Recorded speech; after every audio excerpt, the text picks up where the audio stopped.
Hello, Deshpande sir. Hello.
Hello.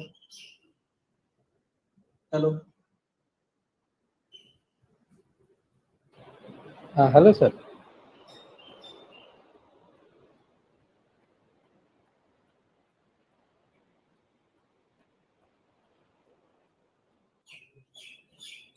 Hello.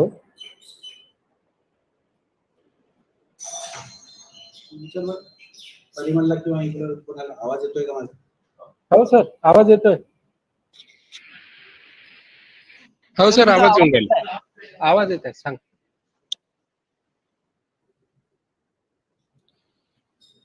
हा sir, आवाज येऊन राहिला तुमचा. आवाज येतोय. मला आवाज येत नाही ना. अच्छा, तुम्हाला नाही सर. ते इथून वाढवा, इथून सर. नाही तर कोणाला तरी बोलू.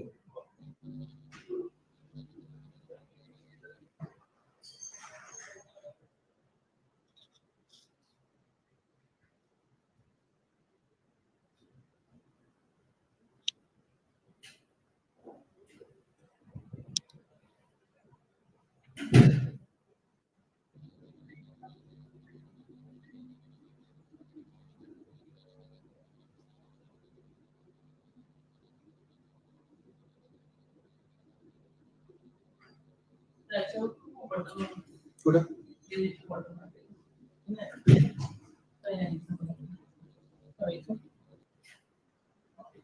हॅलो. हॅलो. हा सर आला.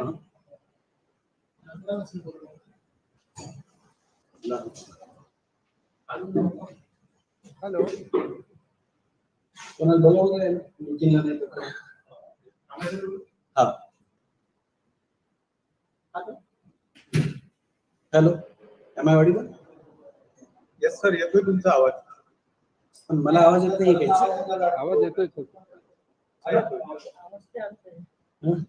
एक मिनिट दुसरं जाऊ.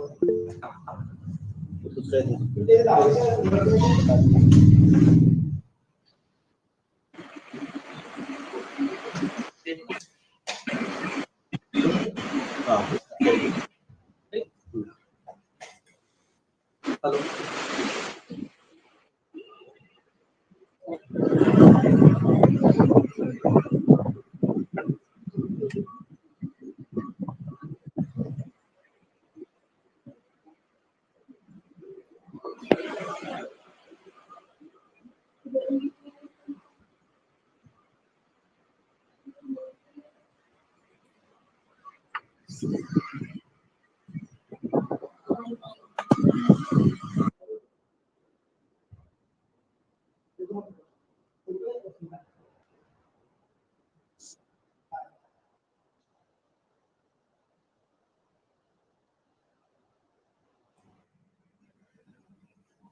Is it audible?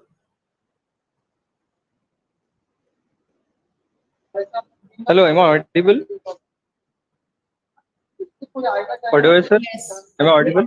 Yeah. How is the screen actually? I have now put it on the full screen mode and I have changed the first slide. But does it change or is it some lag, something like that? Yeah, it doesn't change at present. Title slide. Okay.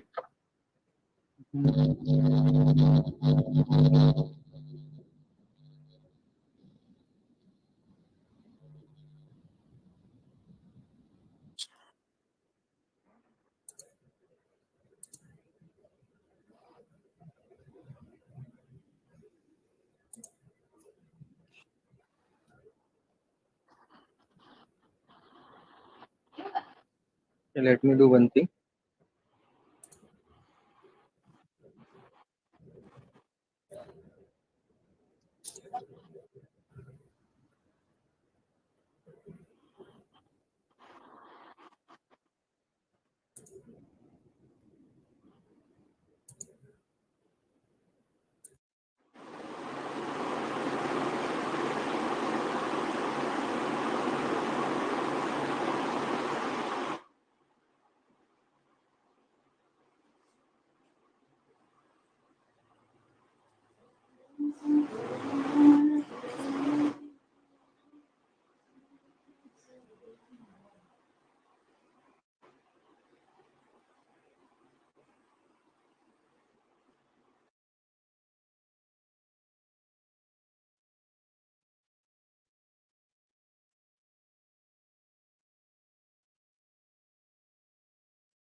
Good morning, Gupta sir.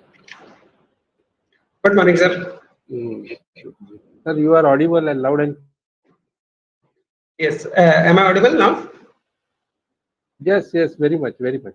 Okay, great.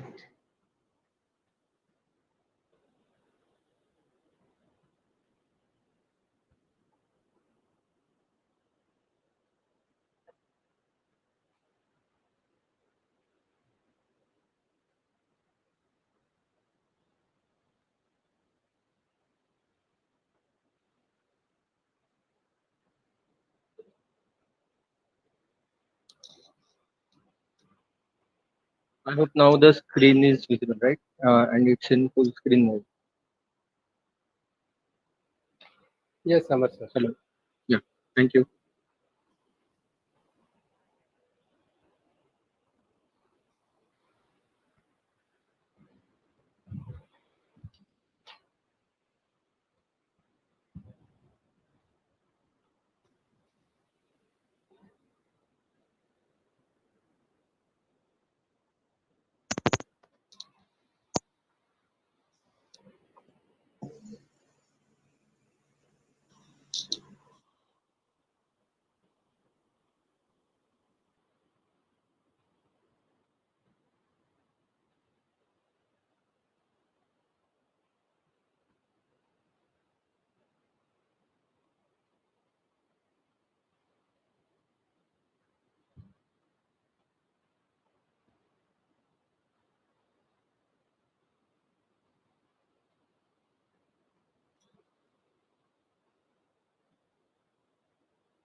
Am I audible to you?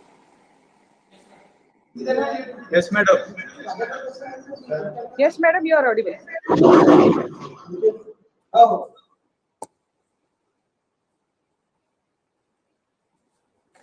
yeah.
येते ना आवाज? अच्छा.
Hello, am I audible?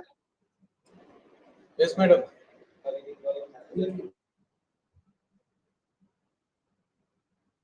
नमस्कार Umekar sir, Lavti sir, Somani sir. Sir नमस्ते नमस्ते sir, कैसे हो? बस बढ़िया। Sunil sir, Vinita madam, good morning. Payal, Manoj sir. Good morning, sir. Yes, Disha, you may start now. Thank you, sir. Honorable dignitaries, learned delegates, respected teachers and students, a very good morning to one and all with great exultation. It gives me an immense pleasure to extend a very warm welcome on behalf of Kamla Nehru College of Pharmacy, who has clubbed all of us for virtual national conference on application of QBD in pharmaceutical research in association with APTI and Kamla Nehru College of Pharmacy. By paying worship to Goddess Saraswati, my word of welcome goes to Office Bearer APTI. I am delighted to welcome respected Dr. Umekar sir as Chief Guest, President, National APTI, Principal Srimati Kishoritai Bhoyar College of Pharmacy, Hampi. Welcome, sir. I am pleased to welcome Dr. Somani sir as Chief Guest, President, Maharashtra State, Professor and Principal, D.Y. Patil University, School of Pharmacy, Navi, Mumbai. Welcome, sir. I am profusely delighted to take an opportunity to welcome Dr. Lahu T. sir, Guest of Honor, Vice President, Maharashtra State, APTI, Professor and Head, Y.B. Chavan College of Pharmacy, Aurangabad. Welcome, sir. It's my pleasure to have with us an eminent speaker, Dr. Sunil Gupta, sir, Professor, School of Pharmacy, Mangalayatan University, Aligarh. I am elated to welcome Dr. Alok Sharma, Professor and Head, Department of Pharmacy, MIT, Meerut. We feel honored to welcome Dr. Vineet Kumar Rai, Professor, Project Scientist, School of Pharmaceutical Sciences, Bhubaneswar, Odisha. I equally welcome Dr. Baheti sir, Principal, Kamla Nehru College of Pharmacy and Senate Member, RTMNU, Nagpur. I also welcome all the dignitaries present in the conference. Once again, welcome to all. Now I request Dr. Katolkar sir to give preamble of conference. Thank you, madam, and good morning, all. Myself, Dr. Preamble Katolkar, I am working as Associate Professor at Kamla Nehru College of Pharmacy and coordinator for this National Conference on Application of QBD in Pharmaceutical Research. Pharmaceutical QBD is a systematic approach to development that begins with the predefined objectives and emphasizes the product and the process understanding and control based on sound science and quality risk management. The goal of the pharmaceutical QBD is first one to achieve the meaningful product quality specification that are based on the clinical performance, to increase the process capability and reduce the product variability and defects by enhancing the product and the process design understanding and control, to increase the product development and the manufacturing efficiencies, to enhance the root cause analysis and the post approval change management. And keeping these four goals in mind, um, to how to achieve this goal and the understanding of this goal, we keep this conference on application of QBD in pharmaceutical research. Uh, the conference contains the three plenary sessions. The very first plenary sessions will be delivered by Dr. Sunil Gupta sir, Professor from the Mangalayatam University, Aligarh. His topic of deliberation is application of QBD in pharmaceutical analysis. The second plenary session will be delivered by Dr. Alok Sharma sir. He is professor and head from MIT Meerut, and the third plenary session is delivered by Dr. Vinit Rai, sir. He is a DBT builder project in Shiksha O Anusandhan from Odisha.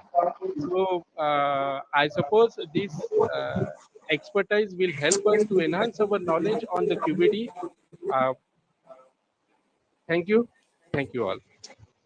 Thank you, sir. Now I request Dr. Baheti, sir, to present welcome remark. Over to you, sir. So, good morning, all the esteemed friends. On behalf of APTI Maharashtra State and on behalf of Kamla Nehru College of Pharmacy, I heartily welcome our dynamic leader and national president, our esteemed friend, Dr. Umekar sir, for this program as a chief guest. Thank you very much for accepting the invitation and sparing some time. Dr. Umekar has always been a concern with the pharmacy profession and pharmacy teachers at large, and he is dedicatedly working for the betterment of the pharmacy teachers, and we have selected a very right leader at a national level. So welcome Umekar sir. At the same time, I take this opportunity to welcome our own APTI Maharashtra State President, Dr. Rakesh Somani, who is the principal at DY College of Pharmacy, DY Patel College of Pharmacy at Navi Mumbai, who is always taking a very sincere and devoted efforts for uplifting the profession as well as uplifting the progress of our pharmacy teacher. At the same time, I welcome our guest of honor, Dr. Swarup Lahoti, who is a notable researcher, academician, and vice president of APTI Maharashtra State. Always been a good friend and mentor for all of us. So, welcome, Lahoti sir. Thank you. I also take this opportunity to welcome Anvilkar madam, all my colleagues in executive members of the APTI. Our management, Honorable Abhijit Ji Vanjari sir, who is MLC, and Smita Vanjari madam, who is the treasurer of this organization, has conveyed their best wishes and best wishes for the success of this conference. I sincerely welcome our esteemed resource person and speakers, our own Dr. Sunil Gupta. I am saying our own because he is always very close to us and he was working with us and very well-known researcher and very well-known teacher. Dr. Sunil Gupta, I welcome you for this conference. We will be speaking a lot on QBD, which is an upcoming and very important topic for the researchers in pharmaceutical sciences. At the same time, Dr. Alok Sharma, Dr. Vinit Kumar Rai, they are also equally important and equally esteemed speaker for this conference. So with this, I welcome all the delegates, all participants, all my colleagues, and all of you for this important conference that is QBD, application of the QBD in pharmaceutical research. Thank you very much. Thank you, sir. Now I request today's guest of honor, Dr. Lahoti, sir, to address the attendee. Yeah. Good morning, everyone. Am I audible? Yes, sir. Yes. Yeah. Good morning, everyone. Our national president, Dr. Milind Umekar, sir, who is always a patron for us, always an energetic person for us, and Dr. Rakesh Somani, sir, and the principal of the college, my friend, Dr. Jagdish Baheti, sir. So, on the behalf of APTI Maharashtra, I welcome you all for this virtual or online conference on application on QBD in the pharmaceutical research. And I congratulate and thank all the management, principal, the Dr. Jagdish Baheti team of Kamla Nehru College of Pharmacy for taking this initiative with APTI Maharashtra branch to organize a workshop on such a hot topic of QBD, which is much needed because old days has gone where the trial and error research was done. But now it is a time to be perfection at first time. There is no time for the trial and error. So this is a time for targeted and objective-oriented research. So in this targeted and objective-oriented research and for perfection into the results, this QBD plays an important role.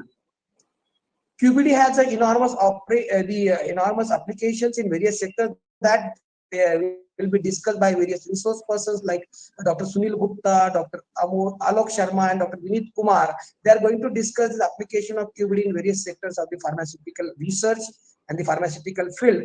But what I can say here, you can apply the QBD even to your life. You just think how you can apply the QBD to your life, because you can see what are the parameters of the QBD.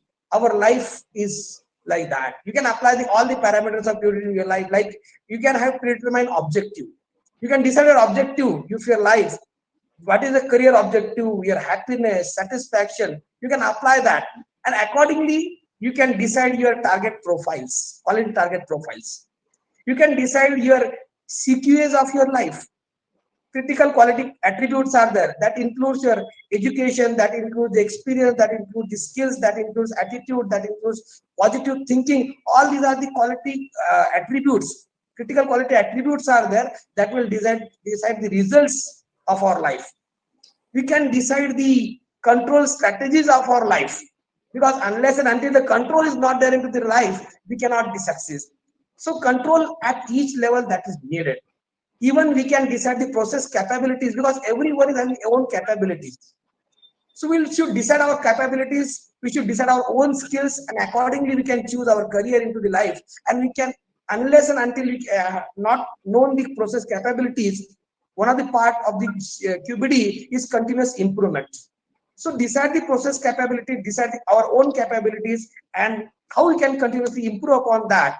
Definitely, if you apply this parameter to our own life, the final result through this QBD approach toward the life will be a successful and happy life. So with this note, I'm thankful to the organizer for giving me this time to interact with the delegates, all the EC members of APTI Maharashtra, all the national members, and thank you one and all for your patience listeners. Thank you once again to the management of Kamala Nehru Pharmacy College for organizing this workshop in association with APTI Maharashtra. Thank you very much. Thank you, sir. Now I request Chief Guest Dr. Somani sir to address the delegates.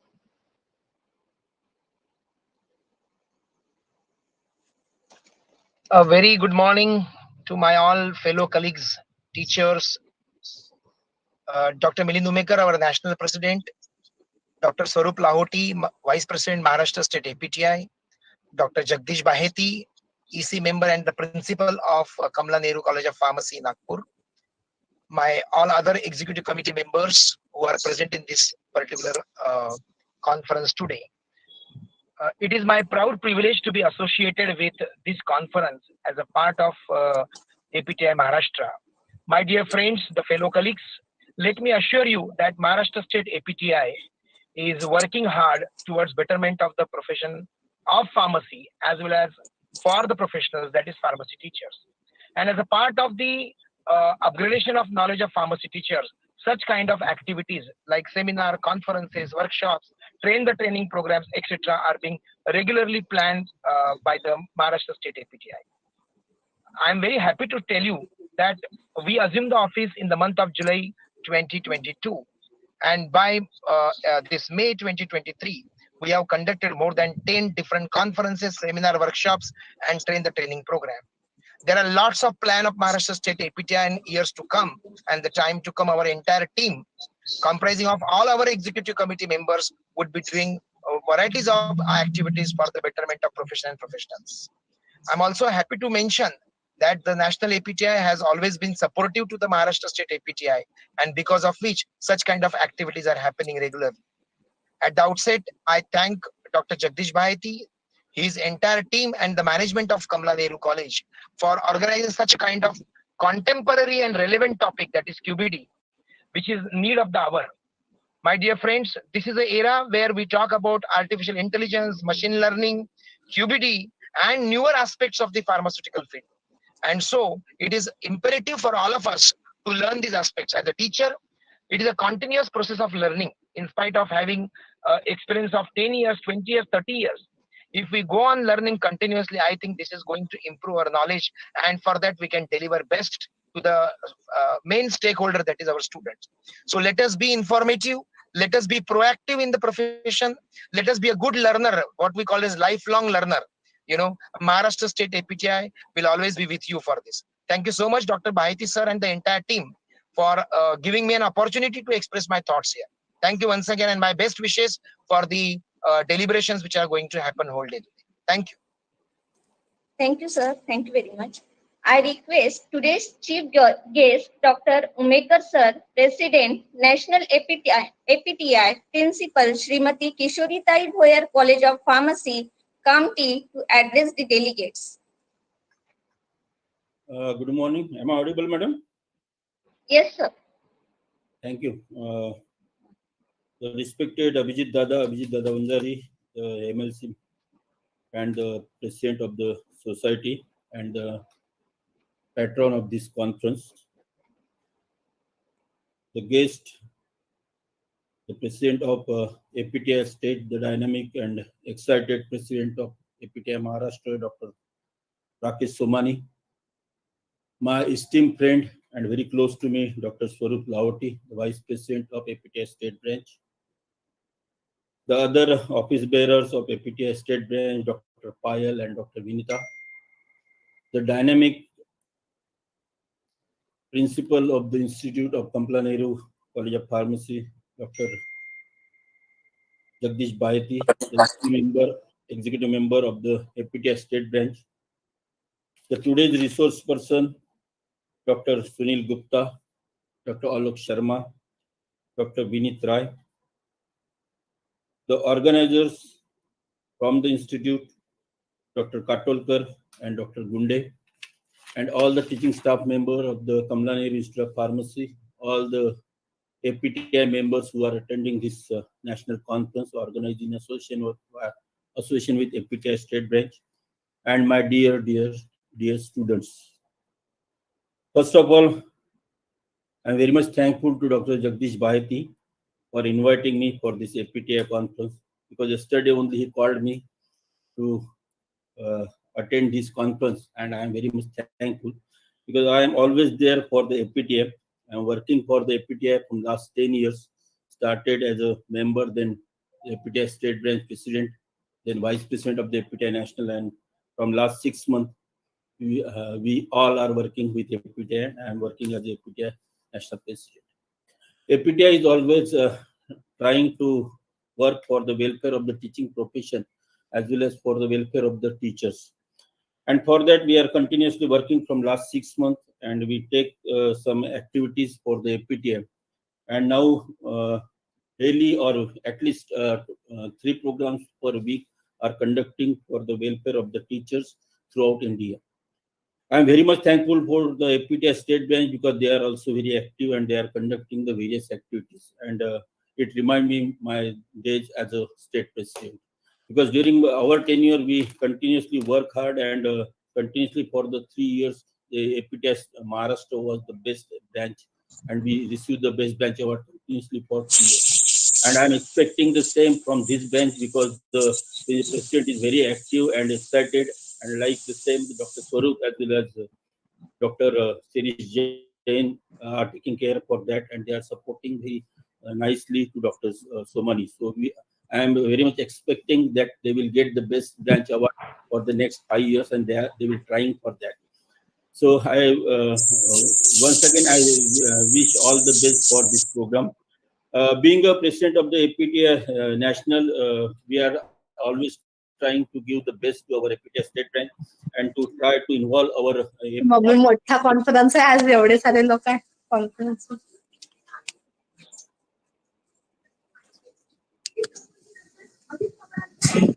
Bhakti Parthi Madam.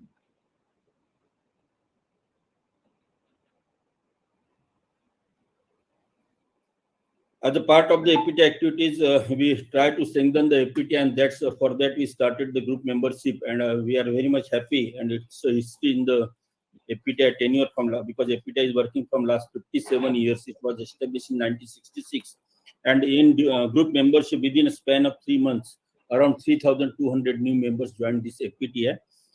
Apart from that, we also want to involve the institute and management, because to solve the issues of the teachers, we have to involve the management as well as the administration of the institute, and that's why we started the institutional membership, which is very useful for the NAC accreditation as well as the NBA accreditation.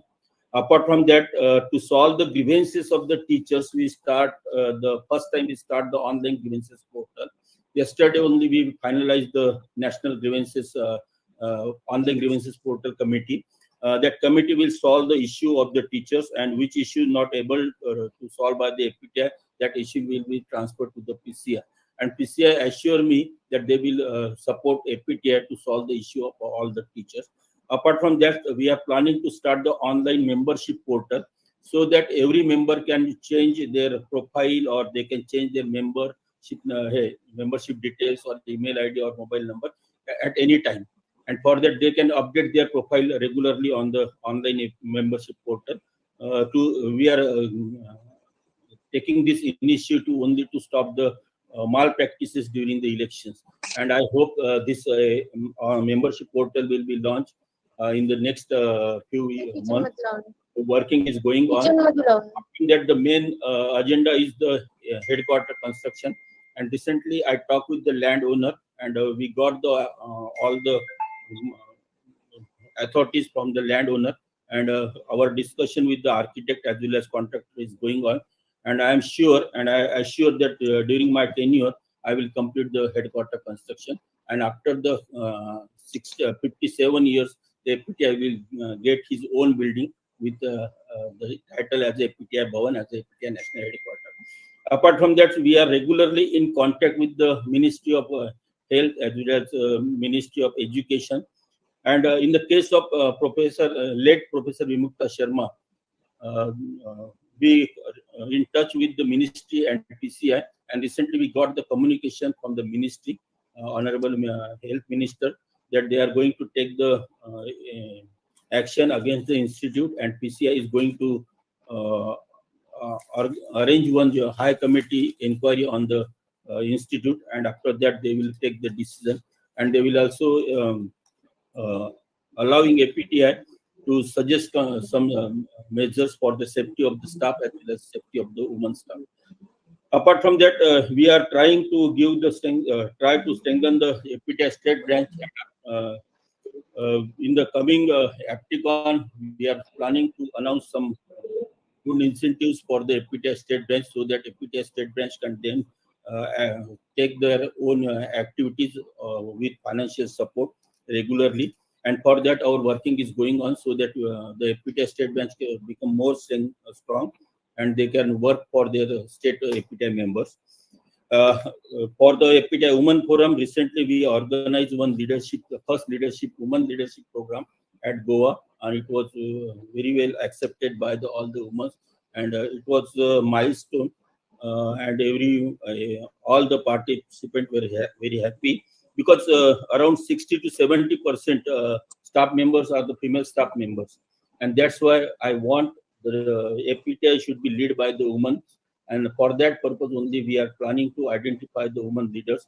And for that only, we start the leadership training program. And I am very much happy all the top women leaders attended that program.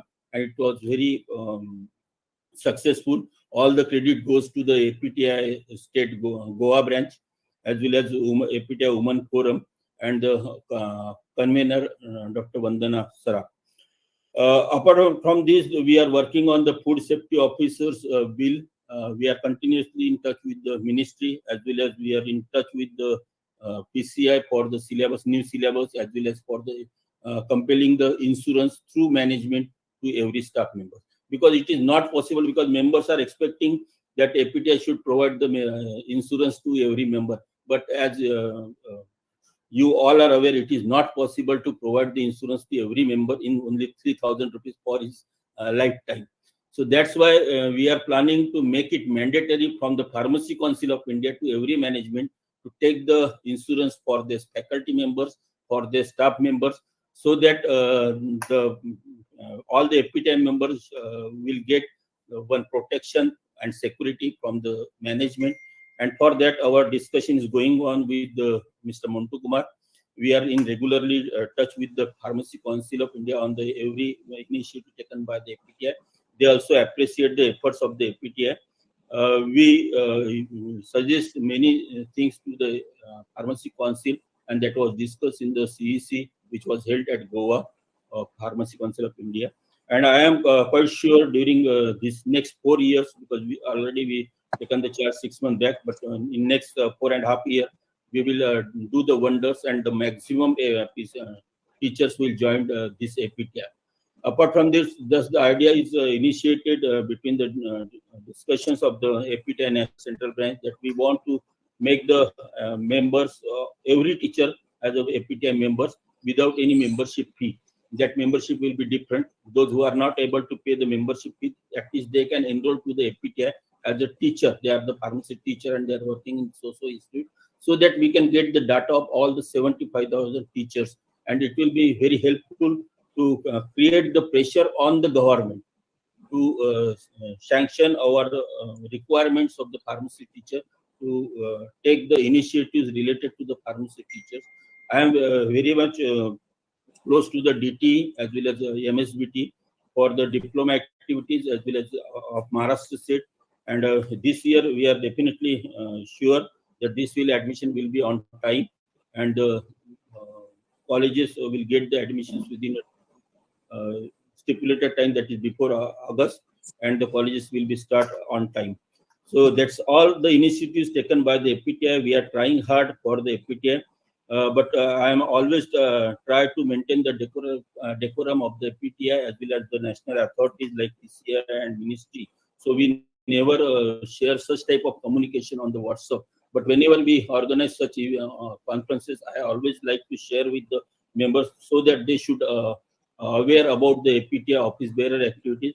And I am very much happy with the APTI state branch, because they are continuously working hard and continuously organizing the various events in the entire Maharashtra.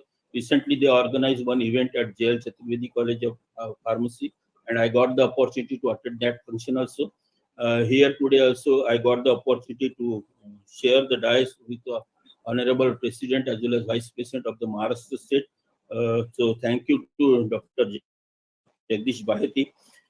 I hope this national conference will be really helpful for all the students, and the resource person will highlight the role of QBD techniques, and it will clear all the doubts. And I hope this national conference will be very informative for the student. And I once again assure all the APTI state branch that APTI Central is always with you all.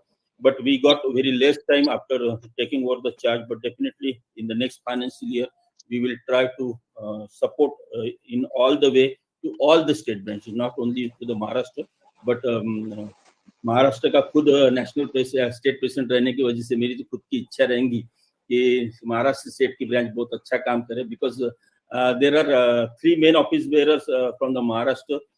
One is national president, apart from that West Zone Vice President Dr. Sohan Chitlange, and National Women Forum Convener Dr. Vandana Patravade.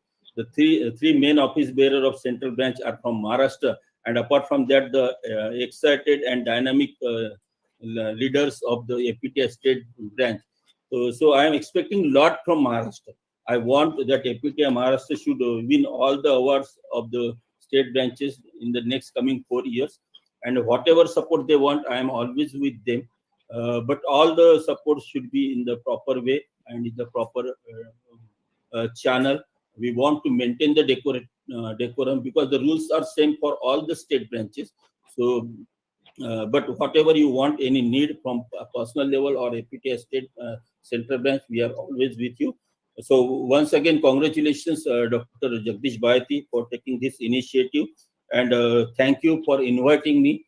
And thank you, Swarup Lahoti sir, and Dr. Somani sir, Dr. Payal, Dr. Vinita, for attending this. And it's quite interactive for all of us.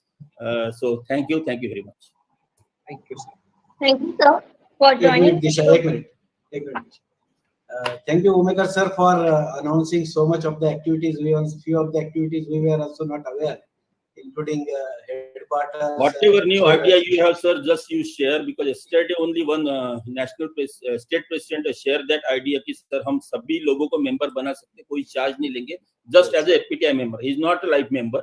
But इससे हमारे पास 75,000 लोगों का data आ जाएगा। तो ये 75,000 का जब president किसी मिनिस्टर से मिलने जाएगा तो he will give red carpet welcome, otherwise 15,000 के प्रेसिडेंट को कोई गिनेगा नहीं। So it is a pressure tactics on the in the politics. So we want to apply that tactics to हमारे जो डिसीजन है हमारे फार्मेसी से रिलेटेड वो पास करने के लिए। तभी पीसीआई थोड़ा डरेंगी, वैसे भी थोड़ा पीसीआई को एपीटीआई का सपोर्ट चल ही रहा है और we are always with them. So definitely ऐसे कुछ नए आइडियाज आपके भी पास, हर एक के पास आइडियाज रहते हैं, and it's a time of innovation and ideas. You share such type of idea at personal wall or personal, you can call any time. Definitely we will try to apply on for APTI. And जो मैंने एक assurance जो दिया था 5 चीजें लेके चलने का, तो 5 चीजें मेरी शायद हो चुकी है, बस एक ही चीज बची है, that is headquarter construction. And बहुत प्राउड फील होता है कि जो 5 पॉइंट्स थे एजेंडा के अंदर जो 5 साल में पूरे करने थे, वो एक ही साल में 4 पॉइंट हो गए, एक ही पॉइंट बचा है। That will be definitely complete in the next 4 years, and for that we need a support, because headquarter construction is not a small task, it's a very big, because earlier planned headquarter costing was around 67 crore, but उसको cut short करके हमने 6 करोड़ पे लाया, और उसके लिए funding raising बहुत ज्यादा से चल रहा। So I request all the institute take the institutional membership, because it is beneficial for your institute also, क्योंकि हमें पता है MSBT में they are asking for the professional institutional membership of the institute, उसके ऊपर 2 मार्क भी है। तो अगर हम अपने इंस्टीट्यूट के लिए भी मेंबरशिप लेते हैं तो आपके मेंबर इंस्टीट्यूट के भी जो कोई इश्यू है पीसीआई से रिलेटेड, स्टेट गवर्नमेंट से related, that can be represent by the APTI, because now you are the institutional member. And apart from that we are going to start the best institute award through APTI also. तो उसके लिए उसी को award में participate कर पाएंगे जो institute उसकी इंस्टीट्यूशनल मेंबरशिप लेती है। तो उसे 5 टाइप के हमने अलग अलग अवार्ड दिए, so try for that. I need support for that from every member of the APTI, क्योंकि सभी ऑफिस बेयर प्रिंसिपल है कहीं ना कहीं। स्वरूप सर प्रिंसिपल नहीं, लेकिन वो प्रिंसिपल से कुछ कम नहीं। He can take the membership, such type of initiatives हम सभी को लेना पड़ेगा। हर एक को खुद को APTI का प्रेसिडेंट समझ के काम करना पड़ेगा। तो definitely we will get the success, because we have the tenure of only 5 years। 5 साल में ऐसा कुछ करके जाओ कि आने वाली जनरेशन याद रखे कि इनके टेन्योर में ये हुआ था। तो इस टाइप का वर्किंग हम चाहते हैं, और उसी के लिए सभी टीचर्स का सपोर्ट चाहिए।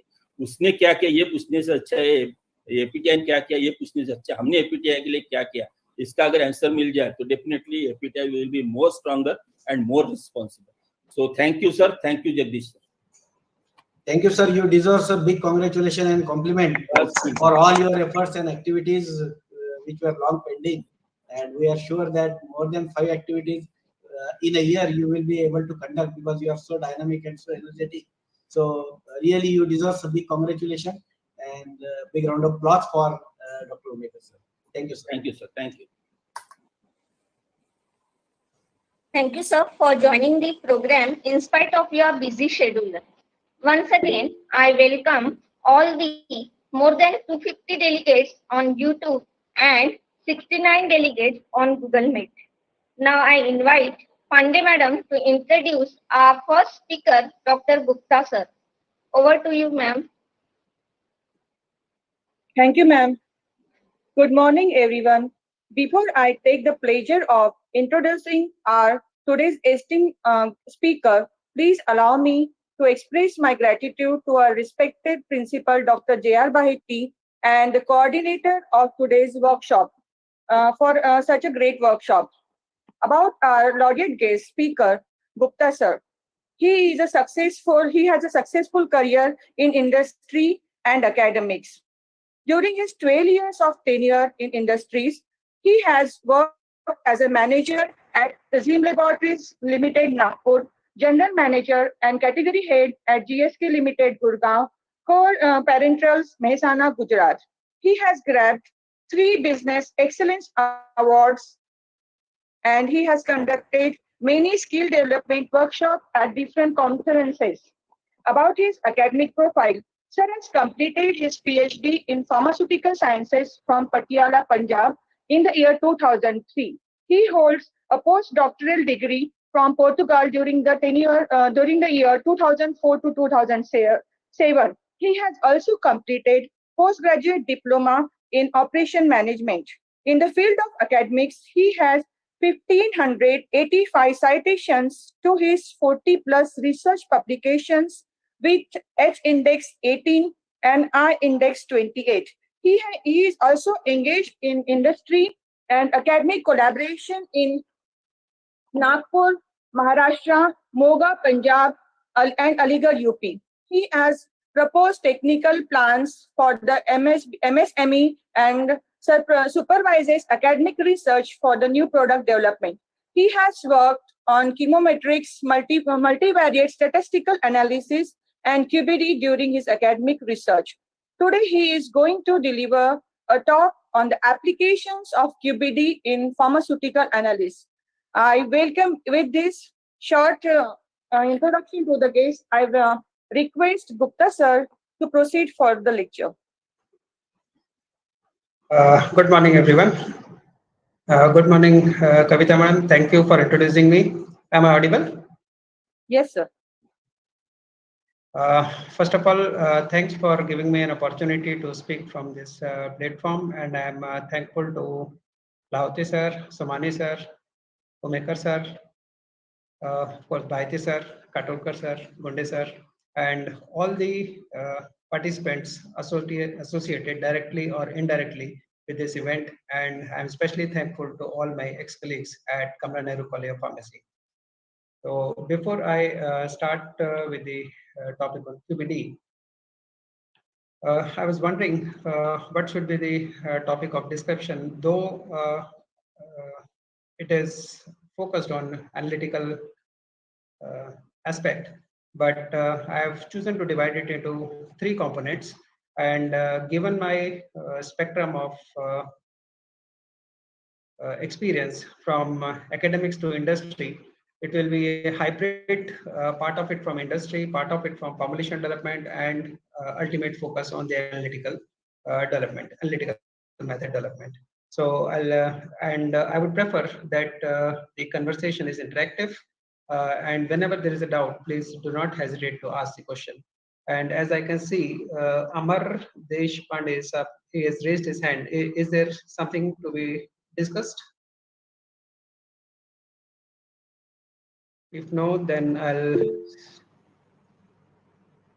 start the screen.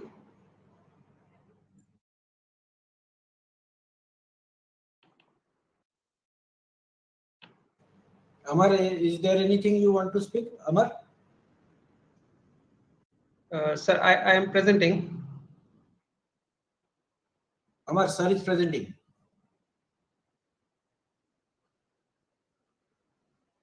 Is the screen visible?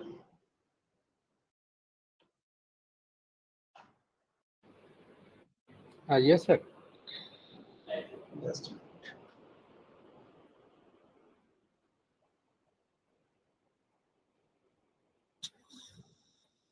Yes, yes, sir. Is it in the presentation mode now? Yes, sir. Yes, sir. Okay.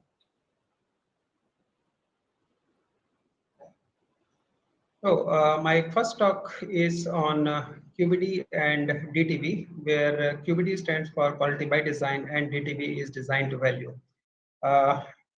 This is actually an awareness session, and this is more from the industrial point of view.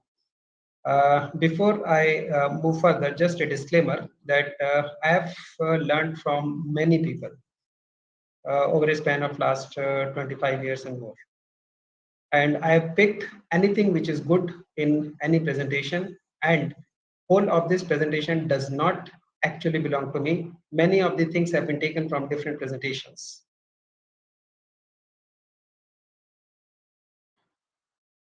By definition, QBD is a risk-based approach, and more appropriately, it is a systematic risk-based approach. It can be used for different purposes. Most of the times it is used for product development, but here we are also going to look at how it can be used for analytical method development. But the emphasis is on building the quality and to identify and help the consumer needs. And not by checking the quality, by building the quality into the product by design, and thereby facilitate the regulatory approval and manufacturability. Once implemented, the QBD takes care of all critical resources. when we talk of risk-based approach, essentially we are talking about variation. So if the variation is under control, rest of the things are under control. And therefore it is important that the product variability, first it has been identified, then it is measured, then understood, and finally controlled. If this is done, then we have the right attitude and we are on the path to QBD. And the QBD initiative is supported by all regulatory authorities through ICHQ 8, 9, and 10, where 8 is product development, 9 is QRM, quality risk management, and 10 is total quality management. So coming back to QBD, the questions that need to be answered for every project. Number one, and the boss is the consumer or the customer. What does the customer want? What is his need? Secondly, how exactly do you want to deliver the project? And when we are talking of risks, what are the things that can possibly go wrong? And this is what are essentially the questions about QBD. And what can be done if something goes wrong? Essentially, there are three things to be taken care of. One is the knowledge space, then there is a design space, and then there is a control space. We'll take the example from bakery industry. For example, to make a good loaf, what do we need? It should not be doughy, that is too soft and white. It should not be burnt. It should not be black all around. But it is desired that it should be golden brown in color and it should be just right, which can be enjoyed. So QBD is a tool which can be used in any field. It doesn't matter whether it is food products or dietary supplements or pharmaceutical products, or it is biological products. To build the knowledge space, it is important to identify the parameters that affect the quality attributes. Now, in this case, the quality attributes with respect to a dough is the temperature at which it is being heated and the duration for which it is being heated. This becomes the knowledge space, and we understand that these two things together, they can have critical impact on the final product, which decides whether the product will be accepted by the consumer or not. Next part is to understand the effect of changing these critical parameters, for which we can use the statistical design of experiments.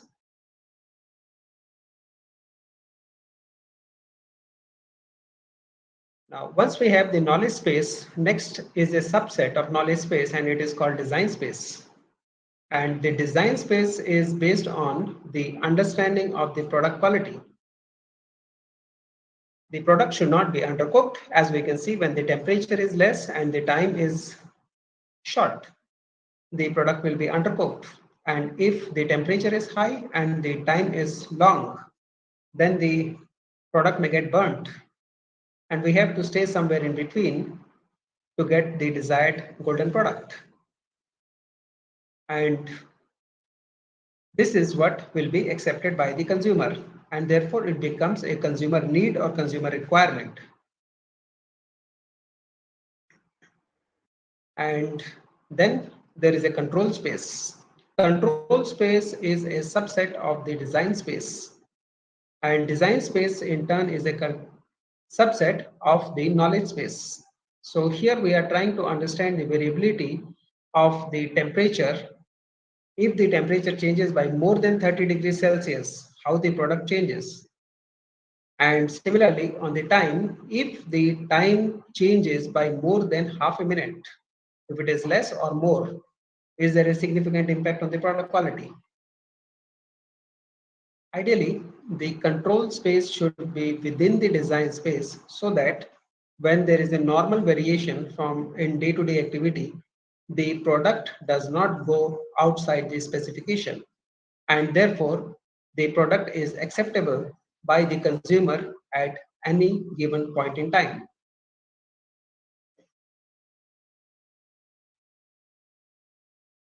Till here, any doubts?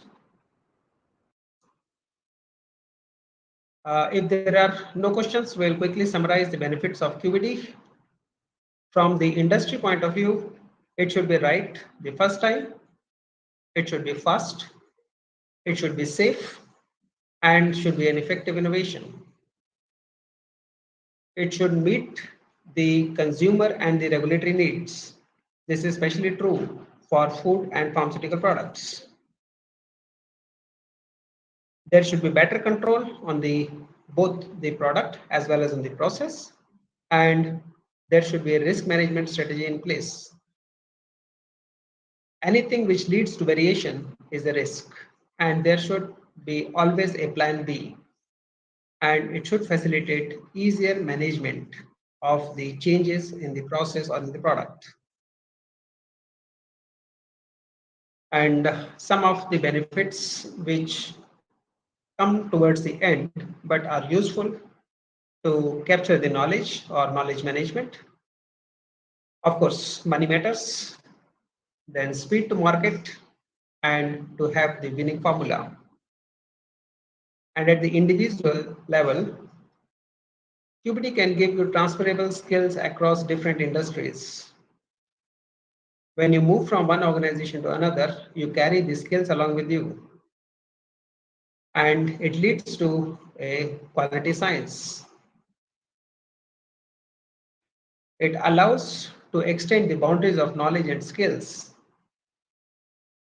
and helps in decision making and to get the right direction.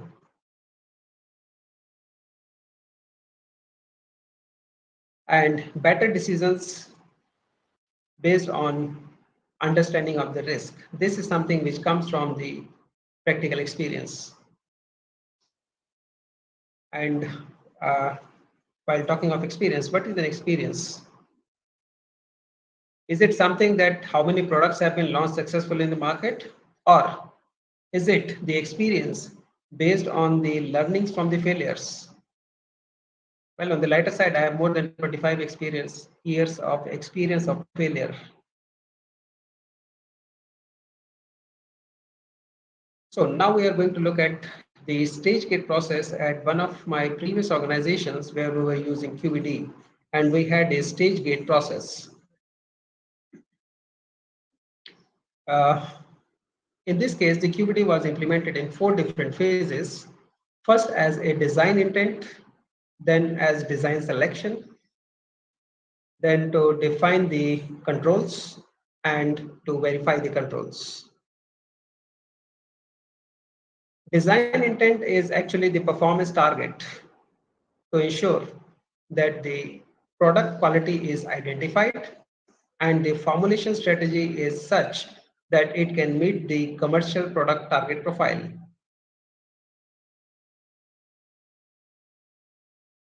Coming to design, both the formulation as well as the process, it should achieve the quality target product profile. And within this, there are critical quality attributes whose variation has to be strictly controlled. And therefore, they are to be established, and the control strategy has to be defined to ensure that the consistent product is received every time. And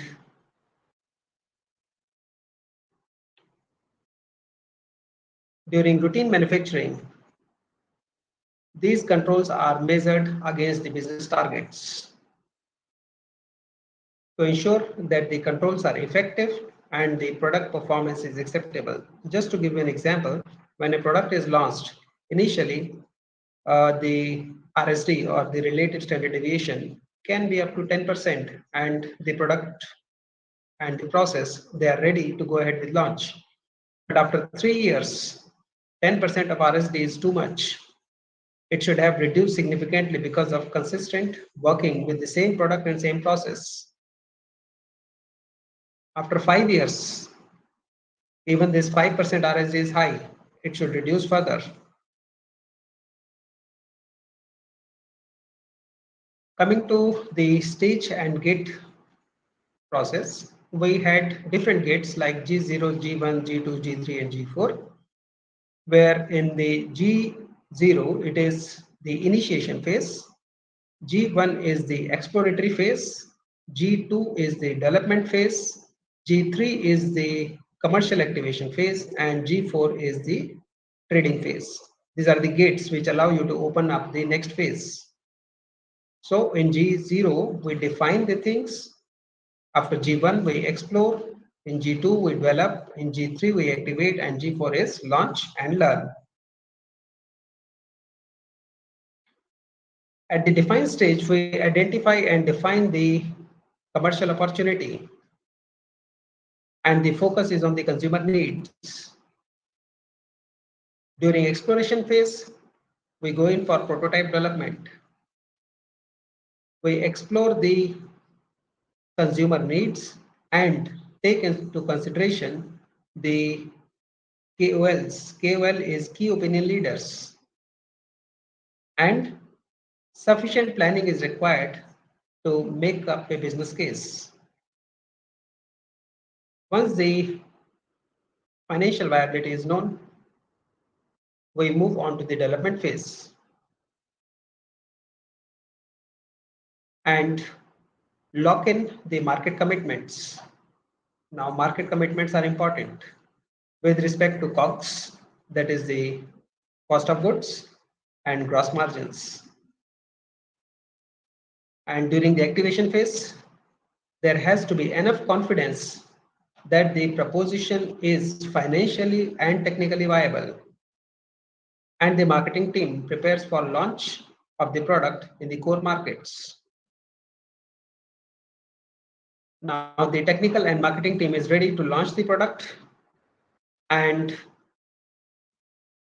once the product is launched, we try to capture the market and learn from the mistakes which have happened during the launch phase and once the product is in the market. Now, the key questions to be answered in the define phase is what is wanted and by whom? Who is the consumer? During exploration, we try to convert the voice of the consumer into the technical needs. And how this can happen? Please try to understand there's a lot of difference between how the marketing people work and how the scientists work.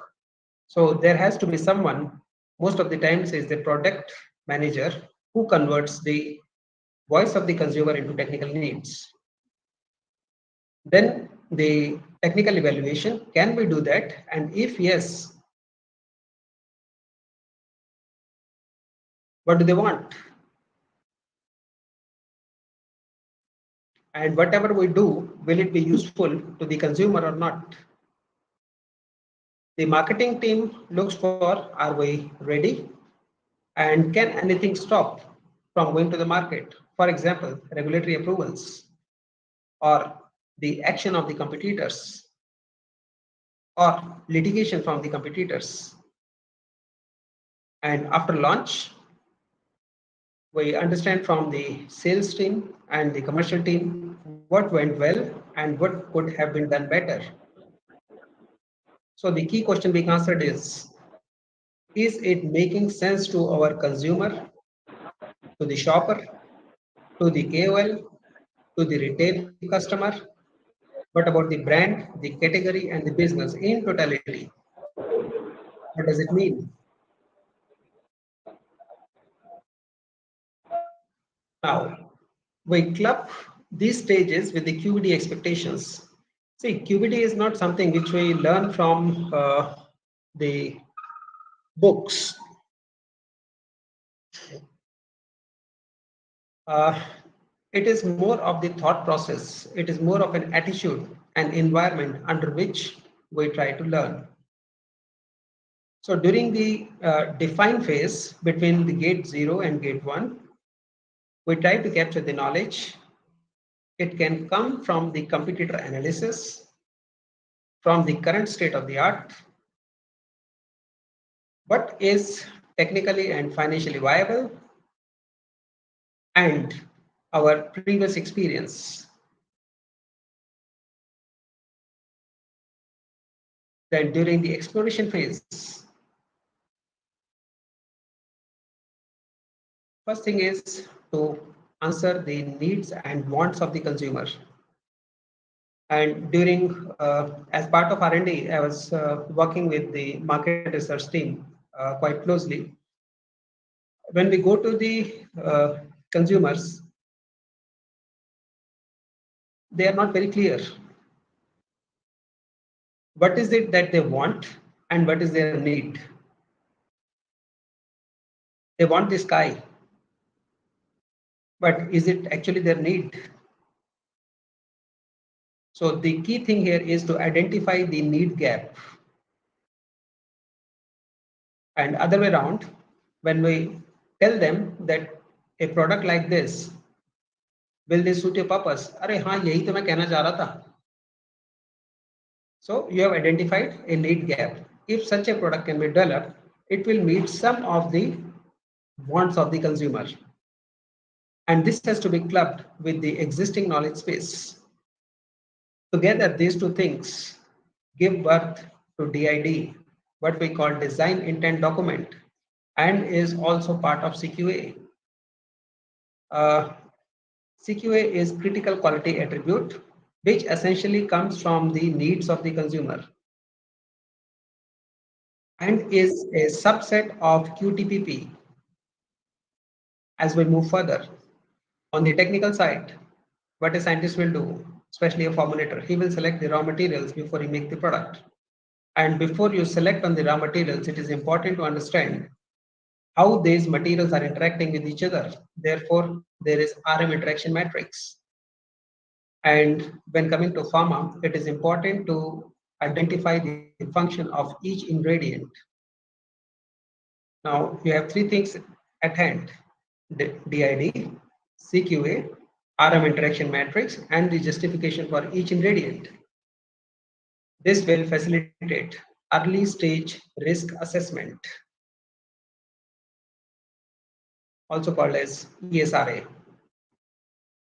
and which allows for the development plan for the next phase, where you have the standard information pack, which goes to the scientist, and the DOE, which will be selected by the person. Now, in the knowledge space, first thing to be considered on any project is essentially, again, the voice of the consumer. Well, in pharma, the consumer and the customer, they may not be same. Consumer is the patient and the customer may be the person who is actually buying the medication. And more importantly, who selects what to buy? Maybe it is not even the shopper. It is the registered medical practitioner.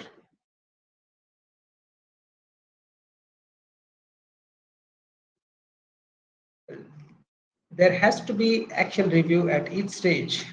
As we say, it is BAR or AAR. BAR is before action review and AAR is after action review.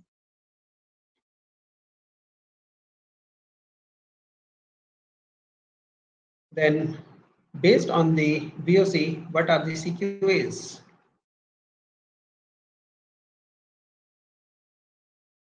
And what is the regulatory status?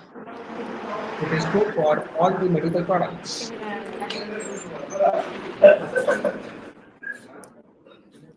Now, we have heard and we thought what needs to be done. The very first thing is to convert the voice of the consumer into technical requirements.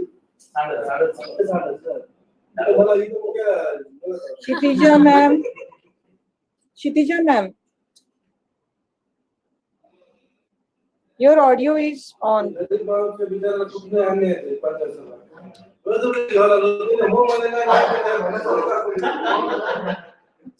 Kshitija ma'am त्यांना आवडते sir गोड पांचाळ सरला acceptance असते sir सगळ्या गोष्टीचं.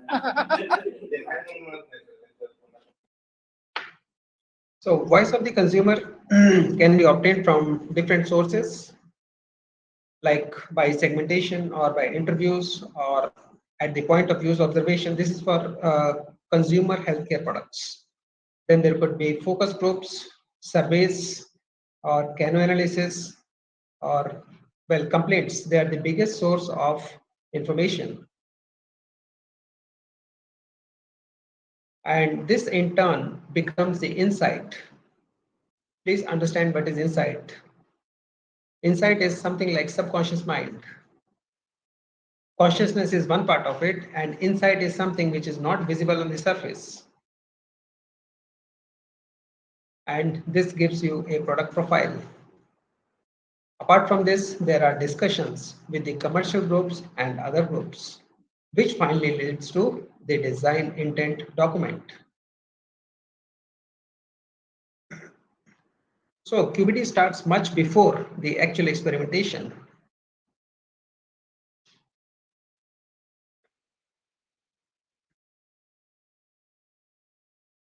Now, once we know the voice of the consumer, it is important to talk through the entire product life cycle, because there are different stakeholders and consumer is the first stakeholder. Therefore, more than 70% of the focus should be on the consumer.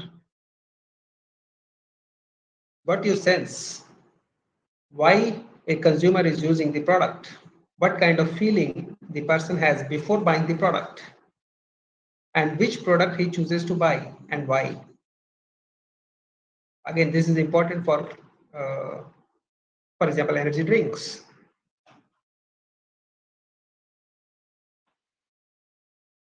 There are some important questions to be answered. What is important and what is nice to have? And what is it that can go wrong? And then one needs to consider from the viewpoint of other stakeholders, like the retailers, the manufacturers, the business as a whole, the regulatory bodies, and the project delivery team. Everyone has to be comfortable. And this constitutes another 30% of the focus.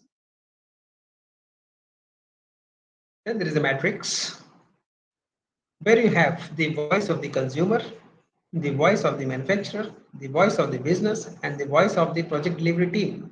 I mean, they are the key stakeholders. There are many others. And then from each one of them, what is needed? The consumer needs the number of dispenses from a, say, aerosol. For how long the product can be put on the shelf. For the manufacturer, it is the cost of the goods that matters.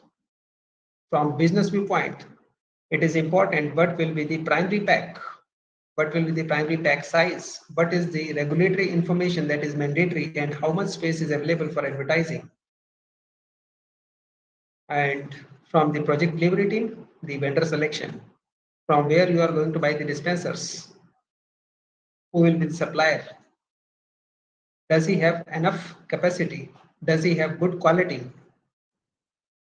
And then one step further, the technical details, what should be the pack size, say about 15 to 20 grams with minimum of 14 dispenses.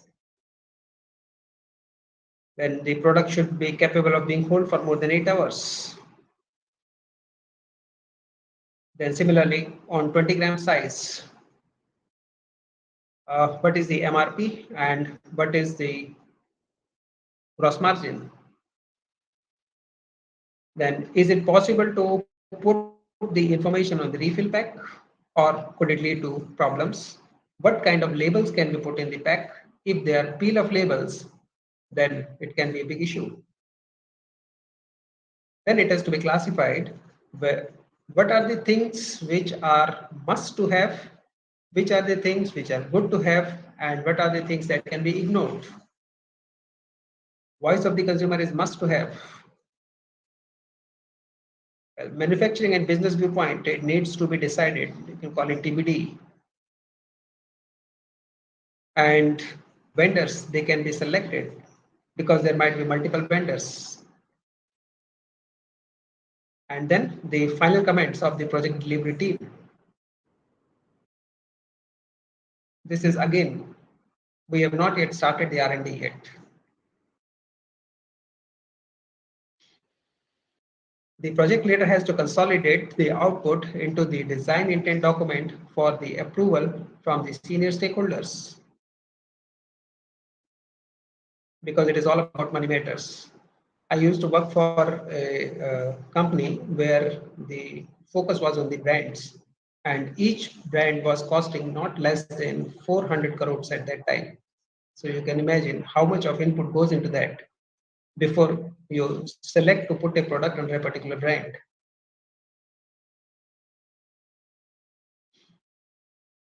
Now there is quality evolution chart.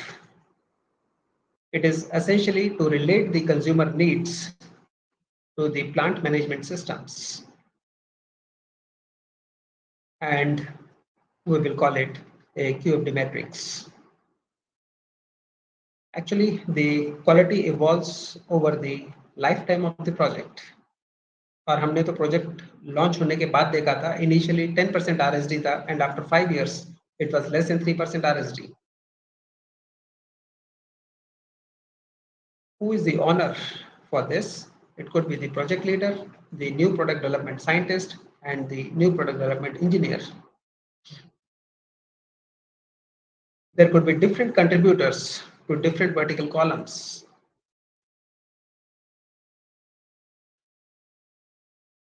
For example, there is design intent, which comes from the consumer needs, regulatory needs. Then there is design selection, which depends on the method of testing, the product characteristics, then the specifications for the product, and the validation of these limits. After the design selection, next is control. What is it that needs to be controlled? And how it will be measured? When measurable, how do we validate the process to control the measures? And then the control verification, which is part of quality management system. Level 1 control and level 2 control. Level 1 can be per batch on daily basis. Level 2 can be on weekly basis or monthly basis. For example, the scheduled preventive maintenances.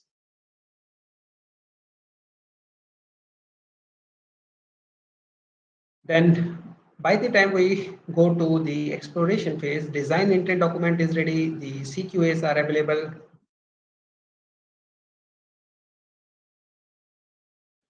The RM interaction matrix studies have initiated, and the function of each ingredient is justified by the scientist, and the preliminary experiments are on.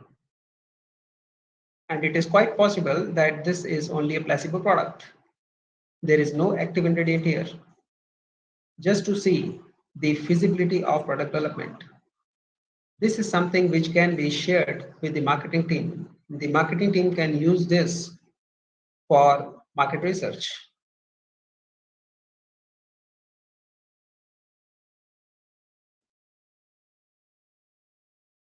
The function of the ingredient list is to understand the role of each ingredient and how it will work with other materials in the formulation. So this is how raw material interaction matrix looks like, what we otherwise also called drug excipient interaction. Here, the interaction is measured in terms of the usage level. Then there is interaction priority values. What is known to interact and what is not known to interact. And you try to identify if there are any known interactions or unknown interactions, and quantify what are the total number of interactions. And then we need to have a scale to define the level of interaction, where 9 may indicate a strong interaction, 3 may indicate a medium possibility, 1 a weak, interaction and 0 for none. So essentially, what is a qualitative exercise here becomes a quantitative aspect. And it is possible that different formulations can be rearranged according to a particular rank.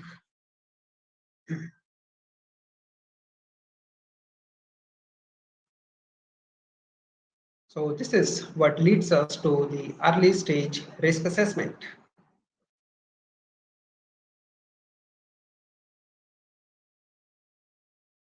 It is based on FMEA, as in the failure mode effects analysis, to define and prioritize the developmental work.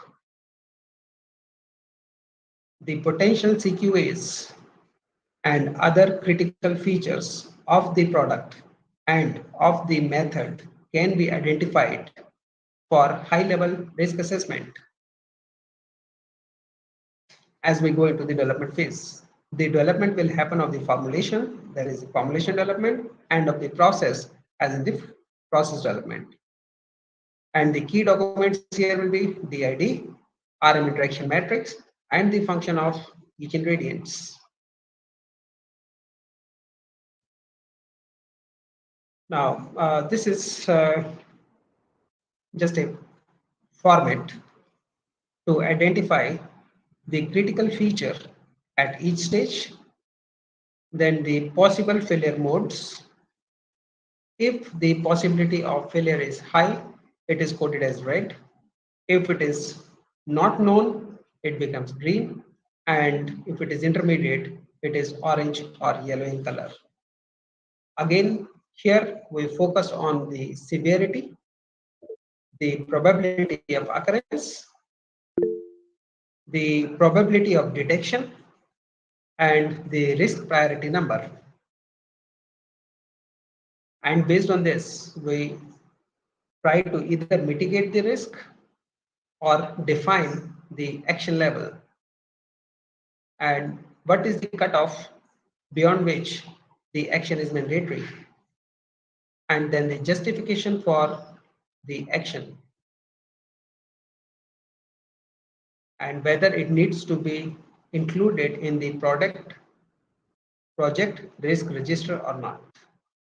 So this is how we learn at each stage and transfer the information from R&D to the plant during technology transfer.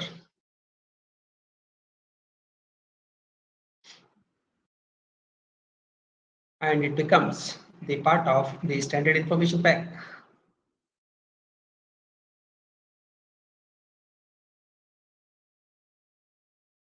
Now, based on this information, the scientist is ready to select the statistical design of experiment based on which the critical parameters will be deliberately changed to understand the effect of variation of each of these parameters.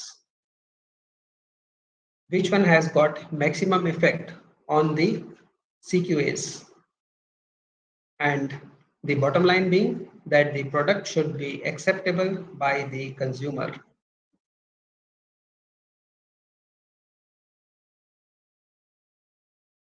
Now, as we pass through the G2, we move. There is technical risk assessment. This is led by the R&D. The previous one was led by the marketing team. Here, the focus is on the formulation and on the process. Therefore, we have the process flow diagrams, or have identified the CPPs, or critical product parameters. And there is a mechanism map. Together, R&D and supply chain, they work on the Gemba. Gemba is actually a Japanese term for the actual position. And as we move through, we focus on the failure mode effects analysis, the risk mitigation planning, and if the risk cannot be mitigated, then we have to control the risk. And what will be the strategy to control? At the R&D level, it is in the draft stage. However, is important before the technology transfer or pilot plant scale-up takes place.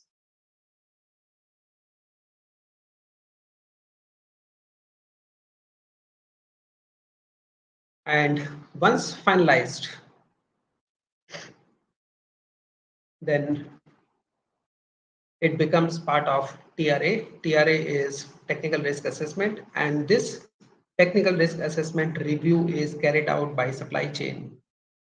Please understand, the role is different. And in my experience, the very basic thing that used to happen, and the production people used to complain, R&D का scientist तो आएगा और 3 batch बना के चला जाएगा, और उसके बाद पूरे साल के 30-35 बैच जो हम बनाएंगे उसमें कोई प्रॉब्लम आएगी तो उसको कौन देखेगा. And because on top of the production people there is a QA department, and they will not allow them to deviate, and this is where the point of conflict comes in. R&D people, they are for a change. If something is not working, they are allowed to make a change, but production people, they cannot deviate.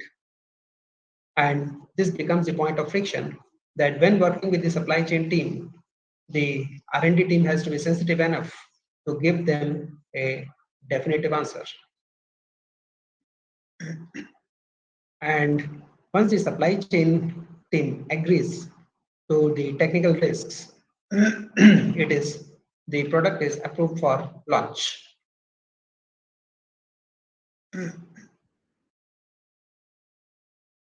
The focus of technical risk assessment team is to mitigate the risk. आप इसके 2-3 तरीके हो सकते हैं. One is you can have the specifications in place that if the input material does not meet the specifications, the product will not enter into the plant. Second is, once the product enters into the plant, product as in the raw material, then what is it that can go wrong during the processing of the product? So that should be under control and is monitored by QA.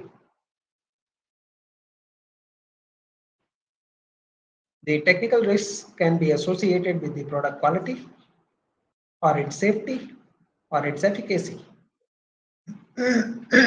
Sorry. Please note that for any regulator of any country in this planet, the first priority is safety of the product. If the product is safe, it is okay, and if it is not safe, it doesn't matter how efficacious the product is. Therefore, toxicity studies have to be carried out first. Once the toxicity profile is known, next is the efficacy. Once the product is efficacious, then comes the question of the quality of the product and how this quality will be controlled. And together, it allows us to understand how the product behaves during the processing, how the product behaves while interacting with the equipment, with the packaging devices or the packaging machine itself, and after packing with the primary pack and its environment. This is not the only kind of technical risk assessment. There are other types of risk assessments as well. For example, analytical or hazardous operations or safety or human elements or environmental health and safety. But as far as TRA is concerned, it is specifically with respect to the product and the process.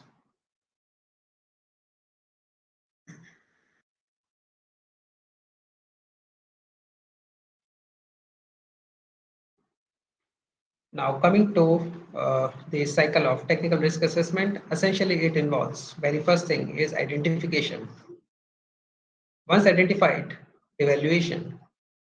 Once evaluated, then the categorization or analysis. After categorization, to judge whether you want to accept the risk, or you want to reduce the risk, or you want to mitigate the risk.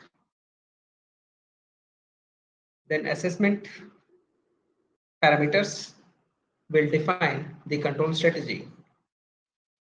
And after the control strategy is implemented, re-evaluate the risk situation. Is it reduced significantly to the level of acceptance or not. If it is reduced, go ahead. If not, the cycle will be repeated. Different types of tools can be used for risk assessment.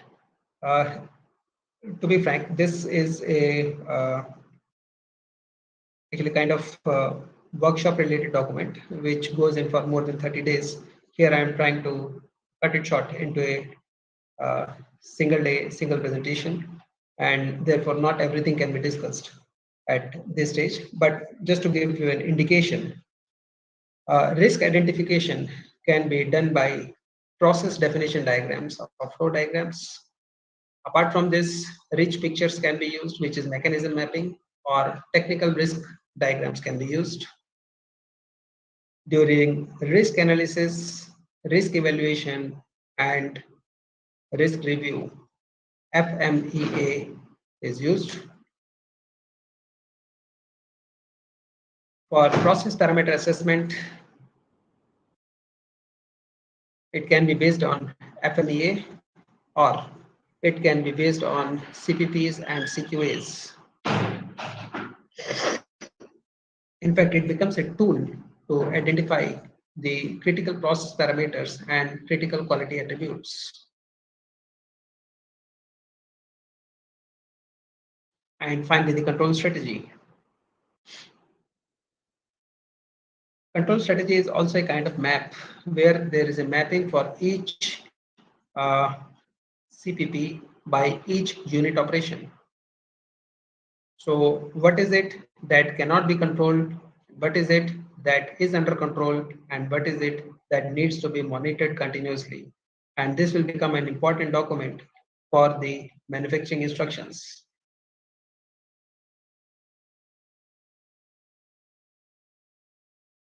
Now, within the stage gate process, during the development phase, the focus is on the product and the process and is led by R&D but supported by supply chain. And TRA here is done as soon as the site is known. Site like it may be your own manufacturing site or it can be a third-party manufacturing site. And the key output is failure modes and effects analysis and mitigation plan. During the stage 3, which is the activation phase, the focus is more on the operations than on the R&D and is therefore led by supply chain but supported by R&D. The FMEA, which was developed earlier at the R&D level, is reviewed by the supply chain people, and the control strategy is agreed upon by the QA department. And the output of this meeting is shared with the technical review board. During the launch and learn stage, it is important to understand robustness, because the marketing people, they are too concerned about the consistent quality. It is led by the supply chain at the site level or at the central level. And NPI stands for new product introduction. They are the people those who launch the product in the market. And key output here is the learnings during startup, which can become the key inputs for the subsequent projects.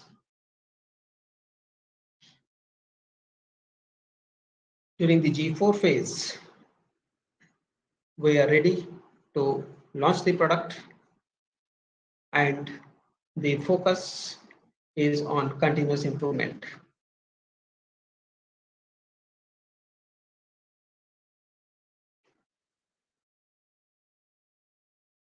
There is a review of the process robustness, which involves the supply chain team and the technology transfer team. And the idea here is to evaluate the data from the production site. Now, this is again out of experience, I can tell you that supply chain team will never allow R&D team to leave the site, because whenever there is a problem, R&D has a free hand to make the changes, but the site does not. But R&D is not working only on one project. They are working on multiple projects. So they have to have a hands-off approach that we will support you up to a particular time, and after that, the site will have to take over. Under normal circumstances, the R&D says, okay, 3 validation batches, plus we will support you for first 10 commercial batches, or first 3 months of production, whichever is earlier. Now share the data with the R&D team, and we will give the final specifications for the product. And after that, if there is something which is not managed by the site has to answer that. The site QA will have to look into the root cause. And if at that stage, the matter is sent back to R&D, R&D will ask for minimum of 30 batches of data or last 1 year's history. If that is not available, then please talk to your QA. Don't come back to R&D. So this is a kind of professional rivalry. It happens. Then there are statistical plots of the data, which are discussed along with the site learnings. The most important things are changes made. And by practical experience, I can tell you, changes made is one thing. How many of these changes made are actually documented? When you look at the documents, everything is fine. But on the production floor, is the document actually followed in spirit and intent? Are there any deviations or any out of specifications? And of course, customer complaints, which are handled by the QA team.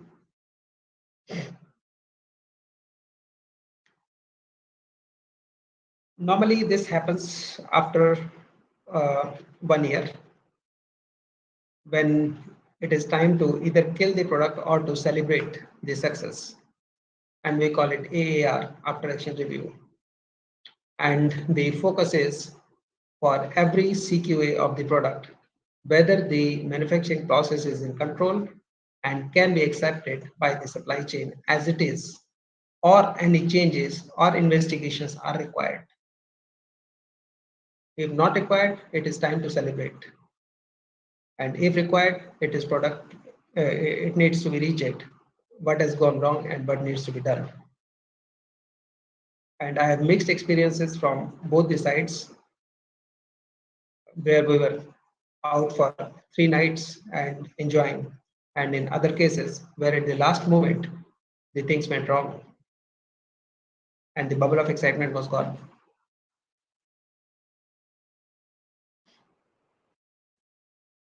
Another part related to QBD is the DTV. DTV is design to value, and it is more focused on the project deliverables. This is a relatively new term. I don't know in academics has it entered or not, but it needs to be aligned just like QBD with the stage and gate process. By definition, value is the function per unit cost, and either you increase the functionality or reduce the cost to derive the same value, or improve both.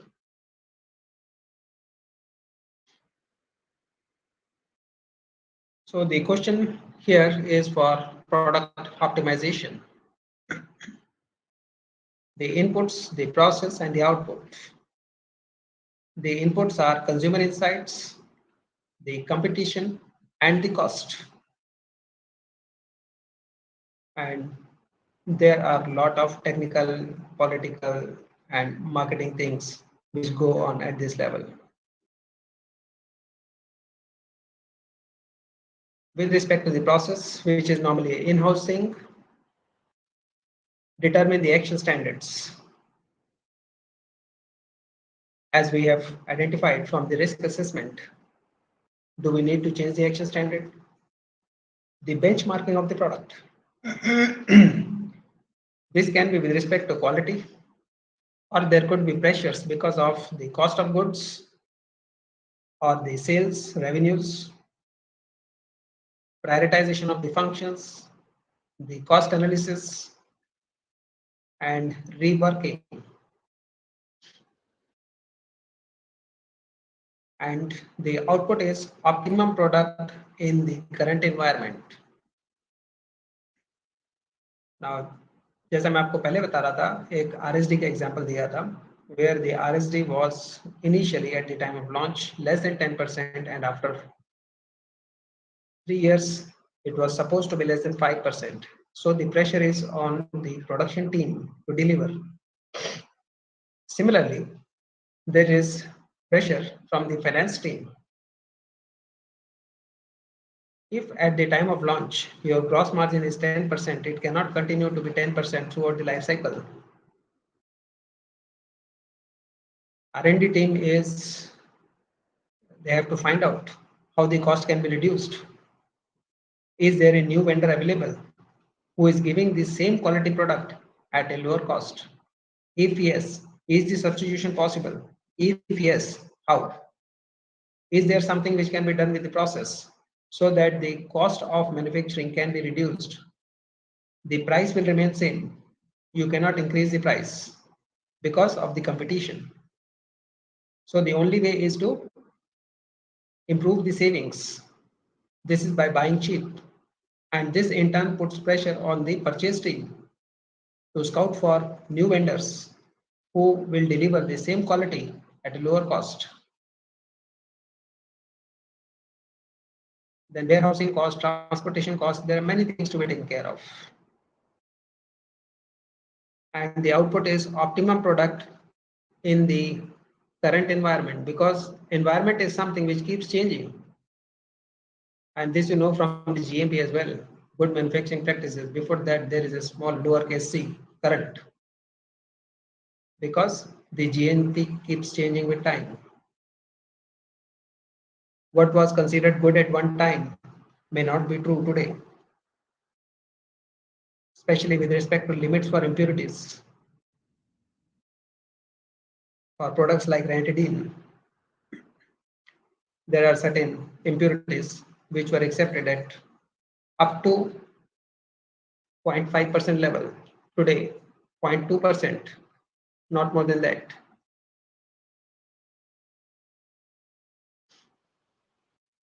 So coming to the DTV for the stage gate process, during the define phase, we focus on the consumer insights, the financials, the product life cycle considerations.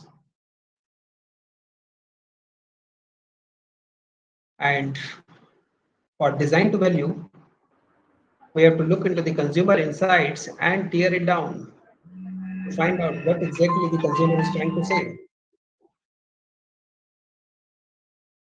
During exploration phase, the QBD says existing information, set of action standards, function prioritizations, cost targets, life cycle considerations.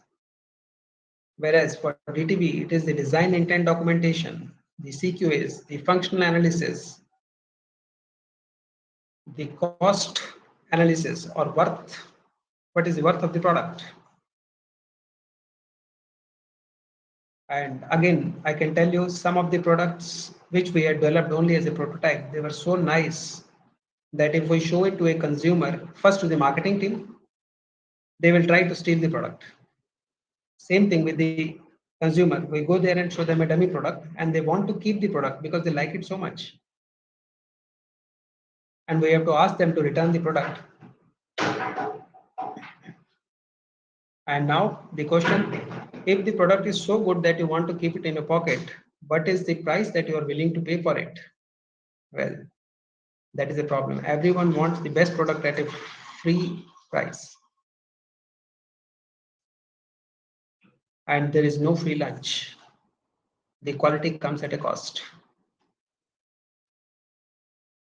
So as we go further for development stage, it is all about product optimization, where you use design of experiments to understand the process variability, the product variability, but within the boundaries of cost.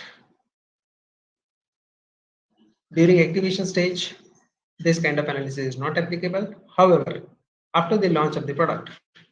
There is post-launch review and product lifecycle management, which is continuous improvement.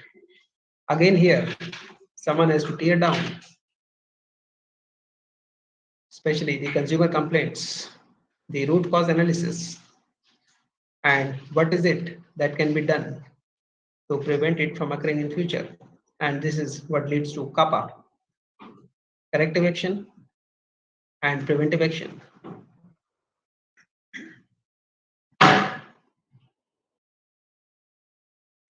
Well, the first part of the presentation stops here, and I would be interested to know if there are any questions.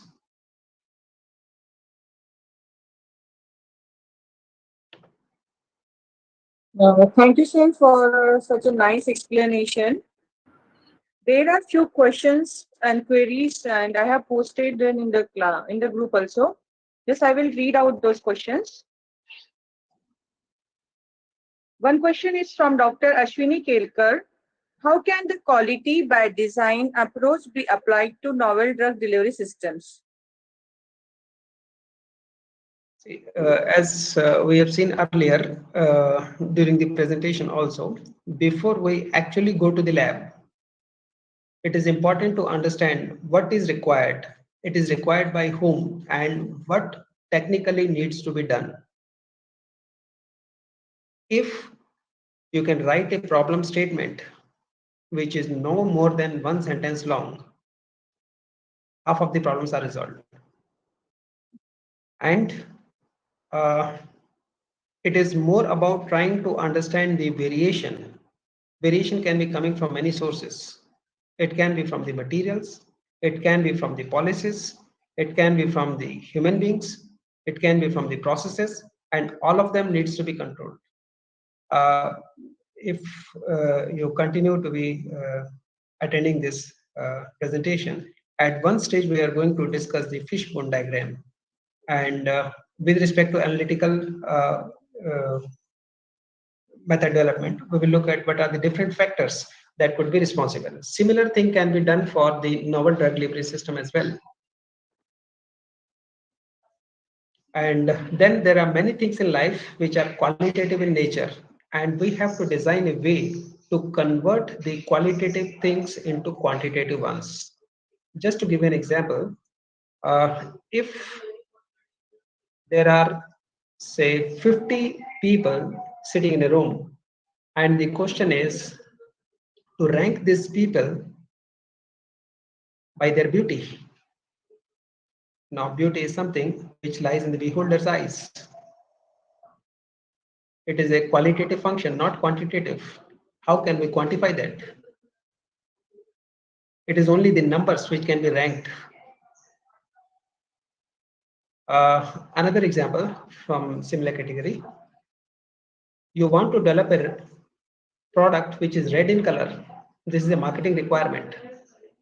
And personally with me, it has happened. I had developed at least 10 different products which are red in color. When it goes for market research, none of them is accepted. Red is something like, within red you can have more than 1000 shades. Now, after a lot of hitting around the bush, I thought I'll ask the right question. And the right question was, please give me a reference sample. You want this kind of red color. And then if I'm not able to deliver, then it is my problem. Another example, it is flavors. Yes, we want a lemon flavor. Which lemon? Green lemon or a regular lemon? These are the things which are not easy to quantify. The taste, the flavor, beauty, color. And we have to find out a mechanism, either quantitative or semi-quantitative, so that it can be priority assigned to each. And QBD is not about solving all the problems. It is about solving only the critical problems. And those critical problems affect the consumer acceptance or the critical quality attributes which relates to safety of the product or efficacy of the product. So please don't use QBD to solve all the problems. There are thousands of problems, and as a human being, we cannot solve all 1,000 problems. But yes, it is possible to focus on those 1% problems which create 99% of the problems. Use QBD only for that purpose.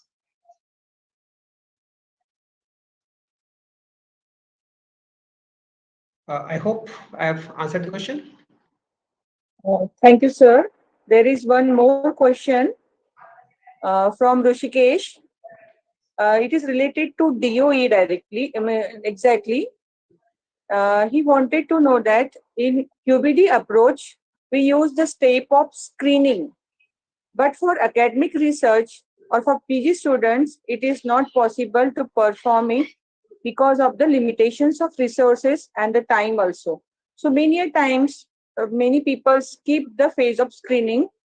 And if we know this, and he wanted that to know that if this phase means the knowledge about the phase of screening is, the literature is available for similar approach, they can directly design and go for optimization. Okay. I think I remember this name. He used to be, there used to be one student with a similar name. Rishikesh, this is a good question that you have asked. And to be very honest, you are not the only one who have this kind of question. I'll give you one example. Actually, we had a cross-functional team, and we had multiple directors. And there was one R&D director who wanted to apply DOE at the plant level. Now, these are the things which are to be done at the lab. Plant level पे क्या होता है? You will get the material equivalent to say 1,000 kgs of raw material, and suppose you need 300 kgs of material for each batch. So 3 batches आपने बनाए, and your experimental batches are over. And after that, you have to decide whether to launch the product or not. अगर आप वहां पे जाके QBD या DOE लगाओगे तो कैसे काम चलेगा? And after those 3 batches were exhausted, he was looking at me, now what next? और मेरे experiments तो minimum of 8 है. So please try to understand that DOE is not to be applied at the plant level. This is a laboratory level exercise. First thing. Secondly, there are different phases to DOE, of which first phase is screening design, second is statistical evaluation design, third phase is optimization. Now, again, in academics, what I have seen, it is a kind of fancy thing that people want nice figures. And this is more of a selling strategy from the softwares of the DOE, which may actually not be required. Screening design is the basic thing, and if you are able to identify the critical factors out of thousands of factors which may be affecting the product, I think it is good enough. Statistical evaluation is carried out when you are moving on to pilot scale to identify the control strategy. And then when you optimize it, then you go in for response surface methodology or center composite designs and others. Rishikesh, does this help, or you have a second question? No, sir. I hope your answer has addressed all the question query from the participants. Because I'm not having another question from Mr. Rishikesh. There is one question from another participant, Atul, who wants to know that how can we establish an application of principles of QBD to analytical methodologies? Well, for this, we have a full presentation.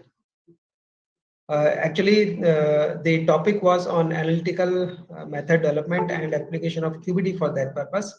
But without having the background, it would have been premature to directly go into that. Now that we know how the QBD works, In the next presentation, we'll take care of that.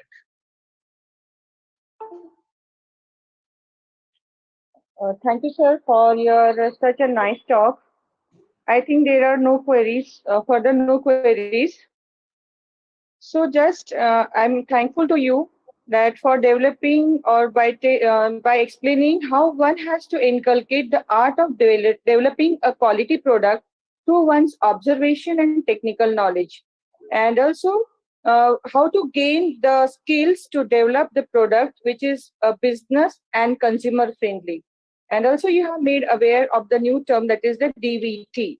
Thank you, sir, for your kind explanation, and I am very much thankful to all the delegates who are present for this program. Now I declare that the program is concluded for the first half, and we will meet after a break of 30 minutes for the next sessions and the next talks by our two delegates, Dr. Sharma. Kavita madam, I think I will continue with the actual topic, the analytical method development and the use of QBD, how it can be done. Okay, sir. Okay. Sorry, sir. You can continue. I mean, if you want to have a break now, Yes, it yes, will be again a full presentation, so I can continue with that. Okay, sir. Fine, sir. So we will have the break and we will continue with the 30 minutes break लेते हैं sir, उसके बाद में फिर start करते हैं. Thank you, madam.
Hello, Gundesh sir, am I audible?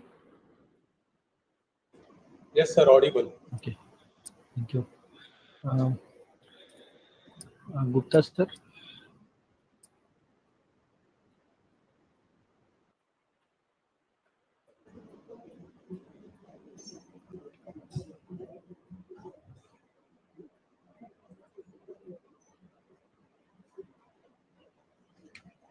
अभी क्या पैसा है?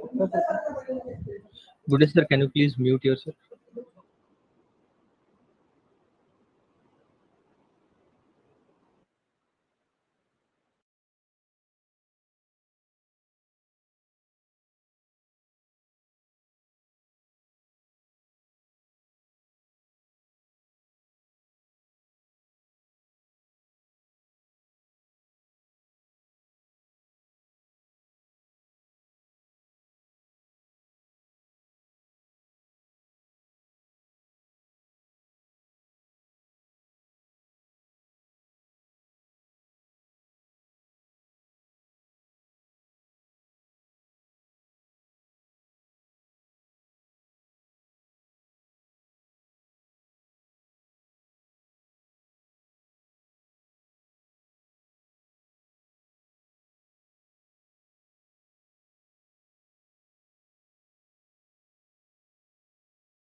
हाँ जी, स्लाइड शेयर करो।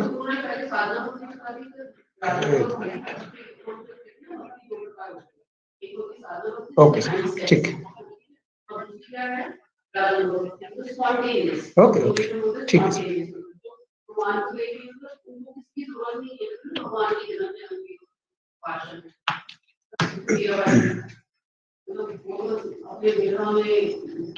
I welcome you all on behalf of Kamala Nehru College of Pharmacy and APTI for the second half of today's workshop on QBD.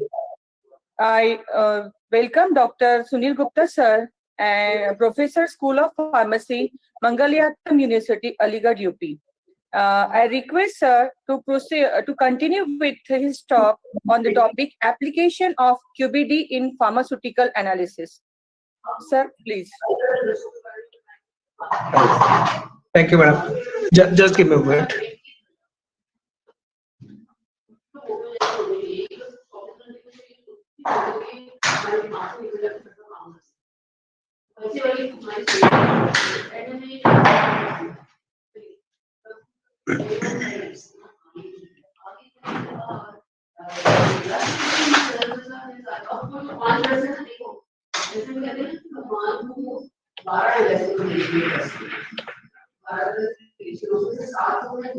So is the slide visible now? Yes, sir. Implementation of QBD. Yes. No, it is not And, now. In presentation mode? No, sir. No. It is not visible. Yeah, it is now. It has now come up, sir. Just a minute. Sir, left दिख रहा है.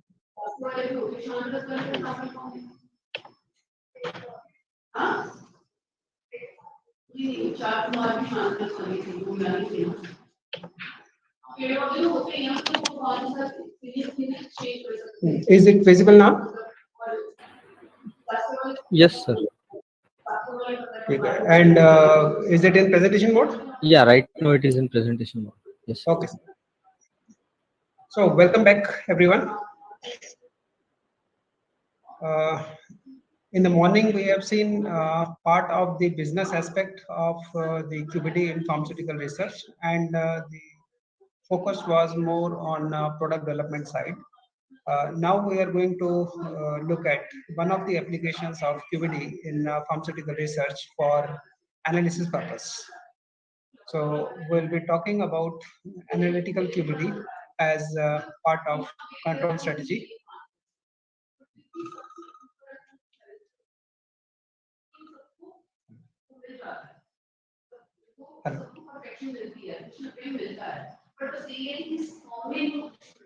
Am I audible?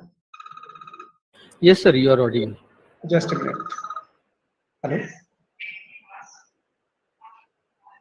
Okay. Just a minute.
Hello. Yes, sir. Am I audible? Yes, sir. Yes. Okay. Please confirm once again if the slide is available in the presentation mode. Yes, sir. It is available. Thank you. Okay. Now, first of all, sorry for the background noise. Actually, as my wife is taking another class. So, and I think that noise was overlapping. So, मैंने अपना position change कर लिया है और अपना camera off कर दिया है. Is it okay? Yes, sir. Perfect. Thank you, ठीक है. sir. Then we will start with the analytical QBD. And जब भी हम analysis की बात करते हैं, it is something which controls. We are trying to measure the variation in the product, and this is the in-house control strategy.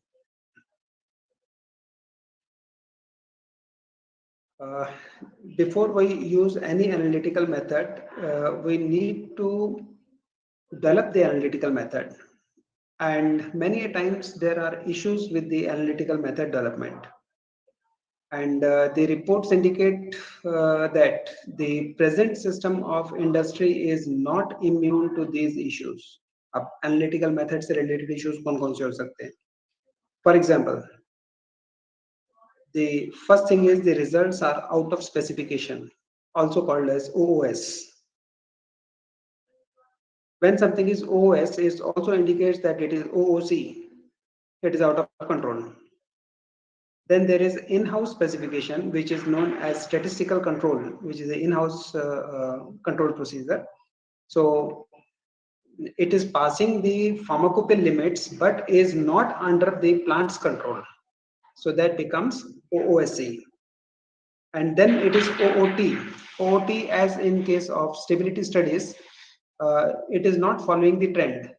एक time point का sample आपने लिया, उसमें ऐसे मेथड ज्यादा आया, उसके नेक्स्ट वाले में कम हो गया, उसके नेक्स्ट वाले में फिर ज्यादा आया. It could be because of analytical variation, or it could be because of jumps in the data analysis.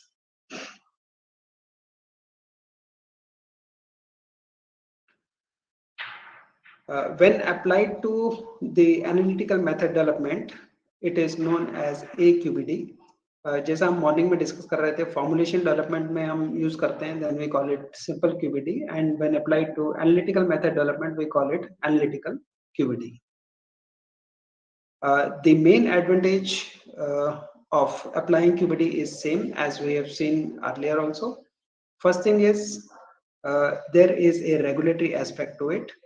If you are making any changes in the method which is within the design space, then it does not require reapproval from the FDA.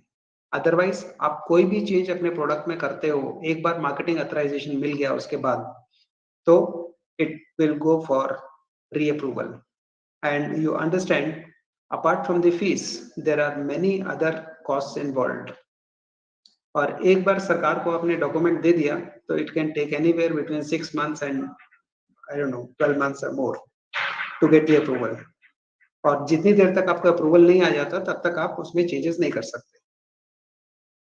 So जैसे morning में हमने देखा था process development में, if your design space is established for the process and tomorrow you have to make a change within that process using the same set of equipment, same mechanism of operation, then new approval is not required from the FDA. Same thing applies for analysis also. It allows the analytical method for movement within the method operatable design region, also called as MODR. अगर इस period में आपको analytical method change करना पड़ता है, then you don't require a separate approval process for this. Apart from this, the analytical method which has been developed using AQBD approach, it reduces the number of OOT results, that is out of trend results and out of specification results, because the method is robust within the design space region. और ये आप initially proof कर चुके हो. Now, AQBD is used for method development as part of risk management. अगर कल को analytical method में कोई changes आते हैं, very simple case, in my previous college when I was doing M.Pharm, तो HPLC रन करते थे. अगर AC ऑन होता था तो रिजल्ट अलग आता था, और AC ऑफ होता था तो रिजल्ट अलग आता था. The retention time of the peak used to change. Now, this is something which needs to be captured in the risk management. या तो आप पहले से गार्डेड कॉलम यूज कर रहे हो which is through the control temperature, और अगर वो यूज नहीं कर रहे हो तो फिर एसी वाला इफेक्ट आएगा. So that kind of risk management can be done. Pump की एक्यूरेसी, flow rate की accuracy, these things matter. So analytical process development is also a part of risk management, analytical method development, pharmaceutical development, and pharmaceutical quality system. That is Q8, Q9, and Q10. Q8 is development, Q9 is risk management, and Q10 is quality system. अब एक side हम QBD की बात करते हैं, दूसरी side पे हमारे रेगुलेटरी एस्पेक्ट्स हैं जो ऑलरेडी नोन है. One of them is ICH and second is pharmacopoeia. ICH Q8 defines QBD as a systematic approach to development which begins with the predefined objectives. जैसे मॉर्निंग वाले case में हम ये देख रहे थे कि कंज्यूमर नीड्स क्या है, it is a predefined objective. ठीक है, in this case analytical variation minimum होना चाहिए, that is a predefined objective. And it emphasizes the product and process understanding as well as process control based on sound science and quality risk management.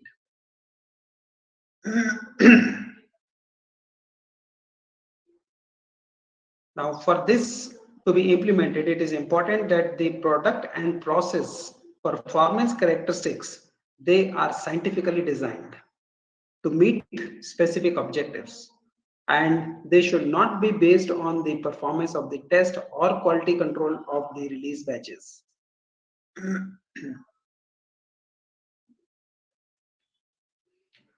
The presence of QBD, it ensures that the development is robust, it is cost effective, and is applicable throughout the life cycle of the product.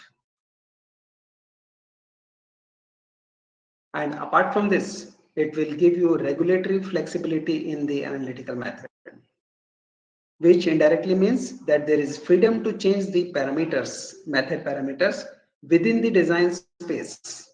And in the case of AQBD, it is referred to as MODR, or method operatable design region.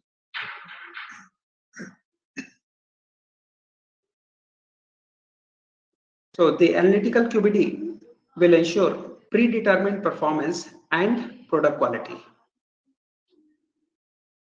Now, there are certain parameters and attributes which may be related to drug substance and others may be related to drug products or other material components.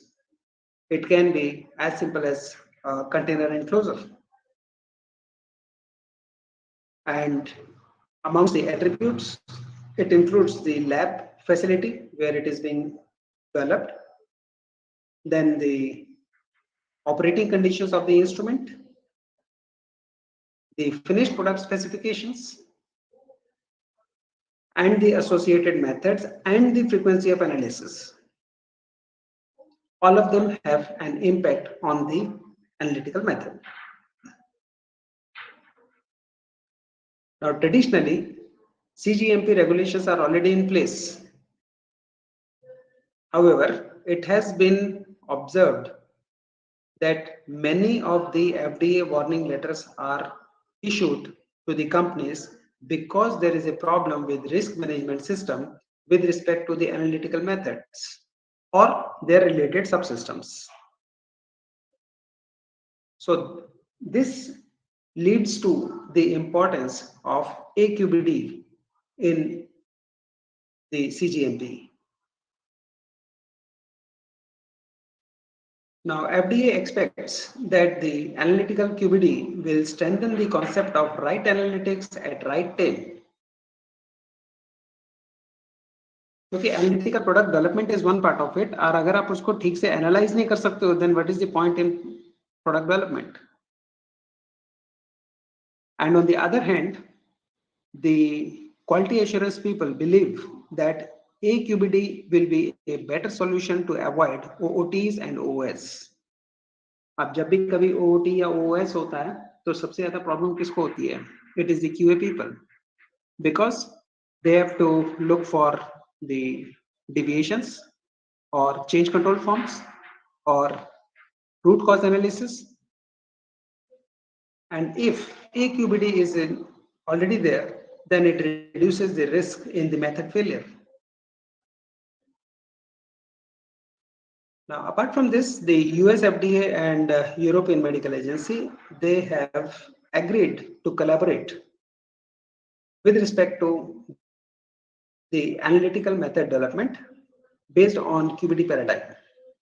And one of the most frequently used and relatively complex methods is HPLC. So rest of the talk will focus on HPLC method development. To develop the method is one thing, to validate the method is another, and then to transfer the method to the QC lab is another. R&D lab में आपने analytical method develop कर लिया, but then you are transferring it to the plant. From R&D to plant, is the HPLC of same manufacturer or is it different? Is the column used same or different? Is the analysis same or different? And all these things can change. Therefore, it is important to understand the RSD during inter-lab method transfers. Then there is collaboration to establish the methodology for verification of method operatable design range during the site transfers. कई बार होता है कि manufacturing एक company में चल रही है, वहां से शिफ्ट करके सेकंड कंपनी में जा रही है, तो वहां पे प्रोडक्शन मेथड तो मैच हो गया, लेकिन एनालिटिकल मेथड्स आर डिफरेंट. एक जगह वाटर्स का एचपीएलसी यूज हो रहा है, दूसरी जगह एजिलेट का यूज हो रहा है, तीसरी जगह शिमात्सु का यूज हो रहा है. And therefore, to define the review criteria for evaluation of QBD based on the analytical methods. अब इसके इतने सारे वेरिएशन जो पैरामीटर्स हैं, that needs to be verified and ensure that there is no change when this method is used on any manufacturer's HPLC.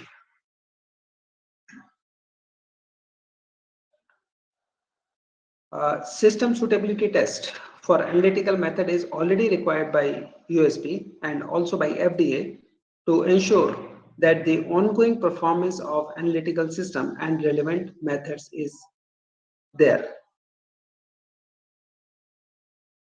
Now, the USP and European Pharmacopoeia, they are granting flexibility for analytical methods that can be changed without the need for revalidation, but the condition is AQBD approach has been implemented during the AMD.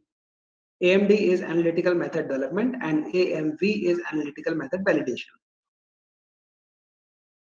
And let me tell you from my experience that any validation of analytical method which involves at least 3 important parameters for oral solid dosage forms. One is assay, second is dissolution, and third is related substances.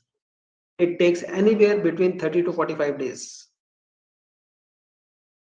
So you can understand if this revalidation can be prevented, it saves a lot of time.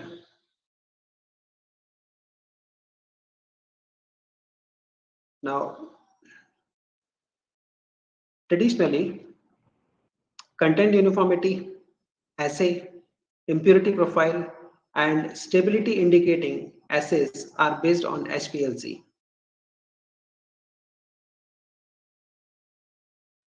However, HPLC involves a set of complex parameters for method development. It may be suffering from low sensitivity, low selectivity, or there could be inadequate understanding of the method performance and method parameters. It is for this reason that revalidation protocol is recommended.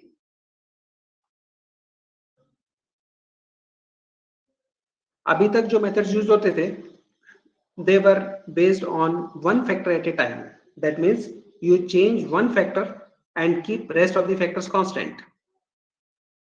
Now, this practice yields a narrow, robust behavior for instrumental variables. Therefore, this risk needs to be avoided, and if we can get rid of revalidation, it is good. And this is where AQBD helps in saving the cost involved in revalidation.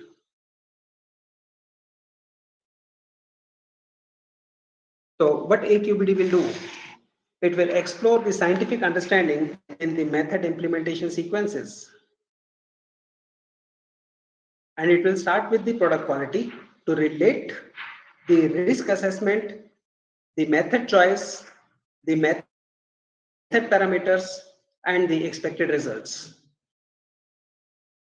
for getting a high, robust, and cost-effective approach.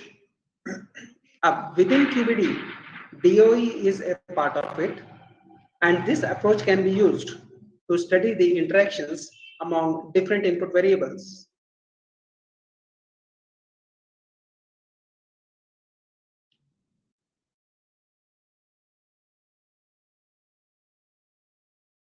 So the advantage of using AQBD is that it will reduce the out of specifications, out of trends, out of control, and out of statistical control results.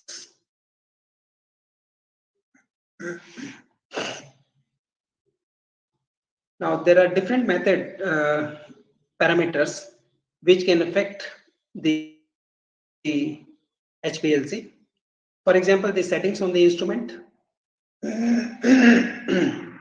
the characteristics of the sample itself, the method parameters, the choice of calibration models,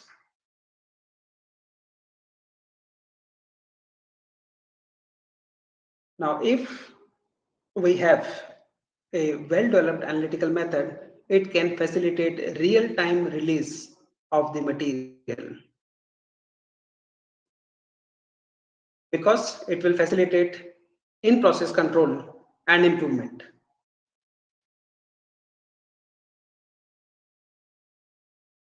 Now, though QBD provides an opportunity to achieve the flexibility, it is at a cost, and the cost is high degree of robustness and analytical method understanding.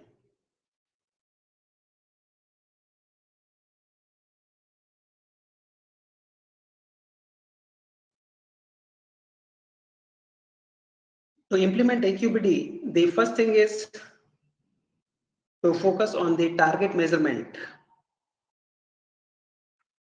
That is the product profile in the form of ATP. Here ATP is analytical target profile. And the critical quality attributes. And जैसा हमने पहले discuss किया था कि CQA is a subset of QTPP, and in our case ATP and QTPP, they are analogous. Once the CQAs are there, next we need to understand the selection of suitable analytical techniques, the risk assessment for variables, and method development using DOE, and then the validation of the process for a particular model and to establish the control strategy.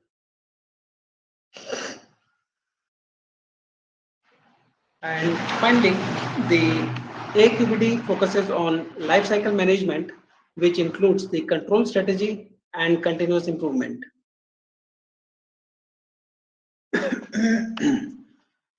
Coming to implementation of analytical QBD, it defines the purpose of the method, which is used to drive the method selection, the design, and development activities. Now, ATP is a key parameter to facilitate continuous improvement. And this is possible if the regulatory authorities approve the ATP statement.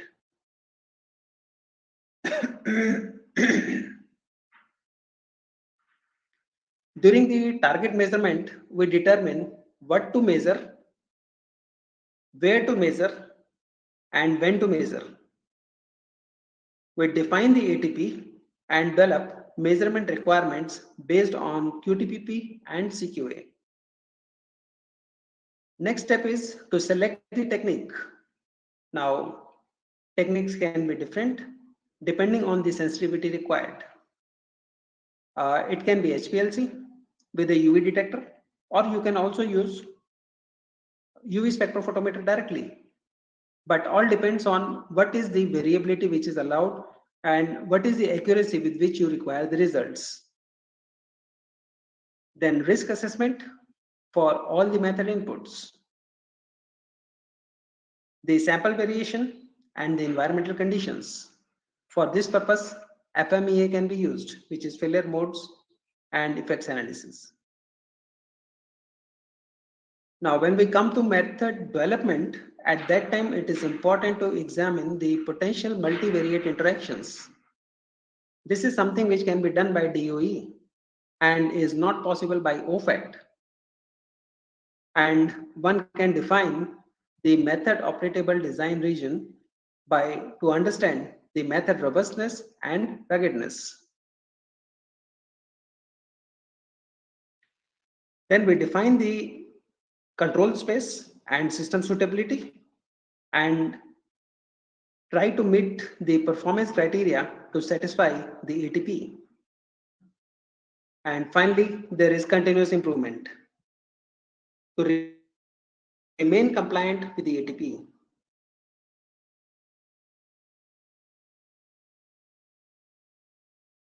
Now, as far as analytical method performance characteristics are concerned,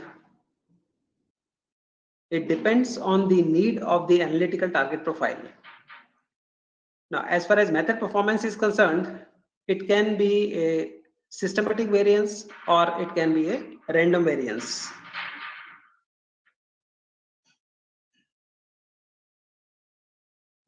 अब अलग-अलग चीजों के लिए अलग-अलग test use करते हैं. For accuracy, specificity, and linearity, they are treated as systematic variability. On the other hand, precision, detection limit, and quantification limit, they are random variables. On the other hand, range and robustness, they are not defined either by systematic or inherent variability.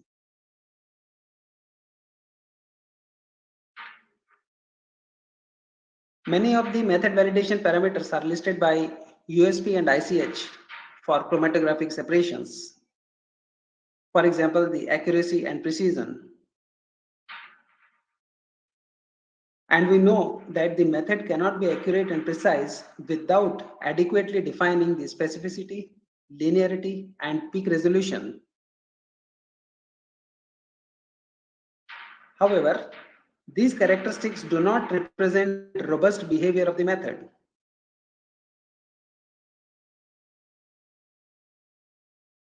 Now, range is an important component which needs to be established for acceptable behavior of systemic and random characteristics.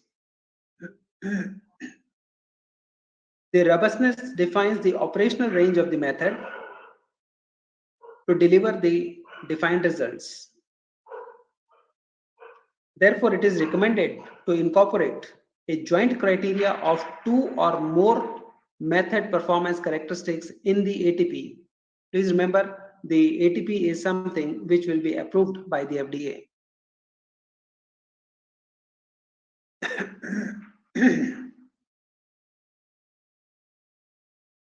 Now, when it comes to selection of analytical technique, again, it depends on the needs defined in the ATP. The analytical technique selected should satisfy the required method validation parameters in compliance with the ICH and in compliance with the FDA requirements. Now, as such, specificity may not be included in ATP, but the analytical technique should specify this specificity.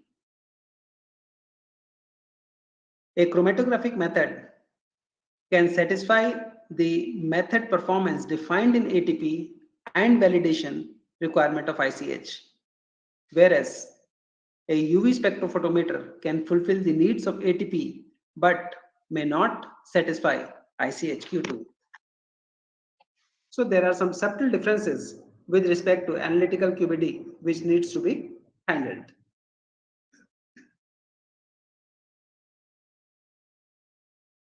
During the risk assessment, the focus of AQBD is on analytical method development, and it includes the assessment of risks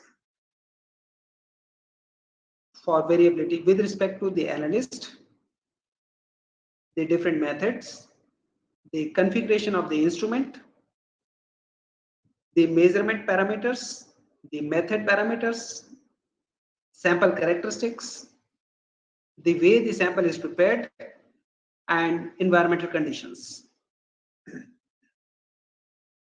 Actually, risk assessment is a precursor to method transfer, to analytical method transfer, and it focuses on the routine laboratory practices, the source of reagents and chemicals, the testing period, and the cycle time.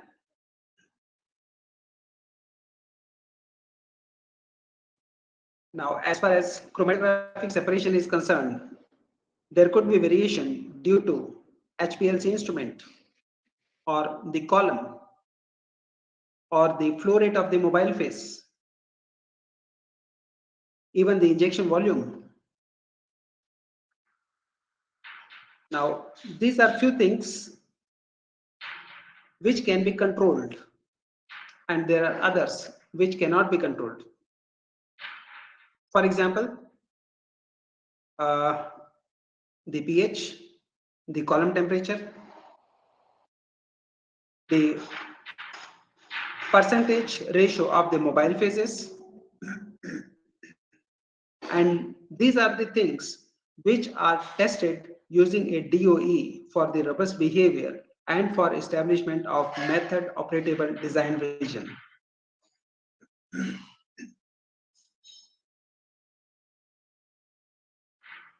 As part of quality system,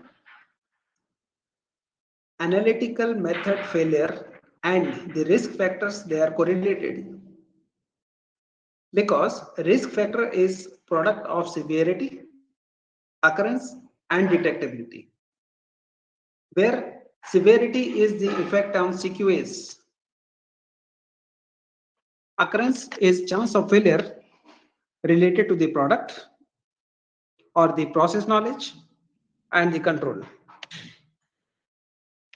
whereas detectability is the ability to detect the failure capability of the analytical method and sampling. Many times sampling errors also lead to problems.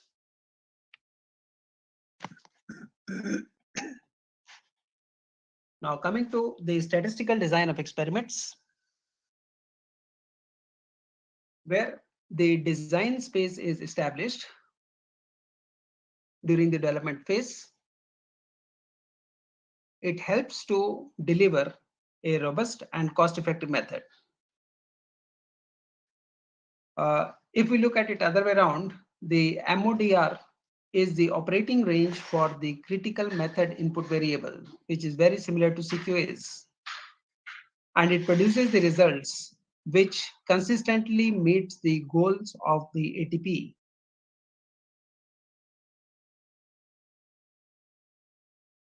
And if successfully implemented, the design space permits the flexibility in the input variables, because it will deliver the same output. And the advantage, you do not require any resubmission to the FDA. And this sound understanding of method development is based on science, is based on risk management, and is a multivariate approach for method performance.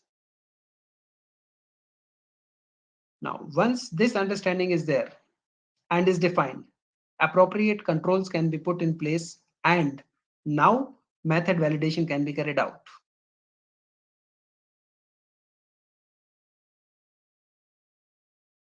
During the implementation of DOE for analytical method development, it requires that there is a good understanding for the selection of input variables and output response.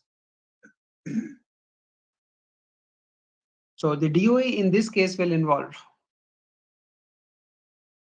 first is the screening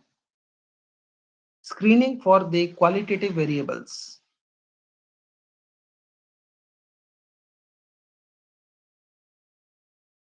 It works as semi-optimization tool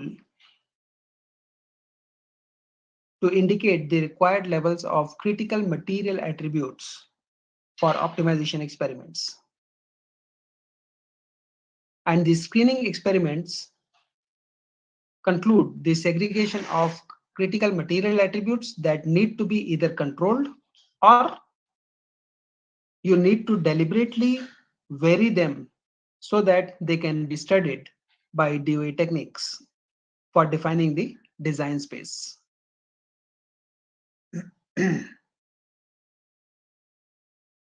Second phase is optimization. This is a quantitative measure of the critical material variables which can be coming either from screening or from the risk assessment.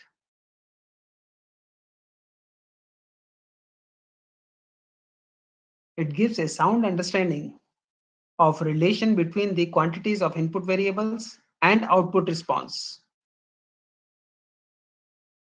and will have an effect on the method performance and the analytical target profile.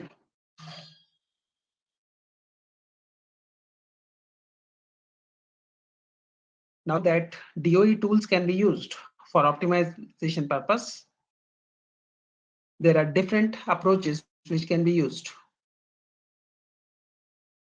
अब जब भी कोई optimization technique use करते हैं, essentially what you are trying to do is you are trying to derive a model, a mathematical model.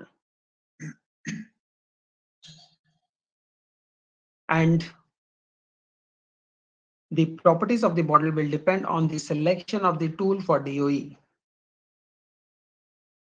And this selection depends in turn on the number of input variables, the knowledge of control parameters, and the scientific understanding between the variables and the result. Now, statistical knowledge is important to interpret the interactions and the contribution of variables in the method responses.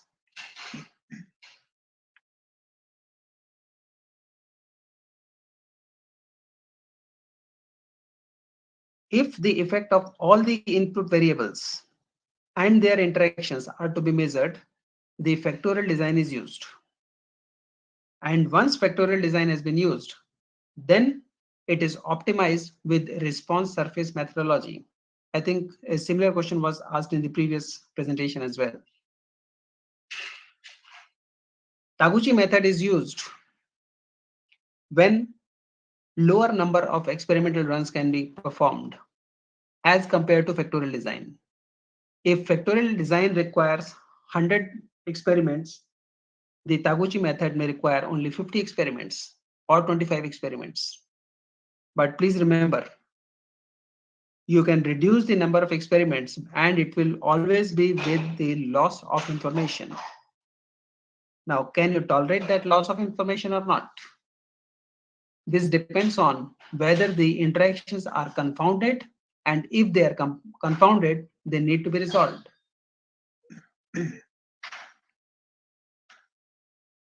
When large number of input variables are to be studied without interaction effects, in those cases, Plackett-Berman design can be used.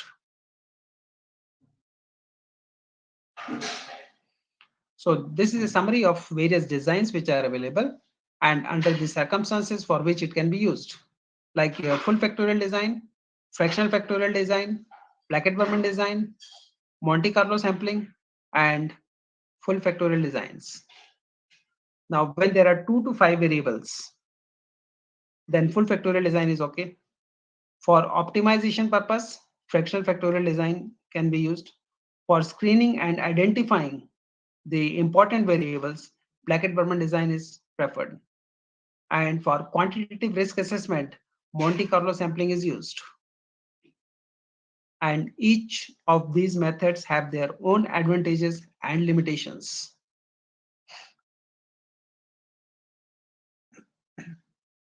Once the design has been selected, next part is to define the MODR, or Method Operable Design Region. And once the experiments are executed, you will have the results in hand and you will be able to plot the results. When you are studying the multivariate data, in those cases, the plots turns into surfaces and you obtain contours. Contour is a 2D response which represents the impact of different variables at the same time. For example, pH on the x-axis and percentage of aqueous phase on the y-axis, and its effect on the retention time.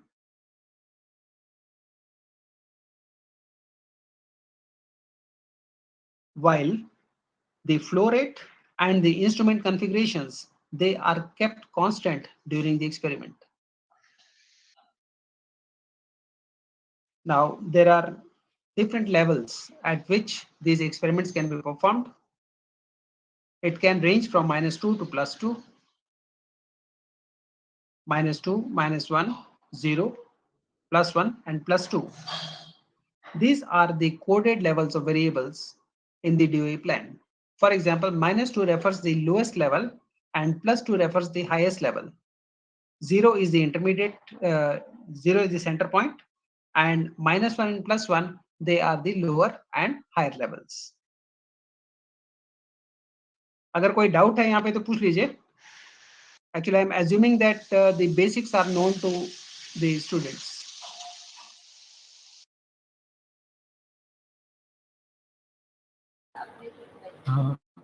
We request all the participants to put their doubts in the comment section of the YouTube or in the chat box. Thank you. Normally, a contour is used when the response is not linear and the relationship between the input variable and the response variable, it has a curvature. For those cases, we use mathematical models suitable for the contours. And the predicted value can then be verified by actually performing the experiment and identifying the deviation from the observed value. So it is the difference between the predicted value and the actual experimental value. So this is about contours, which is for non-linear relationship. Then there is a surface model which is suitable for linear responses. This is more like a plane and is not a contour.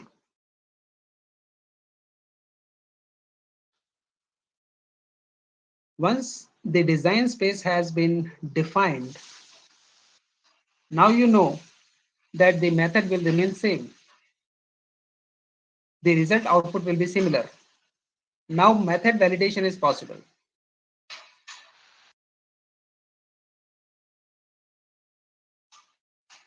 Now the predicted values for the targeted method response are validated by actual experimental run. And regression analysis is carried out to validate the model statistically. Now, when you validate the model, you get to know its R-square value. You get to know if the individual terms are, which of the individual terms is more important, and is it statistically significant or not statistically significant.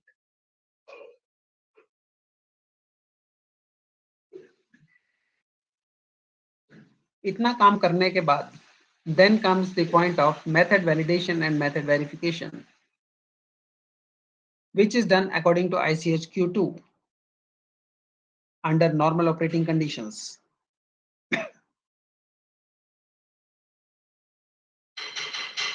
Now, in addition to method validation, method verification can be performed through accuracy and precision assessment at different method factor points within the MODR.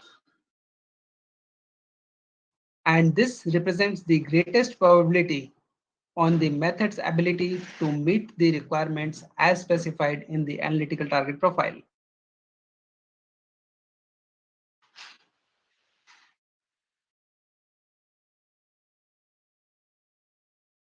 Now, just to give you an example, the column temperature can be varied between 35 to 45 degrees Celsius. On the other hand, the composition of the mobile phase, aqueous or organic, can be varied between plus or minus 5%. The pH can be varied between 0.2 to 0.3 units. Now, the validation and verification experiment should demonstrate the robustness across the parameter ranges from low to high through the target value of the variable. For example, if the target buffer concentration is 15 millimoles, then the robustness check has to be conducted from 10 to 20 millimoles. And if the performance characteristics are satisfied and meet the ATP, then the method operable region for the buffer concentration will become 10 to 20 millimoles. But this is acceptable only if the specificity is being proven.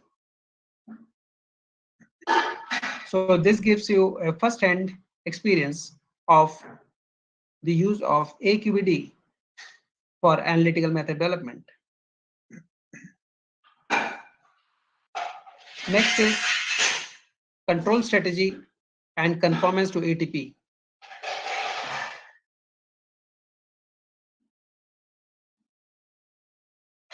In product QBD, the control strategy is designed to ensure instant product production with required quantities, and control strategy is derived from the data collected during method development phase and the method verification process.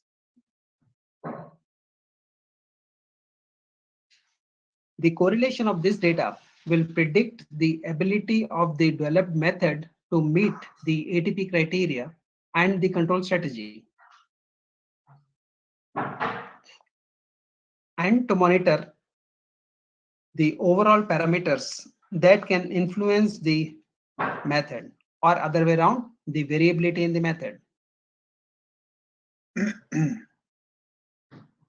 Please note that the control strategy, whether derived from analytical QBD or by traditional control strategy, it does not differ significantly. However, what you save here is the time. With same resources, you derive much more information than by one factor at a time.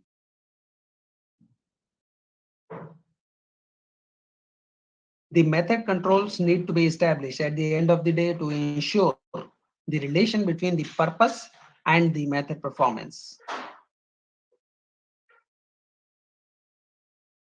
And during the life cycle, the continuous monitoring, the method performance is measured over a period of time to ensure that the method is compliant as defined in the ATP criteria. And in pharmaceutical industry, it is represented by control charts, like statistical control charts. It allows the analyst to detect, to identify, and address any out-of-trend performance of the analytical method.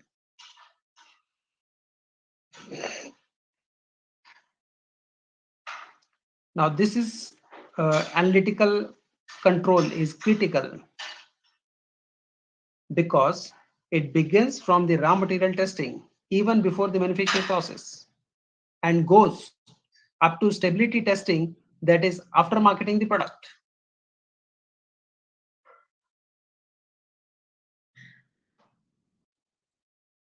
During raw material testing, the control strategy can be specifications based on product, QTPP and CQA, the effects of variability, could be because of the different suppliers or the different manufacturing process used by the suppliers. In-process testing can be real-time. It can be at-line, online, or in-line measurements. There could be active control of the processes to minimize the variation due to production process. And the criteria can be based on multivariate process understanding. Then after the manufacturing process is complete during the release, the quality attributes can be predicted from the process inputs, because the specifications are only a part of the control strategy and are based on patient needs. During stability testing, the predictive models, they minimize the stability failures, and the specifications are set on the desired product performance with time. Now there is an important relationship between the PAT and QBD. Actually, process analytical technologies and QBD, they are related to each other. And for effective implementation of PAT, it is important to have the QBD in place. PAT is based on two major components. One is understanding of the scientific and engineering principles involved in the manufacturing process. And second is the identification of the variables that affect the product quality. It is all about understanding the sources of variation and the quantification of those variations.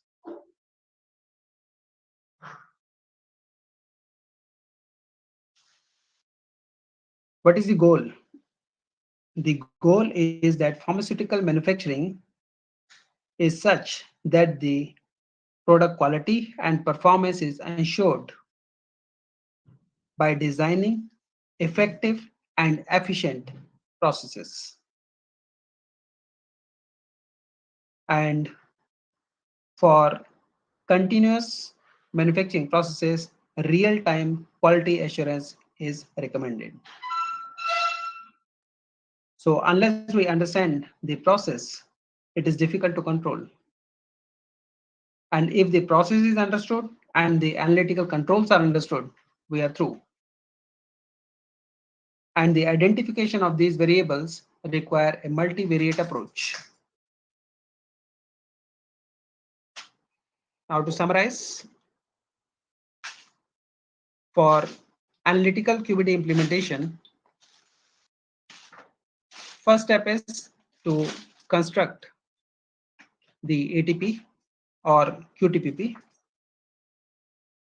as outlined in the FDA approval. Analyze each specification of the product for its criticality.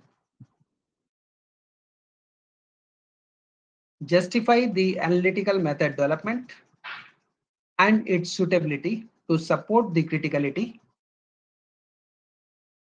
Select a suitable analytical method, whether it is HPLC, UV, or IR, but it should meet the ATP.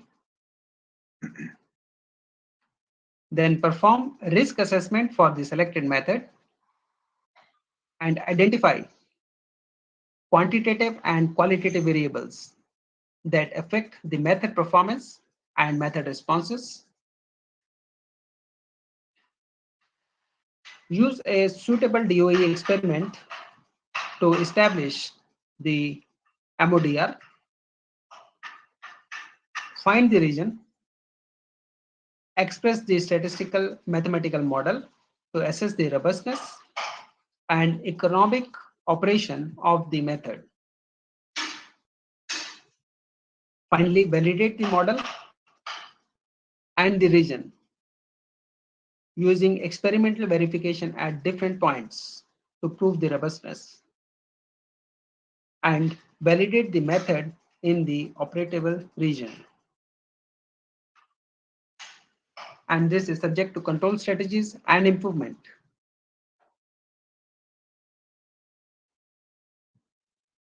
Now, just to give you a very short experience of AQBD in HPLC in visualization form. As you can see here, this is a kind of diagram which is depicting the use of HPLC. There are two types of solvents, solvent A and B, which are passing through the high pressure pump, then through the degasser, then to the purging pump. It passes through the valves, they get mixed, and it passes through the column. First through the pre-column, then through the sample injector, then through the main separating column, and then through the detector. There are fractions which can be collected separately. Now the critical material attributes can be composition of the mobile phase, the flow rate of the mobile phase, which can be isocratic or gradient type, or mode of separation, which can be normal phase or reverse phase. It is important to measure the pH and temperature of the mobile phase to specify the packaging material and packing particle size of the pre-column and also of the main column. Whereas critical material variables can be the injection volume, the precision of injection volume, the oven temperature, the pressure of the degasser pump, the flow rate of the mobile phase, the length of the column, the diameter of the column, and the detector wavelength. Please note here some of them are parameters and some are variables. Parameter is something which remains constant, for example length of the column or diameter of the column. Whereas keeping them constant, the variables, flow rate can be variable for any particular specified length or diameter. Now then there are critical process attributes which can be related to number of theoretical plates or height equivalent to theoretical plates, relative retention, resolution, capacity factor, tailing factor, injection precision peak area, and peak heights as defined by the percent RSD.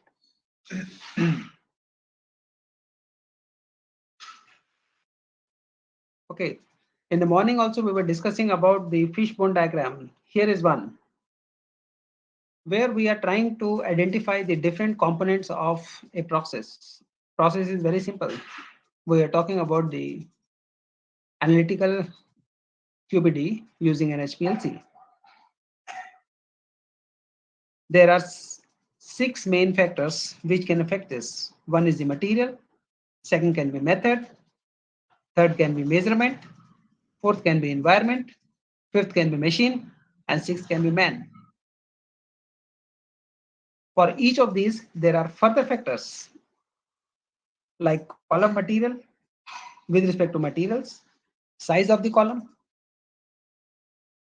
pre-column material, then the main column material, the functional groups, the mode of packing, surface area, particle size distribution, all of them are related to material. Then there could be method attributes like composition of the mobile phase, property of the mobile phase, flow rate of the mobile phase, separation mode. With respect to measurement, it could be the sampling rate, the level of impurity, percentage purity, recovery percentage, the calculation of the peak area. With respect to analyst, it is possible that the analytical method development analyst is different from the analytical method validation analyst. There could be manual errors. The quality assurance person can be different from quality control person. With respect to the instrument, there could be changes in the weighing balance.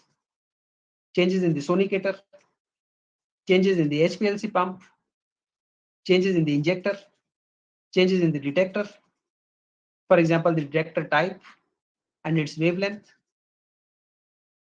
Apart from this, there could be environmental factors like the location. It can be a different site outside the manufacturing premises, the conditions of light, pressure, moisture, and temperature. So if we look at it in totality, the analytical method is as complex as the manufacturing process.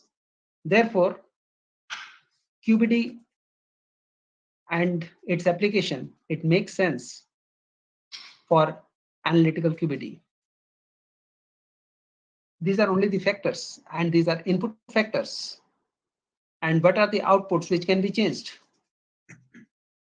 It can be number of theoretical plates, HETP, relative retention, capacity factors, tailing factors, peak area, and peak heights.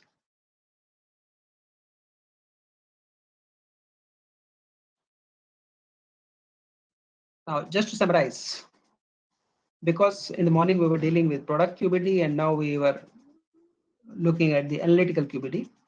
During the stage one, on one side you have QTPP and on the other side you have ATP. In stage two, there are critical quality attributes. One is with respect to product and second is with respect to analytical method. Then in stage three, there is risk assessment. In stage four, for product, we call it design space, and for analytical QBD, we call it MODR.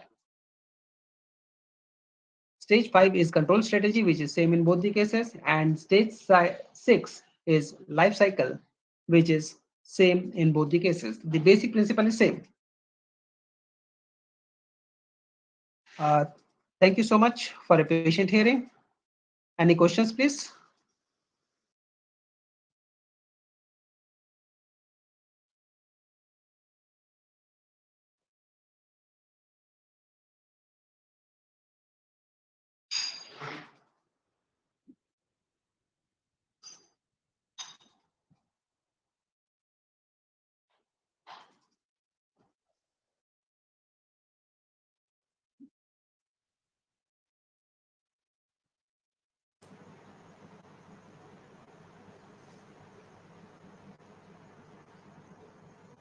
Questions थे ना कविता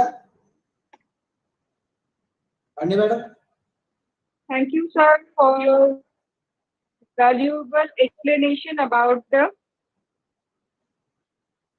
Sir, मेरे sir. Questions थे ना कुछ बच्चों के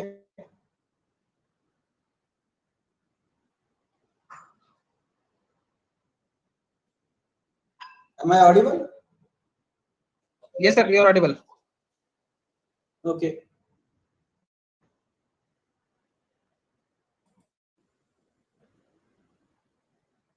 कविता को आवाज आ रहा है क्या मेरा?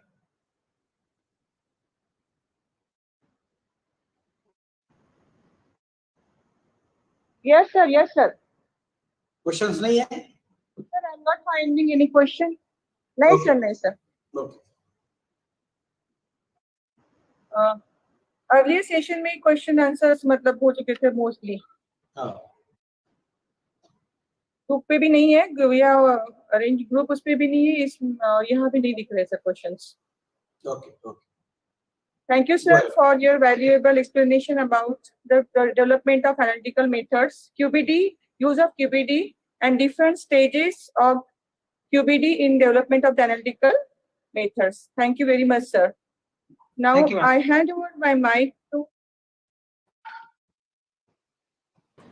Thank you, Dr. Sir. Dr. Sunil sir, thank you very much. Thank you, sir. Thanks a lot. It was a nice experience to be again with you. I know you have a very vast knowledge about the subject. So I think once again we should plan it and the entire day will be given to you. Thank you, sir. Yes, yes.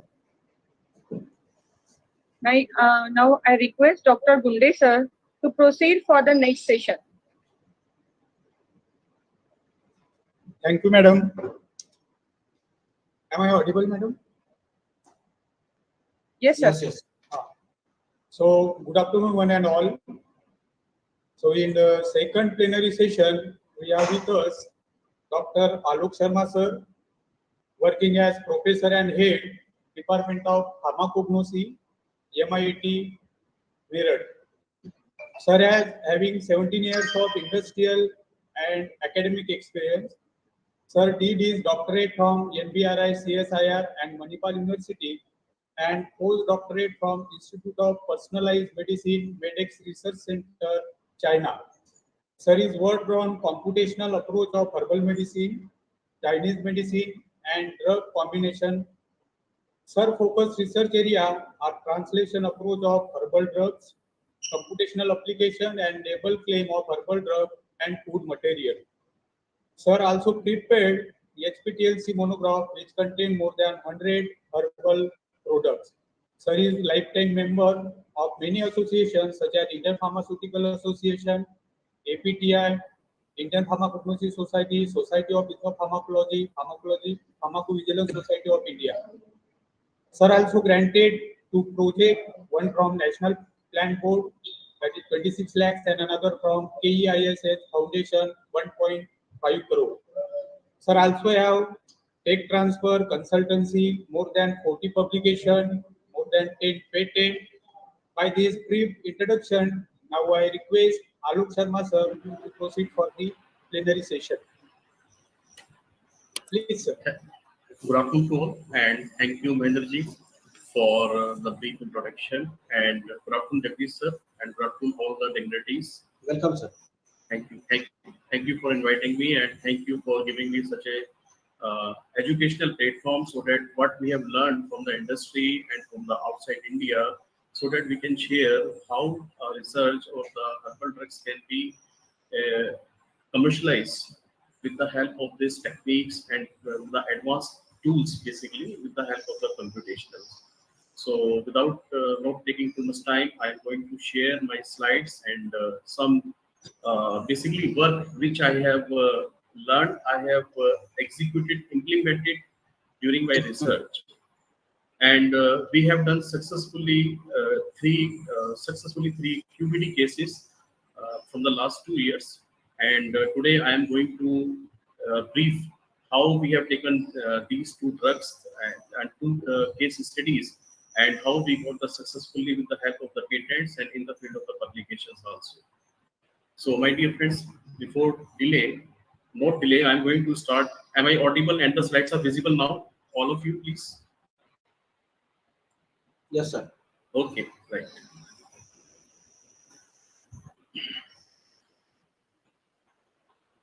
So this is the content, what I'm going to take and what I'm going to cover. First is the introduction of herbal drug, then what is the importance of the Indian system of medicine and the issues in the herbal drugs. We have already studied in our courses and daily we studied, but the basic problem is how this issue can be solved out with the help of the computational approach. Simultaneously, we have to understand the basic understanding of the standardization and the quality assurance. What is the importance of the quality assurance? And this is the another important thing, introduction of the quality assurance and the QBD. Is there any relation between the quality assurance and the QBD? Today we are going to cover and try to understand this topic also. And what are the application of QBD in the herbal extraction, which is the topic, and I am going to highlight on that area also. And successfully case studies of the QBD in herbal area. I am going to cover my research paper and my patents.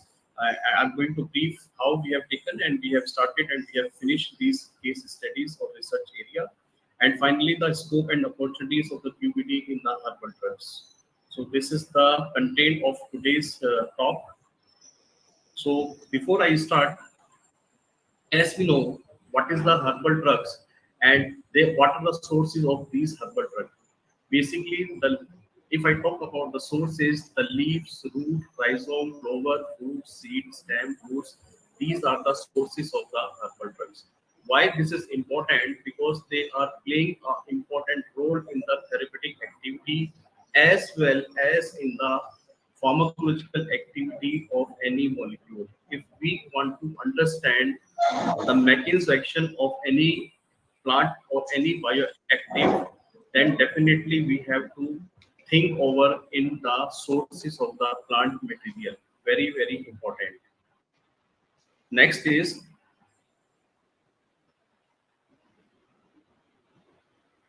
how these bioactives are playing a role if they are obtaining from the different sources.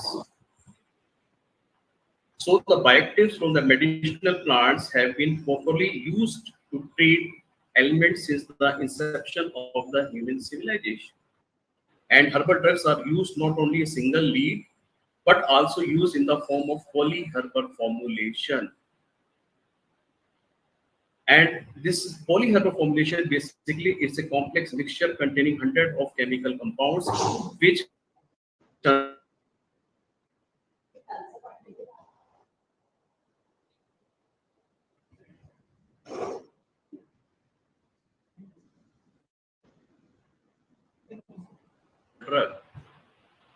So what are the scope and opportunity? Presently, if we talk about the scope, where we can work and where we can do research in which sector. So the first reference will be herbal medicine. As you see, the government of India, they are promoting and continuously highlighting the agriculture as well as the herbal product and technology. The another booming area is biotechnology. Information technology is continuous, it's remain, there is no change, it's booming. And there is another introduction of the artificial intelligence and analytical techniques. Yes, it is again the booming technique or booming area of the 21st century where we can do the work. And this is all are going to be most powerful element in this scenario. I think up to 10 years, this is the time of these 5 elements. So importance of the herbal medicine. Herbal medicine is not different from the Indian system of medicine. But in India, if we are living in India, we have to understand the concept of the first herbal medicine. What is herbal medicine and what is the importance of herbal medicine basically? As we know, if I say one single word, Ayush, AYUSH, what does it mean? It means that India has a unique distinction of the 6 system of medicine, ancient system of medicine, and they are Ayurveda, Siddha, Unani, Yoga, and homeopathy. And fortunately or unfortunately, this homeopathic system has introduced in the 18th century in India, but is well accepted now. And after the allopathy, this homeopathy is now the choice of the treatment. The people also ask for about the homeopathy. So these are the 5 systems of medicine which are always continuous in the, and they are contributing in the major role in the global healthcare needs. So what is the achievements of the herbal medicine? Basically, if we talk about from the last 25 years, what is the achievements in the herbal field? The first is the report of the Wolfia alkaloids, which is found to be hypertension. Next, our leads was glucocesterone we have given. Anuria alkaloids, mucopurines, and cyroline. It is effective in the vitiligo, pecoside, curcumine, pyridine. Now the second point and second catching here is all these molecules have been isolated. And before the isolating, what we have done, definitely there is a role of the extraction. And here there is no role of the extraction. The 3 important thing has played a role in the isolation. The first is the drug ratio, the amount of the ratio, and the second is solvent, selection of the solvent, and the third is extraction technique, which extraction technique has been accepted and selected for the isolation and purification, extraction and purification. So important 3 things which are required in QBD. Please take care and please remind, we will consider it in the case studies.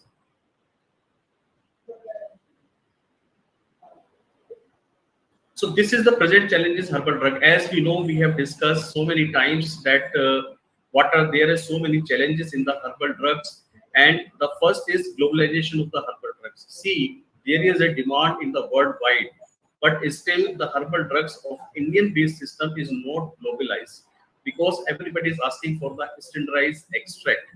Another question: how we are going to get this standardized extracts? Second is evidence-based herbal drug. How this evidence is directly connected and correlated with the QBD. This is the important thing. Then third is industrialization of the herbal drug sector.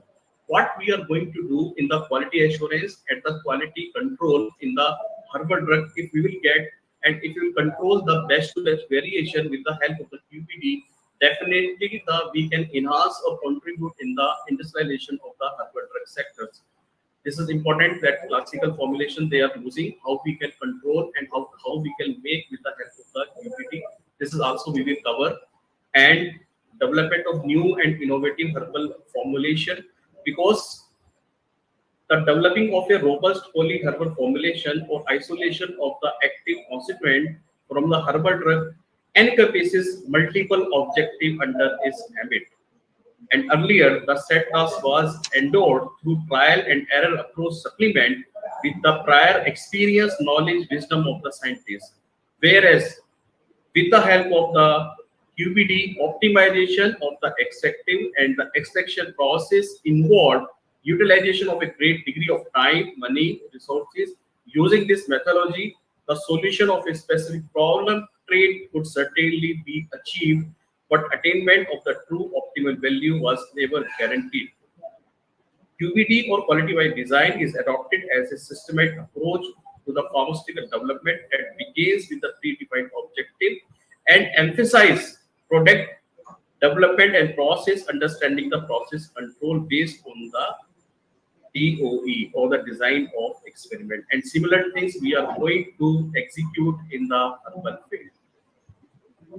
So what are the thrust area where we can work on the choice of the thrust area? The economical bioactives is the most important thrust area, and as well as the regulatory requirement and to find a better treatment modality for the disease. All these are thrust areas are connected with the bioactives. And the last is optimization, other parameters, how we are going to optimize along with the bioactives these parameters with the help of the quality by design. So this is the question still remain, are we globally competent? Because China is doing very well, Malaysia and Singapore, they're also doing very well, but I feel that China is the biggest competitor of India, and how we are going to neutralize or the counter to China in their traditional system of medicine. So this is the important thing, and what the tools we are adopting and executing so that we can compete to China or our neighbor countries. Already we have discussed the issues in the herbal drug, because when we started the application of the QBD in the herbal field, I have feel and I realized and I learned during the experiment and in the lab that the first is the lack of appropriate standard is the one of the important problem in the herbal drug.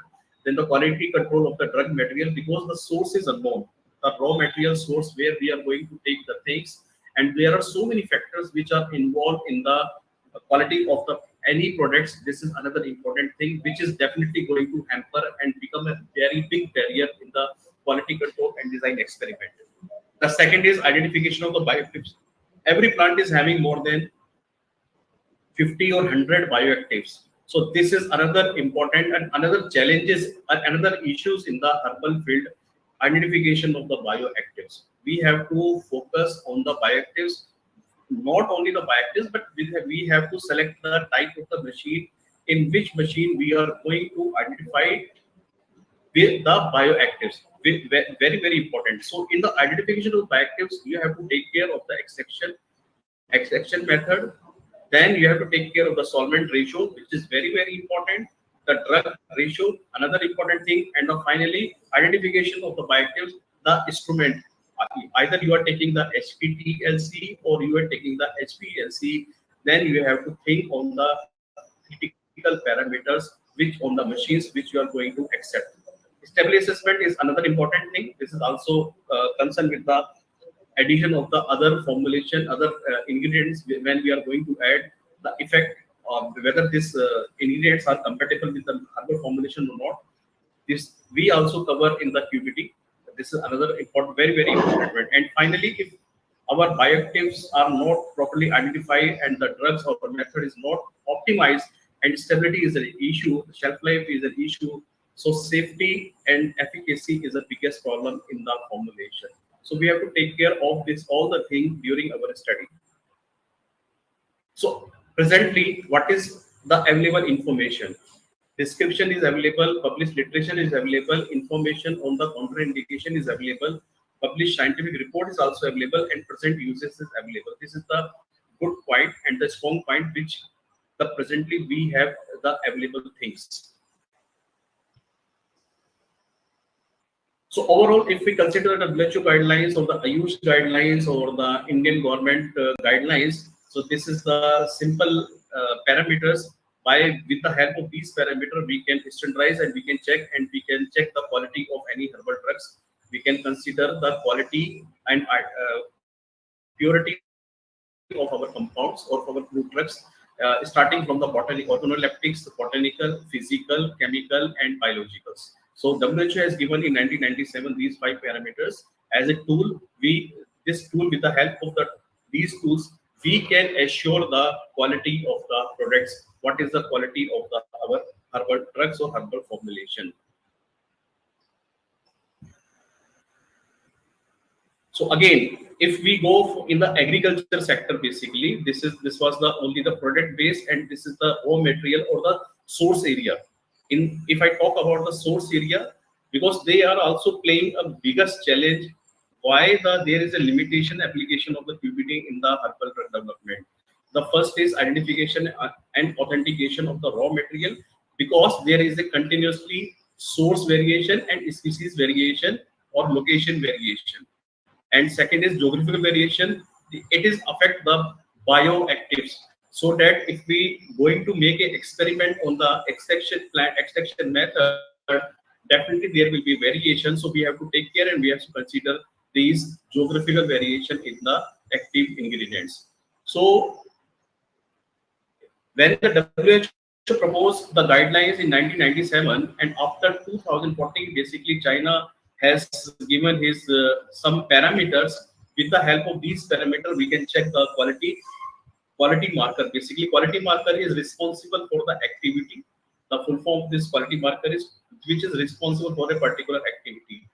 And what the China has done, this is given by the Cheng Xiu Liu in 2014. What they have proposed, because they have proposed that you can not identify the marker on the basis of any machine, any analytical machine. These raw material are affected by the morphology, chemical, microscopic. Ecological is the biggest important factor. You have to take care of the ecological marker also during your study. Another important parameters.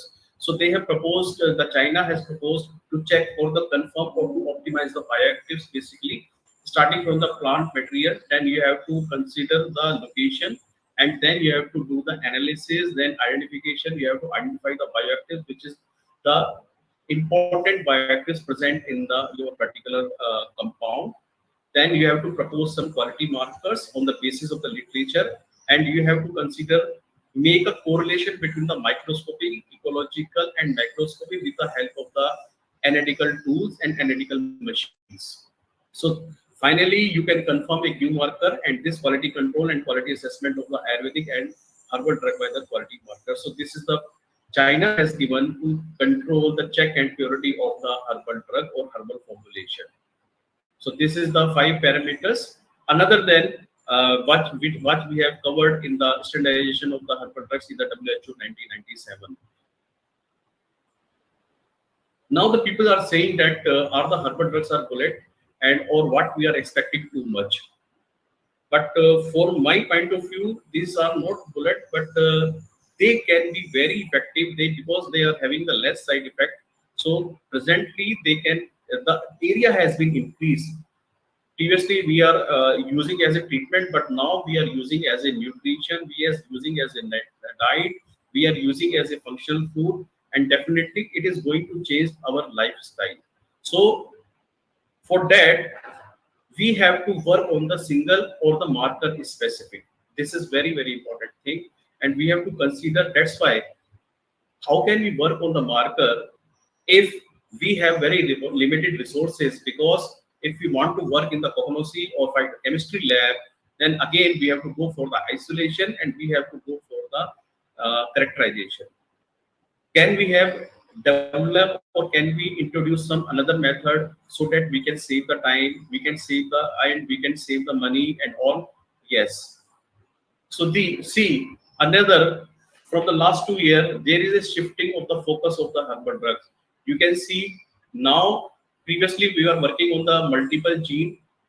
We have the formulation or we have the single plant, and we claim that it is going to effective in the antimicrobial, anti-cancer, antibacterial, anti-inflammation, pyretic. Now we are working on the one gene, and we have shifted from the multi-target to one target, and we have shifted also multi-ingredient to one ingredients of the herbal drug. This is quite interesting and amazing thing. We have already focus has been changed. So you can see from the last 2 years, this is the achievement of the herbal drugs during a COVID-19, and they have played a major role, uh, and they have contributed also to support the people that were, because in the home treatment, the home remedies, so many people they were based on the herbal medicines. This and after the screening and during the pandemic, basically many of them still are under clinical trials, and one of products is also I am the part of the clinical trials in the COVID-19. So this is quite interesting that still the drugs are working and the continuous there is a research on the COVID-19 herbal medicine based. So commercialization of the herbal drugs, there is a demand, but we have a limitation. So this is the overall things which are required by the regulatory. So can we give this thing with the help of the QBD? Yes, we can give these data to the regulatory with the help of QBD and more precise data so that our export can be increased. I will show you in the next slides how this is going to be very helpful. With the help of the QBD, we are going to produce these tools and data.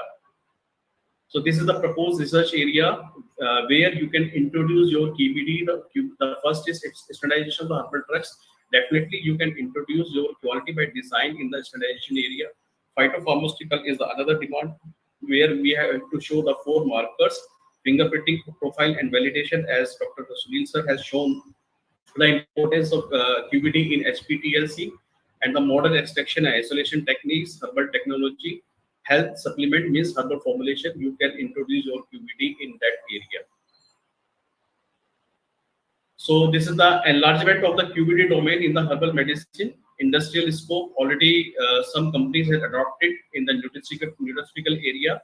Where they are working on the QBD industrial sector. Extraction industry is one of the most important and most demanding industry where we can execute the QBD in the extraction industries. Another is volatile and essential oil industries and phytopharma and cultivation of the propagation by the tissue cultures and cultivation and collection of the medicinal plants. You can also make a consultant of the QBD in the herbal drugs. This is another startup you can think about.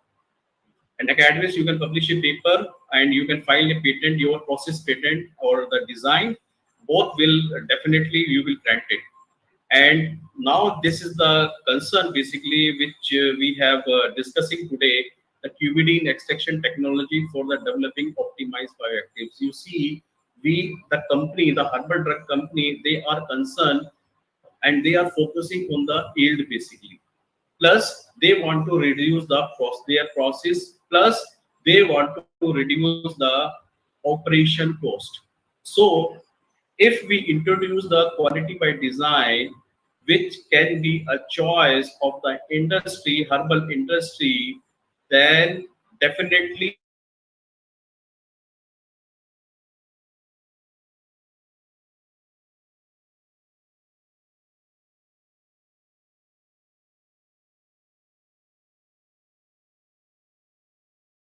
and no one was using the extraction technique, QBD in extraction. But fortunately, when I transfer one method, the QBD basically not a fully formed, but now they are in the demand and they have started the work on the QBD. What we will get if we will introduce QBD in herbal drug? The first and most important thing, the robust and the reliable process, which is the every time there is a struggle for the herbal drug industry. I am talking the herbal drug industry basically, so that we can assure the product quality. You see how this product quality is directly proportional to the you the quality basically. If our product is reliable process, definitely we can assure about the product quality. The solid process understanding, granting more flexibility, and this QBD can support for the innovative methods. Definitely, it is going to reduce the cost when we are going to execute in our research. So it has reduced the cost and the risk focused development supporting communication for the regulatory and industry. Important thing, very, very important.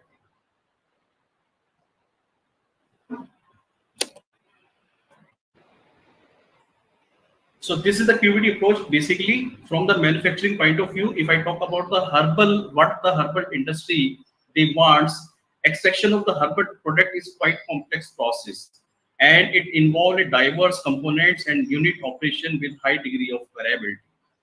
And these operations usually contain multiple parameters of the variable.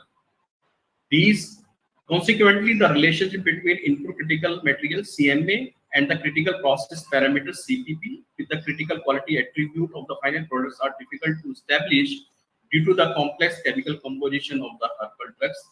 And as the extraction of the herbal drugs is performed mainly based on the experience, the effects of various inputs material on the product CQA are not well understood. As a result, the quality of the final products often suffer from high variability. So therefore, with the help of this QBD basically, and the design of the experiment for the efficient and cost-effective extraction of bioactives from the diverse plant material. And this approach will provide the understanding the scientific minute among the critical CMA, CPP, and CQA to control the potential source of variation. And finally, what we'll get, it is a rationally proposed harvesting the immense utility of this novel concept will not be able to reduce development and manufacturing cycle times, but the cost incurred during the extraction process as well. See, this is very small term and this is all well accepted in the pharmaceutical development. But you can think if we are going to introduce in the extraction, how this QBD can be very big and very well accepted in the herbal drug industry. Excuse me, Alok sir. Sorry Yes, to sir. interrupt you. Sir, yes, your slides are not moving. I feel you are referring to slide number 12 or 13, but we are seeing slide number 11. So could you please reshare your screen? Sure, sir.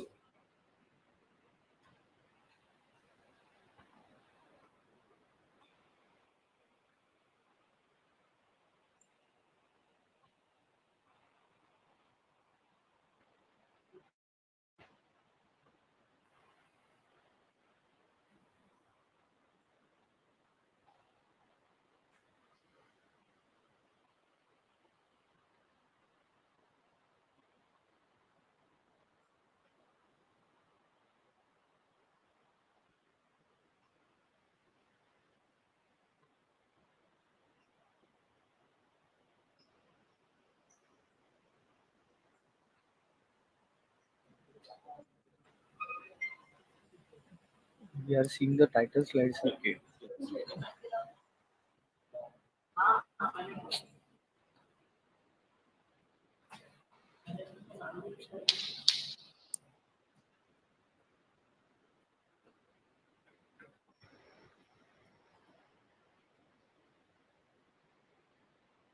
Is visible moving? The slides are moving? No, sir. We are seeing the title slide, and it is not on the presentation mode. No, I have already in the presentation.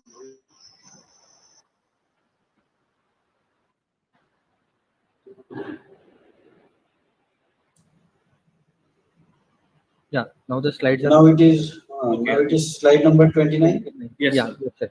Slide number 29, and not on the. You are deliberately not keeping it on the presentation mode, right, sir? No. Okay. No, sir, it is not on the presentation mode. And sir, I request you to please let us know about the QBD that is involved in herbal drug extraction. Actually, so that the slide will be. Yes, sir. Okay.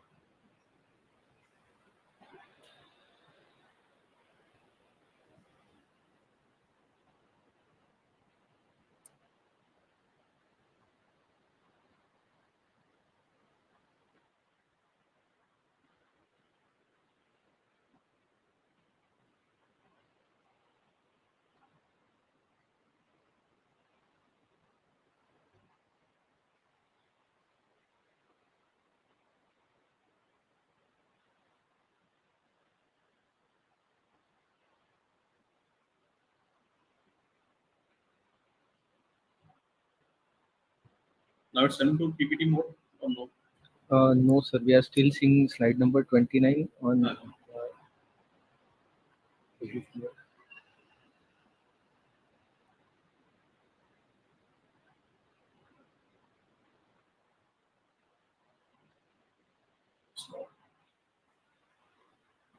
Just wait. Yes, sir.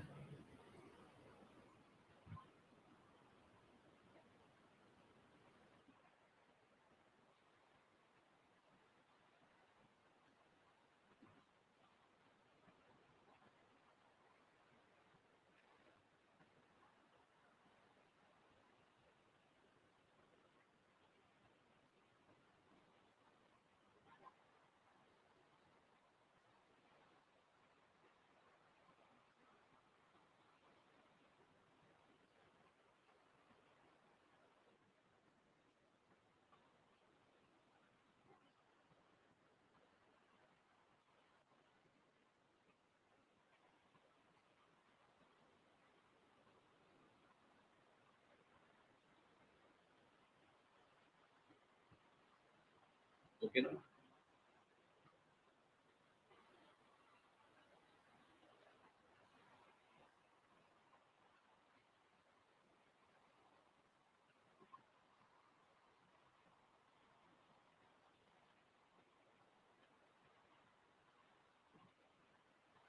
It's okay now.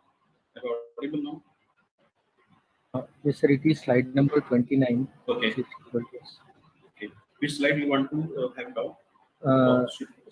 Sir, the slide which depicts about the processes that are involved, how they are rearranged in QBD, the extraction processes. Maybe, sir, slide number 12 or something like that.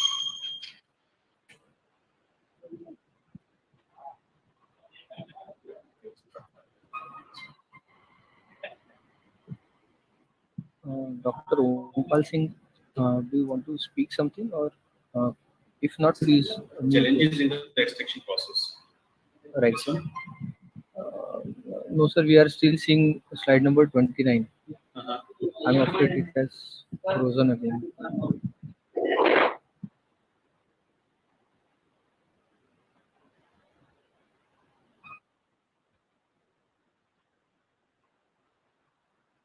I started QPD after this Q marker. QPD domain, basically, I've started this QPD in extraction technology. 24. Slide number is 24.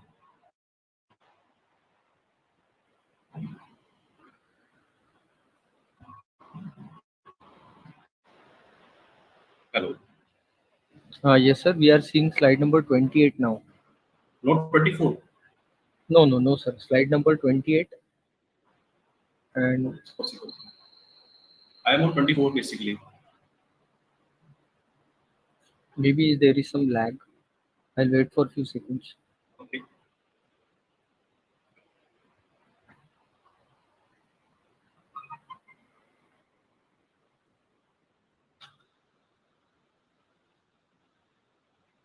Yes, sir. Now on 24.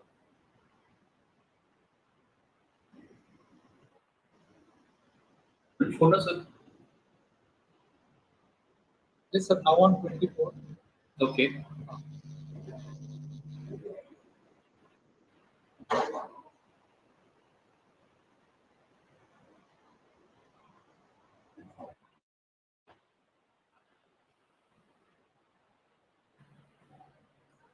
Shall I continue now? Yes, sir, please. Okay. Thank you, sir. Okay. If you have any doubt, if someone is around, please ask me after the session. Okay. Sure. And We please encourage all the yeah. participants to put their doubts in the chat section or comment section. And please tell me if there is some problems in the slide movement or my voice. So please inform me. Okay. Thank you. Okay. Yes, sir. There was a comment that sound also is not there, but I will ask participants if put affirmative message if they are able to listen along, sir. Okay. Right.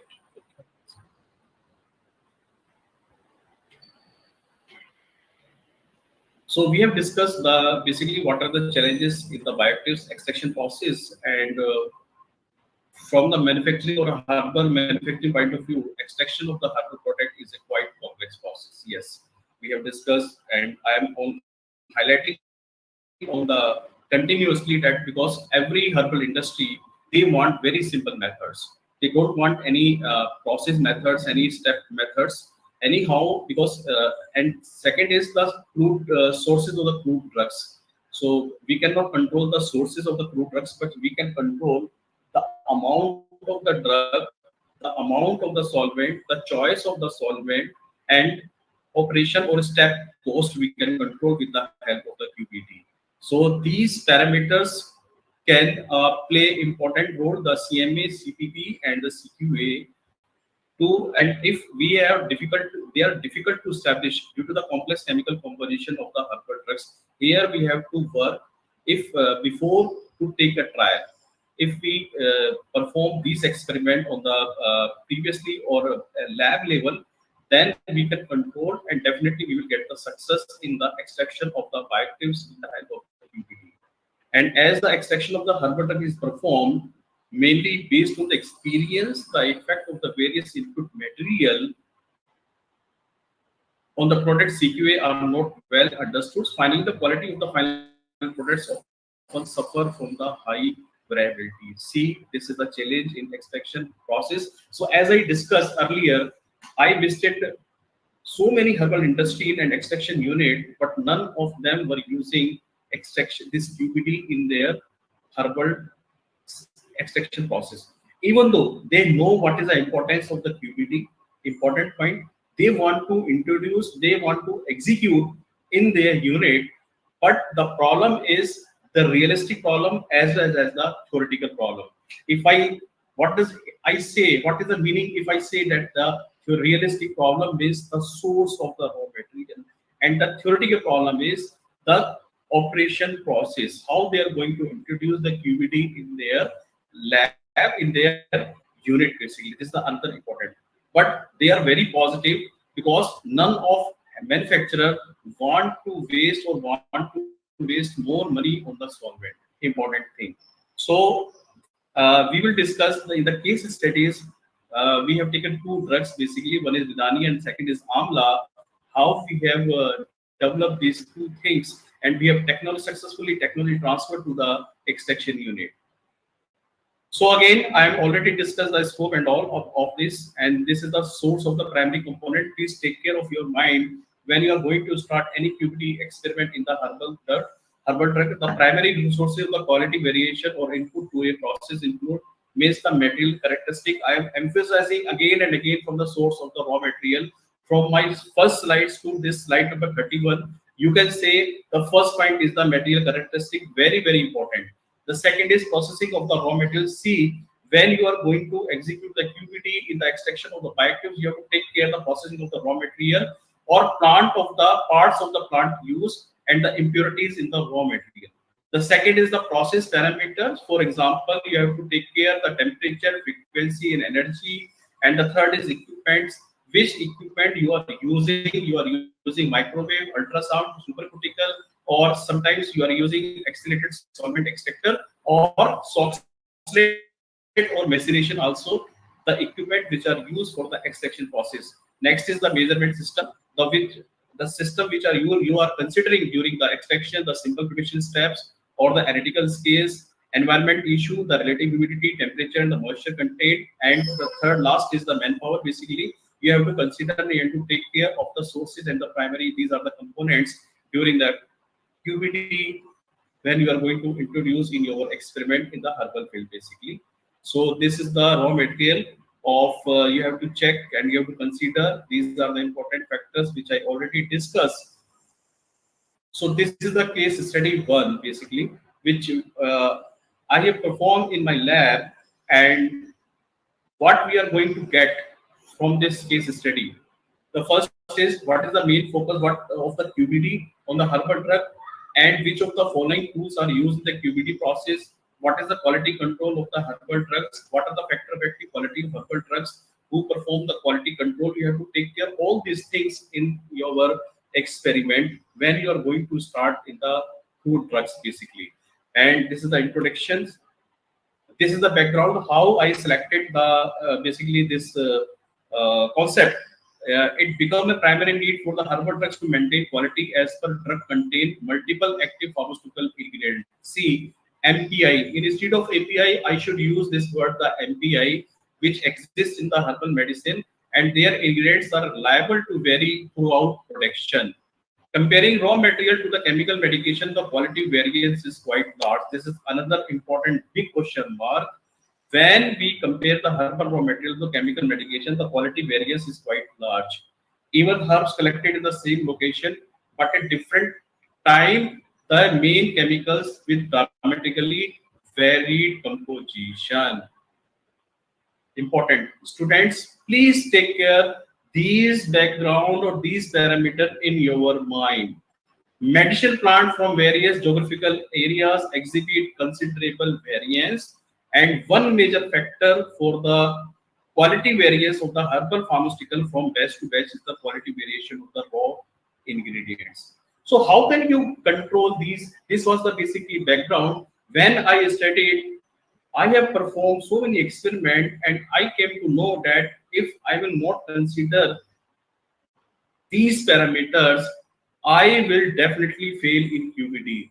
Then the people say that QBD is not significant in the herbal drug industry or herbal field, as it is having the very good objective or very good result and significant result in the pharmaceutical development. See the difference, my dear audience. This is the difference. Kindly consider these points when you are perform any experiment of the herbal drugs. So this was the basically concept, quality by design experiment strategy for the exploration of essential parameter of Valentus and Velica from different vicinity. What was the objective of our studies or our project was? Basically, the objective of study was to explore the domain of the quality by design tools in geographical variation of amla from 5 different states. And what we have done, basically we have done the experiment design expert for randomized response surface mapping using, we have used the box Duncan design with reduced quadratic model, and we have a compromise of 105 runs.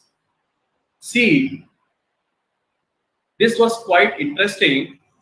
We have taken the drug sample or the plant material from the 5 different states, and in the 5 different states, if I have started the analysis of gallic acid, because amla is a very good source of the gallic acid, and this is quite understanding and quite acceptable that your gallic acid content is vary in the 5 different states. This is okay.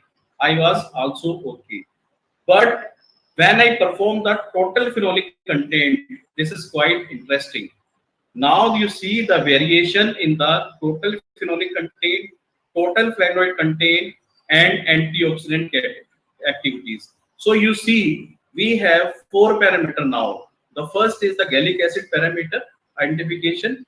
The second is basically the total antioxidant. The third is total flavonoid, and the fourth is total phenolic content. Now you see, if any herbal industry wants the amla with a high content of phenolic acid, so if suppose this S1 state 1 is having the high content phenolic acid, whereas the total antioxidant activity or the total flavonoid content and the gallic acid is low, so I am not able to supply, I cannot supply the gallic acid contained rich to the herbal company. You see the importance of these parameters of QBD, what we have done in the amla case basically. So this was the quite interesting. So what we have done, so we have basically designed and offer a new horizon with effective experimental strategy for the industrial scale up and impact of the geographical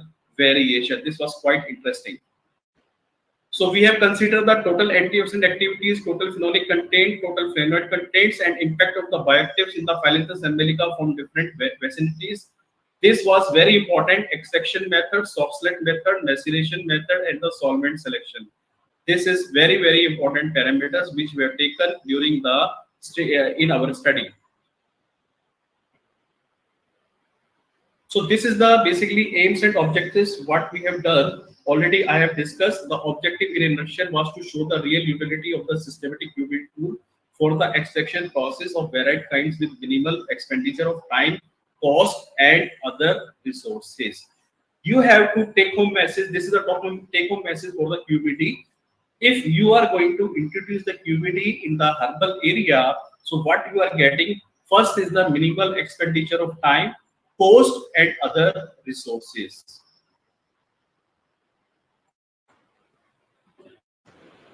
So this was the statistical experimental design which we have applied, and the 5 critical factors studies were dependent, continuous numerical variable, and fraction in methanol in extraction solvent, maceration, time, sonation, and the independent nominal category variable with and without using soft slate apparatus. You see, we have taken the soft slate, we have taken the maceration, we have taken the methanol, we have taken the water, and we have taken the methanol and water.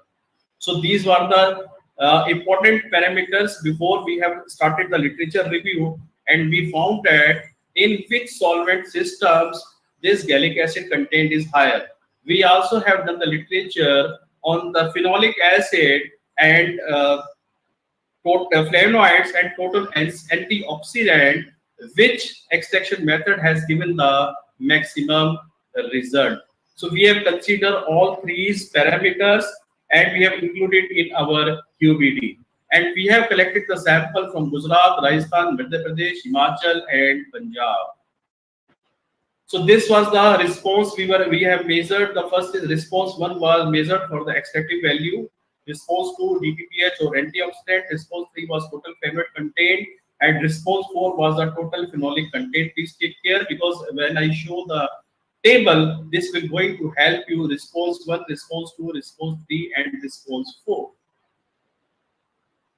So this is the experimental data I am going to show you, and we have the implemented and considered ANOVA indicated the model is significant with the help of the ANOVA, and there was only 0.01% chance that F value of the large could occur due to noise.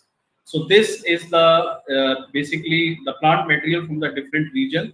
We have taken from the Himachal, Punjab, Madhya Pradesh, Rajasthan, and Gujarat. And this is the solvent. We have this is the experiment designing, which is the table is showing the maximum minimum values. This is the solvent, maceration, sonation, location, and soft slate basically. This is the factor response, as I told you, response 1, response 2, response 3, and response 4. You can have a table. We have the location, we have the extractive value, we have DPPS, we have TFC, and we have TPC.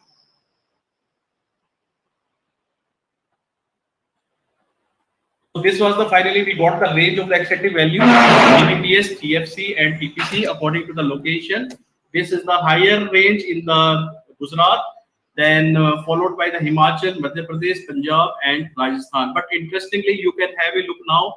If the extractive value is higher in the Gujarat, DPPH value is more higher, and TFC is more higher, and TPC is more higher. And the Himachal, in case of Himachal, you can see, have a look on what is the importance of the QBD and what we get with the help of this QBD. Some more uncommon compound in the basically in the 5 samples. These are the 5 compounds, the common compounds which we got, and they have reported for the antimicrobial activity, anti-inflammatory activity, antioxidant activity. Interestingly, when we have performed this experiment, we got some uncommon compounds and their biological activity is reported. See, these are the 7 unknown compounds, uncommon compounds in the plants. Because we have changed the ratio, we have changed the basically method, Sox-Test method, we have changed the drug solvent ratio. This is quite interestingly, which are not common found in the plant, these 5 samples. This is the Calabish curve of the gallic acid, and this is the predictive value versus actual graph. This is the counterplot for establishing design space of all the 4 parameters. So this is the GCMS data. So this was the highlight, because why we have taken the amla. As you know, amla is the highly demanded in the Indian market as well as international, and as well as in the herbal drug industry. So quality variance of the herbal pharmaceutical from the batch to batch is the quality variation of the raw ingredients. and we have completed this 5 critical parameters. And this studies can provide the bioactive exploration and extraction process for the herbal industries. And we have successfully filed a patent of the process patent.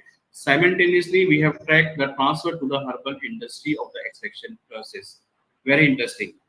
This is the case studies which we have performed. This is already published in the Journal of Future Food, exploring phytochemicals of the Vidania somnifera from this vicinity for functional food. We have applied the again QBD, and this was the highlight. And in this, what we have got, the GCMS revealed a total of 132, 107, 164 peaks, which is highly enduring and makes a focus for the more research. Quite interesting. Again, we have filed a patent and we have transferred the technology to the herbal industry. So this is the type of screen design.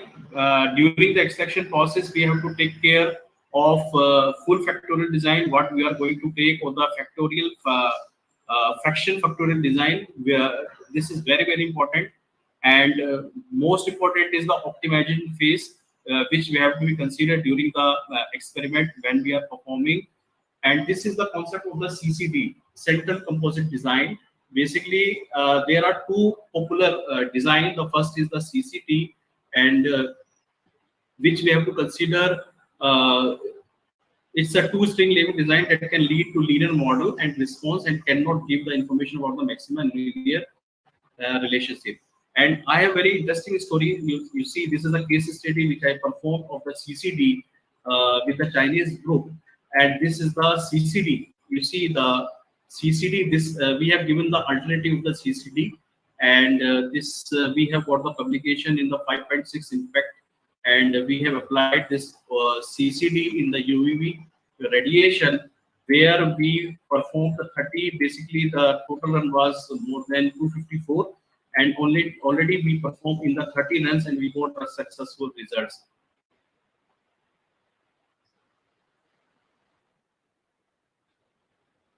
So this is another important thing during the design of experiment.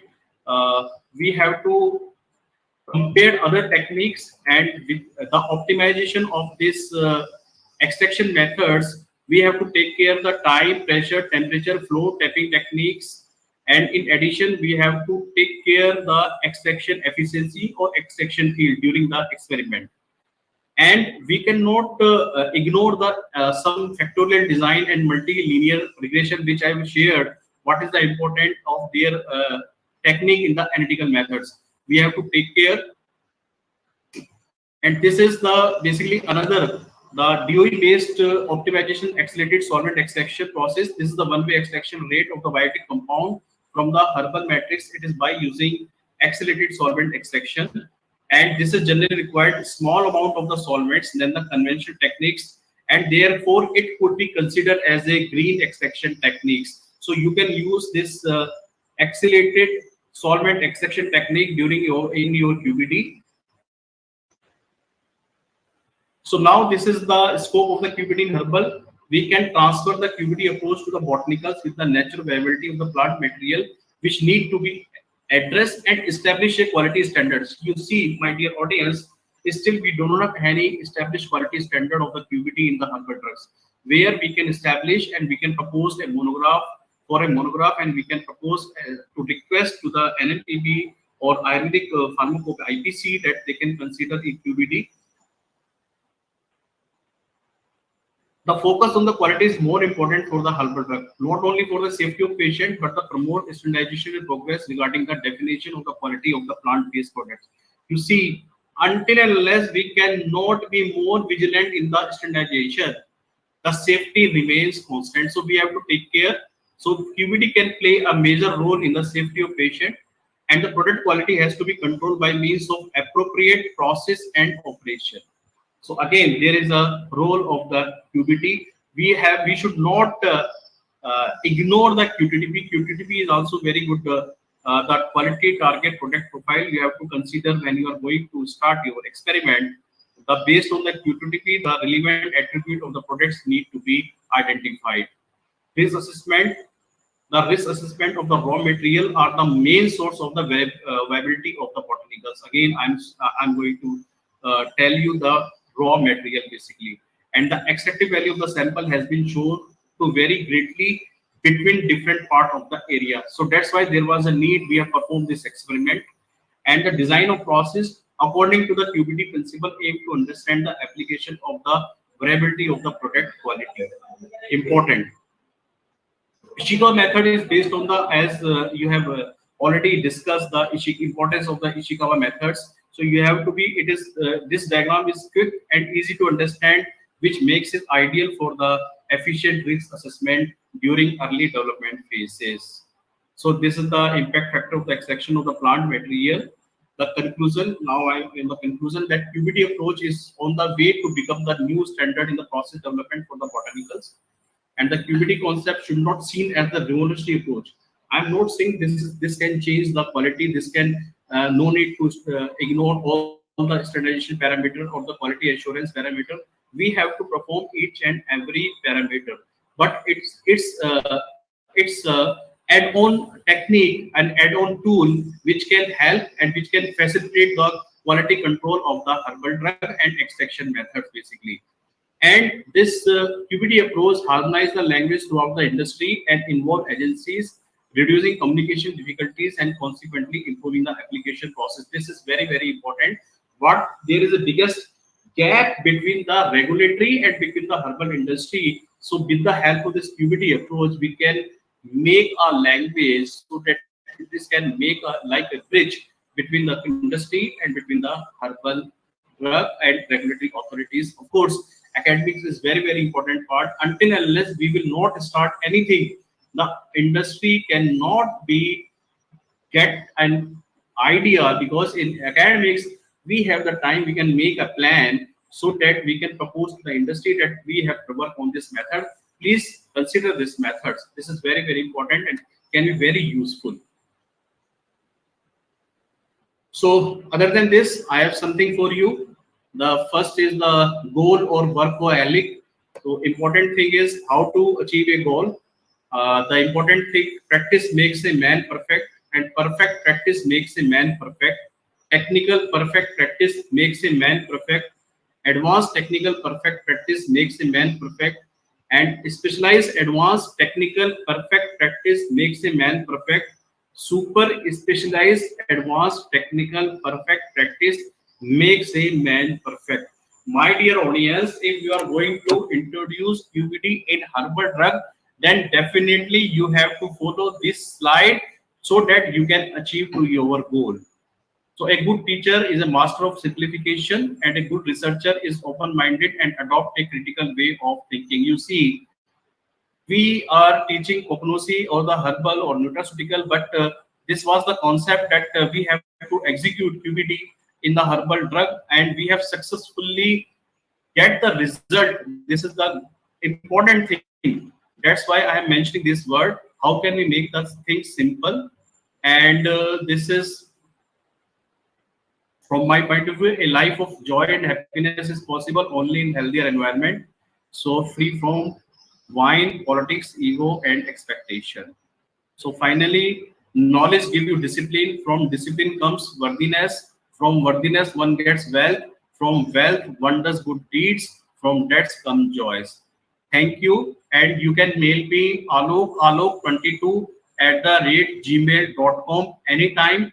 I'm going to help you. If you have any problem in the herbal product development or herbal standardization, if you have any problem in the identification of marker, if you want to make a QBD model for the research or for the any commercial purpose, I am ready to help you 24 hours.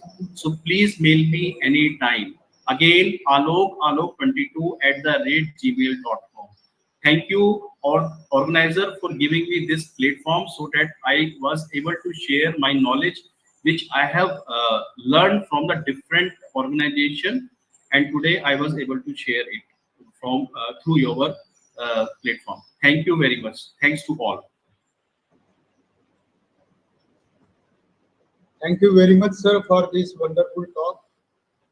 Any question from the audience? Audience, you can put the questions in the chat box or in the WhatsApp group.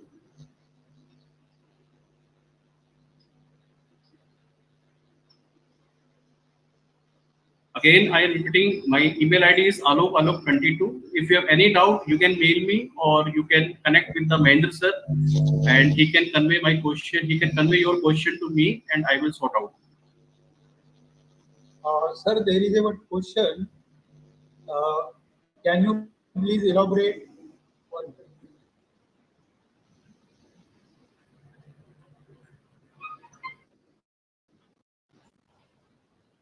Can you please elaborate the QBD approach and method of extraction used in AMLA?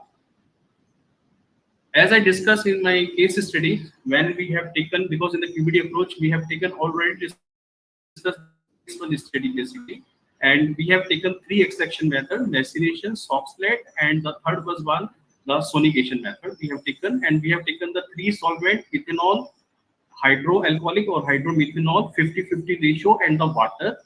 And we have taken considered the five vicinity from the different five states, and we have considered four parameters. The first parameter was the gallic acid contained, the second parameter was the antioxidant, and the third was basically total phenolic and total flavonoid. Then we make basically the design of experiment. So for the detail, I will share you, please mention your email ID to me, and I will share you all the experiment methodology and TOC, table of content to you. This can help to you for make the another experiment. You can work on the Vidania somnifera. You can work on any curcumin also. Very good. Okay, I have your email ID. I will text you all the things.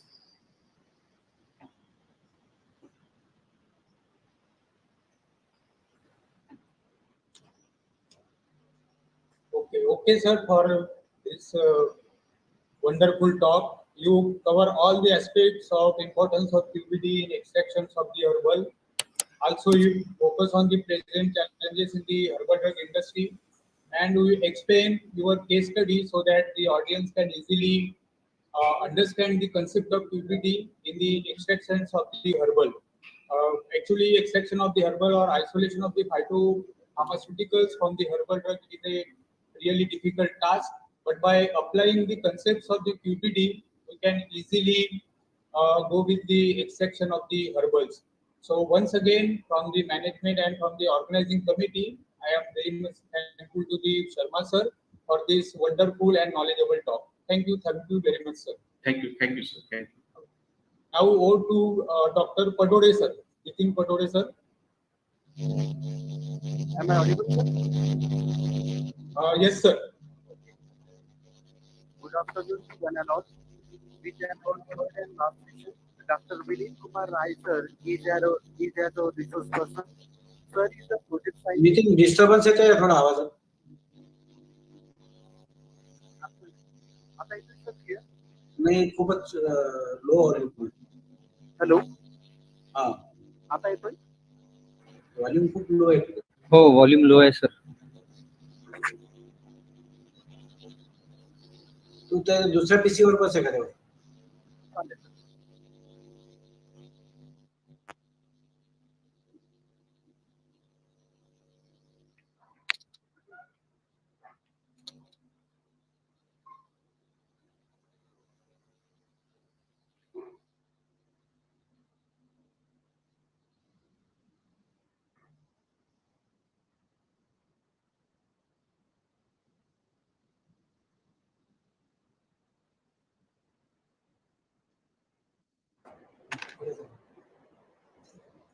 Am I audible, sir?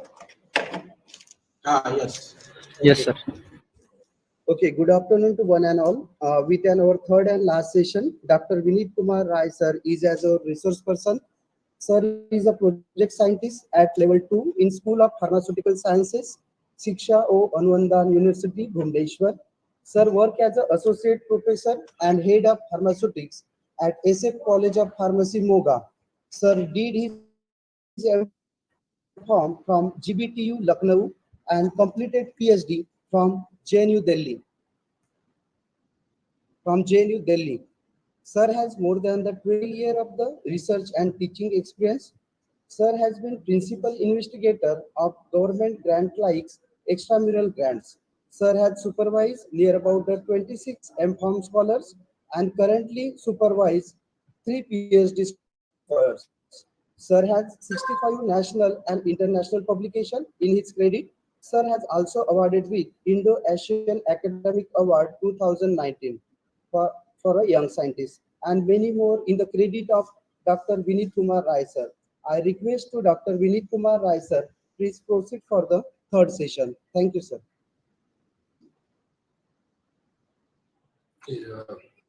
Thank you so much, sir, for such a nice introduction. And I would like to thank Kamala Nehru College of Pharmacy, Nagpur, for the invite.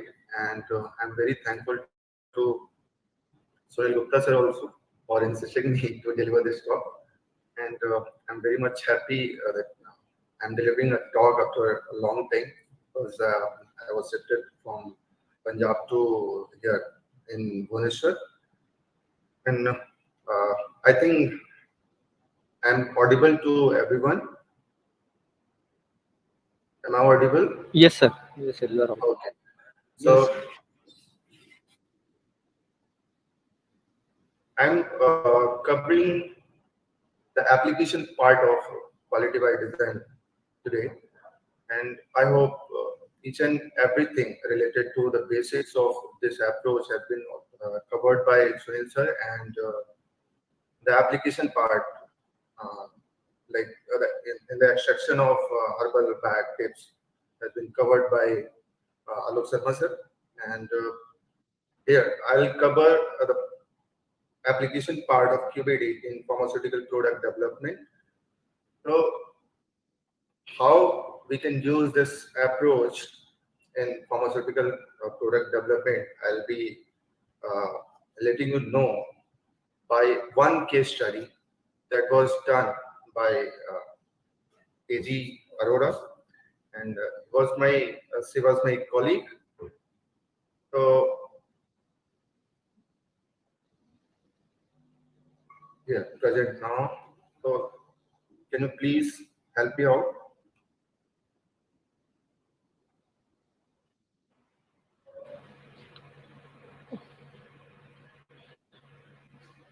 Is my slide visible?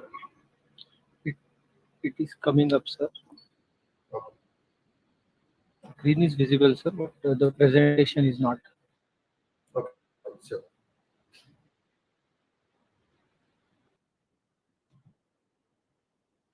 I think the slides are visible now. Hello. Yes, sir. Yes, sir. Yeah. Okay.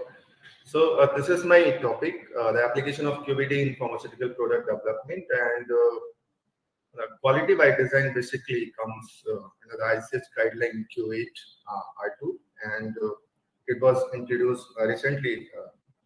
So for improving the quality of the product and to impart some statistical design to make this process more concrete.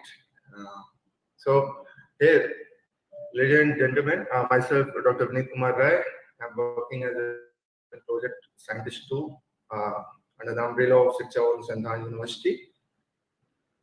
So this is the case study I'll be covering here, and you can see here the title of this particular article, that is quality by design driven development of resveratrol loaded liposomal hydrogel for improvised dermatological benefits by enhanced skin formation and retention. So the highlighted portion will be covered in this lecture because it is related to quality by design, and the rest of the part is related to the evaluation and discussion part. So I'll be covering this part only.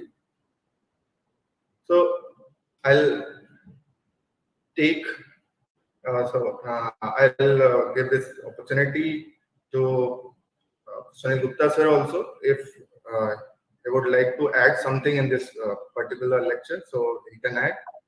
So now the flow of the article, you can see here, it is divided in three parts: introduction,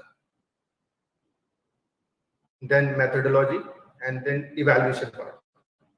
So introduction part, basically, the article is based on resveratrol ethosomal drug delivery system.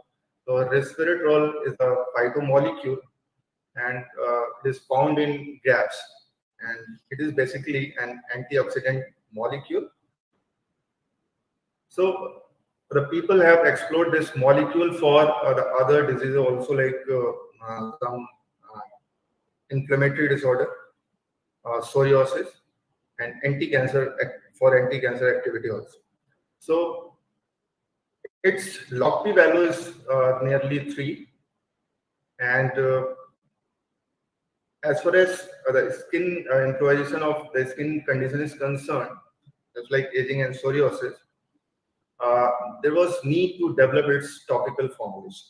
So the author of this article have started working on this particular molecule, and its topical delivery was decided to follow, and they finally decided that the skin deposition and the skin penetration has to be improved. So finally, after this brief introduction, I'd like to make you aware about the comprehensive QBD approach they followed in this article. So particularly, they developed ethosomal gel. So what is ethosome all about? It is nothing but a lipid carrier, just like liposomes. And liposomes has only a lipid in it, but ethosomes have lipid as well as ethanol molecule inside it. So in the presence of ethanol, it has some better properties when we compare this particular drug delivery system to the liposomal drug delivery system. So for making this dosage form, ethosomal gel, they have used QBD approach. And in this particular approach, I think Sunil sir have already covered that what are the different steps we follow while using this approach. First one is defining quality target product profile, then risk assessment, then determining the critical quality attributes and critical material attributes and critical process parameters. So CMA, they have decided that phospholipid concentration will be the critical material attributes and ethosomal concentration will be the second critical material attribute. The critical quality attributes they have selected vesicle size, entrapment efficiency, permeation flux, and drug deposition in dermal layer. They have used level 3 factor 2 full factorial design to optimize this formulation, and they have used a design expert software for the same. And optimized formulation was evaluated for physical, chemical, and skin permission studies, like skin and as far as ethosomes is concerned, I have already told you about this particular carrier system that is that comprises lipid as well as ethanol. You can see here the classical ethosomes. Black one is ethanol molecule and blue one is phospholipid molecule. So this is the classical ethosome. As far as trans ethosome is concerned, it has one extra unit that is S activator, that is also known as penetration enhancer. So it is a trans ethosome, and third one is binary ethosomes. You can see the red molecule, and it is nothing but the propylene glycol, the extra S activator you can say, or it works like ethanol. And this is called hydrogel. I think one pointer is activated or not. Is my pointer working?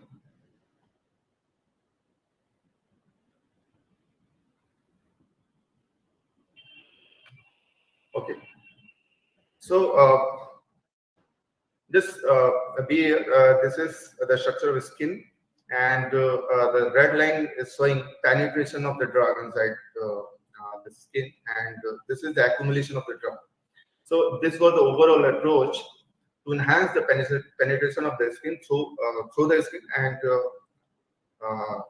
one aim was to help the drug accumulated beneath the skin. So, as I already told you, that first step is defining quality target product profile, and for this particular project, the QTPP elements were route of administration, because they decided to make its topical formulation. So route of administration was very much important. Then dosage form and delivery system. Ethosome was the dosage form, and dosage form type, that is they required rapid release type for dosage form. Ex vivo permission was required because they decided to increase the permission of the drug through the skin, and stability was also required to make the product a quality product. So justification they have given for selecting these QTPP at topical delivery was recommended a route for dermatological benefits. It helps in enhanced permission, and you can see all the justifications also. Now, I think the authors are a little bit confused between the terminology penetration and permeation. I am also using the same term permeation, but the actual term is penetration. Penetration means just to cross the stratum corneum and to help reach the drug inside the different skin layers. But permeation is to help cross the drug through the skin inside systemic circulation. So the terminology has to be used in this particular article is penetration, not permeation. So don't confuse with this term. So critical quality attributes. After deciding the critical quality quality type product profile QTPP, they have decided the critical quality attributes, and based on the QTPP elements, you can see here, they require to develop a semi-solid formulation, because they expected to develop a topical formulation, and it was only possible when they can develop a semi-solid formulation. So they developed ethosomes to make a smaller size carrier system, smaller particle size carrier system, and high drug entrapment to increase the drug entrapment. Rapid release system was ensured by making a biocompatible vesicular structure, and high flux and skin retention was ensured by its high penetratability and high skin deposition ability. So they expected to impart the stability, and they have been able to make sure that its stability has been up to 6 months, and for the same they develop this stable form and definite structure carrier system. So what were the different critical quality attribute based on this QTPP? It is vesicle size, you can see here, percentage drug entrapment efficiency, permeation flux, and extent of drug deposition in thermal layer. These all were the critical quality attributes, and the target for these critical quality attributes were the vesicular size was required between 100 nanometer to 200 nanometer. Percentage drug entrapment efficiency was required maximum, because maximum percentage entrapment efficiency should be assured in any formulation. अगर आप 100 mg use करें तो 100 mg वहां पे होना चाहिए जैसा requirement होती है. Now the permeation flux. Permeation flux was required between 5 to 7 as per their requirement, and extent of drug deposition in dermal layer was required high. Thermal deposition jitna better ho utna acha. So these were the justification for the same. एक target value उन्होंने यही क्यों लिया, उसका justification यहाँ पे आप देख सकते हैं एलाबोरेट करके मेरी स्लाइड्स में ऐड शेयर करूंगा. I'll share my slides. So after the step, they went for the risk assessment using Ishikawa-Fishbone method, and it is very interesting and very known method for this particular task. And they use Minitab 18 software for the same, and this is also called cause and effect diagram. So a relationship between the critical material attribute, critical process parameter, and critical quality attribute was checked by this method. You can see here different types of process parameter and material attributes were given. So as far as phospholipid is concerned, its type and its concentration was very important. As far as aqueous phase is concerned, its type, its volume, and its temperature was very much important. As far as preparative techniques is concerned, thin film hydration technique or ethanol injection method, there was two methods, and they had to select only one method for the same. And in the case of ethanol, concentration was there. So finally, after the exhaustive investigation, they decided to work with these parameters: phospholipid type and concentration, aqueous phase type and volume, preparative technique. They have used a thin film hydration technique. Ethanol, in the case of ethanol, they use concentration only. In the case of stirring speed, this is the process parameter, and they use speed, time, and type of stirrer. And in the case of sonication technique, they use time and speed. So out of all these parameters, they has to select only 2 to 4 parameters, because you cannot select all the parameters as a critical parameter, because it is quite possible that every parameter does not have the same effect on critical quality attribute. So only few parameters have such effect, critical effect, and that has to be identified, and that was done by using risk assessment using the FMEA technique, that is known as failure mode effect analysis, and it is based on the literature survey and previous knowledge. And the parameters ranking is done between 1 to 10 based on its severity, occurrence, and detectability. So this is known as RPM. So if you know the parameters severity, if you know about the parameters occurrence and detectability, you can multiply the scores you have provided, and after multiplying, you can get these values.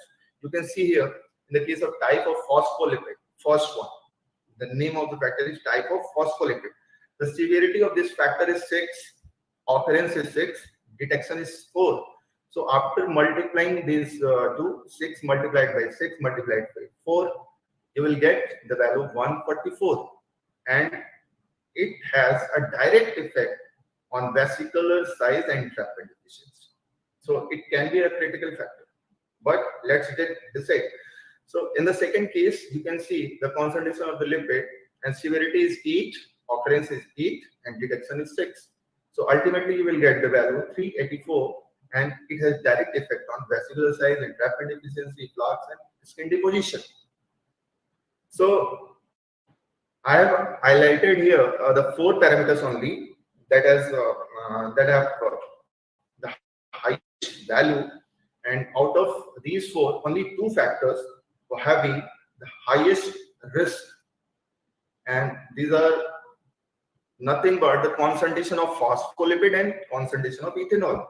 You can see the values of these 2 parameters is more than 300, and 300 comes under the category of high risk, 301 to 500. Below you can see the parameters. So the range you can see here just beneath the table. So ultimately they have decided only 2 parameters to go with.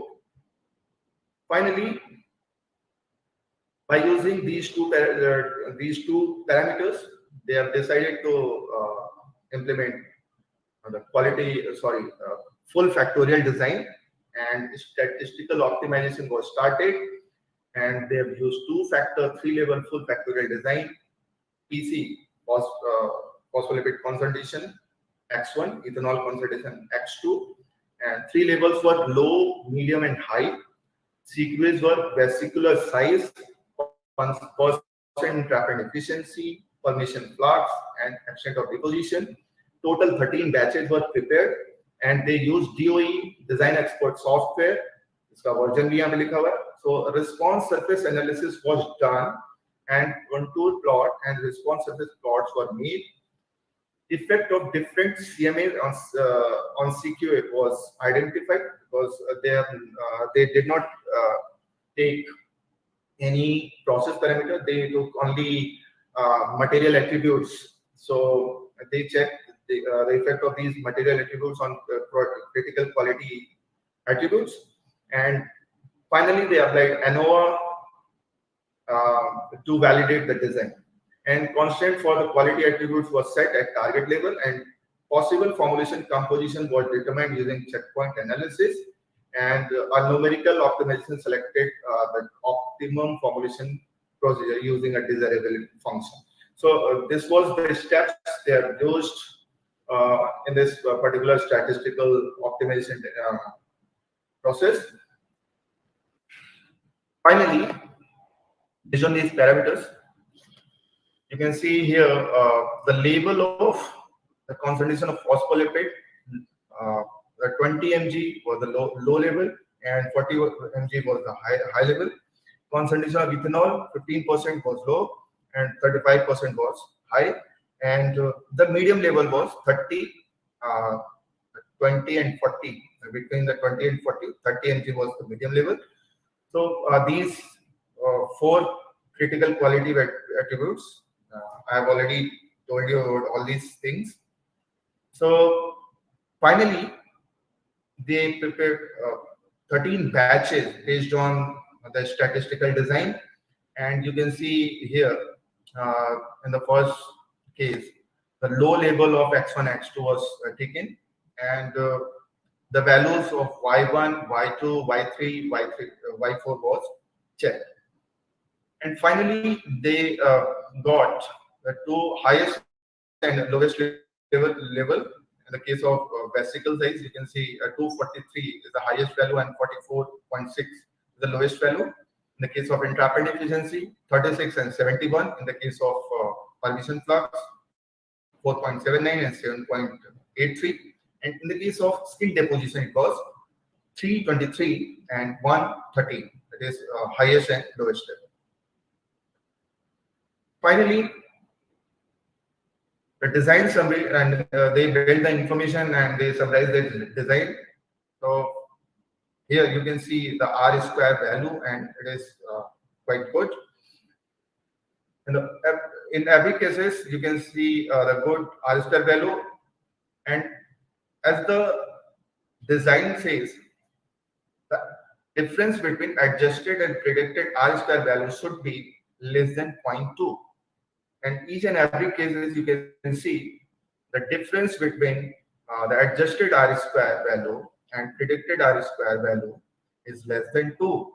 So it was satisfying the condition, and standard deviation was there, and then they checked the model, and in the 3 cases they got the quadratic model, and in 1 case a 2FI model was obtained.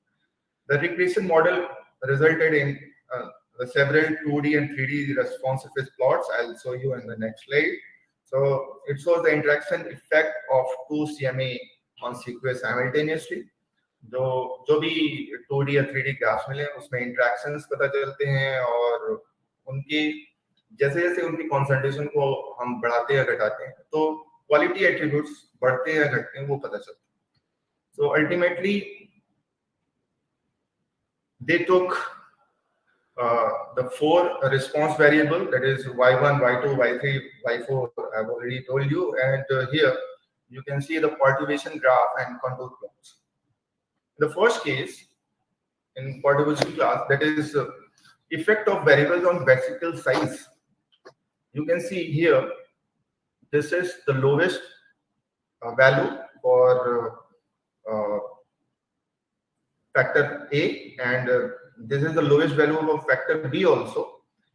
And as we go from left to right on the x-axis, the value of factor A gets increased. And as we go from lower to higher, downside up, then you can see the values of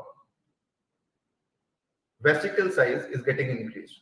So you can check the effect of factor A and B on vesicle size. As the level of factor A is getting increased, the vesicular size is getting increased, and it is vice versa was there.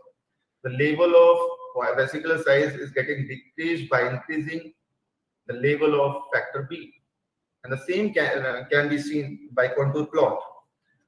Here, from right to left, the value for vesicular size is getting decreased, and from bottom to top, it is getting decreased. So, as far as phospholipid is concerned, it has positive effect, and as far as ethanolic concentration is concerned, it has negative effect on vesicular size. Okay, so it can be seen from this particular equation also. The x1 value is positive, that means it has positive effect, and x2 value is negative, that means it has negative effect. Means it will show an inverse effect or negative effect.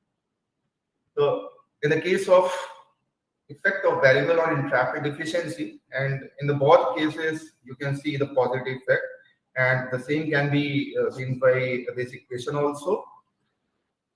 Both the values are positive, that means factor A and factor B will show the positive effect on entrapment efficiency. That means when we increase the level of factor A and B from lower to higher, the entrapment efficiency will be increased, but the intensity can be low or high. In the third case, effect of variables on permission flux. So you can see from the graphs, factor B is having positive effect and factor A is having negative effect by this equation. Now in the fourth case, effect of variables on skin deposition. Firstly, the factor A is having the positive effect, and after that, after midpoint, it is having negative effect. And the same is observed in the case of factor B also. Now, this is the response surface plots, and this is saying the same thing as I have shown in the previous slide. Now, optimization was done based on the previous findings. The interaction was obtained, and the effect of various parameters on quality attributes was obtained. Then they went for optimization process, and you can see here they have already decided the range and maximum or minimum value for permeation and skin retention or percentage entrapment efficiency. Finally, they got the information that at level of 35.3 mg per ml of phospholipid concentration and 26% of concentration of ethanol, you can get the maximum benefit or maximum or good result. Okay, so that is why it is called optimum batch. So it was suggested by the software only, and if based on these parameters, phospholipid concentration 35.3 mg per ml and concentration of ethanol 26%, if you're using the same condition and making the batches, you will get the predicted values of Y1 191.089, Y2 63.4892, Y3 6.2, and Y4 309.4. So these are the predicted value, and these are only based on the software. We did not do anything in this particular case, but now it's our turn, and to validate this particular thing, whether the same result we can get or we are getting or not. So the authors prepared 3 batches using the same experimental condition, that is phospholipid concentration 35 mg per ml, concentration of ethanol 26%. And they experimentally observed the Y1 value that was 196.8, Y2 65.78, Y3 5.89, Y4 299.8. So you can compare the predicted always the values.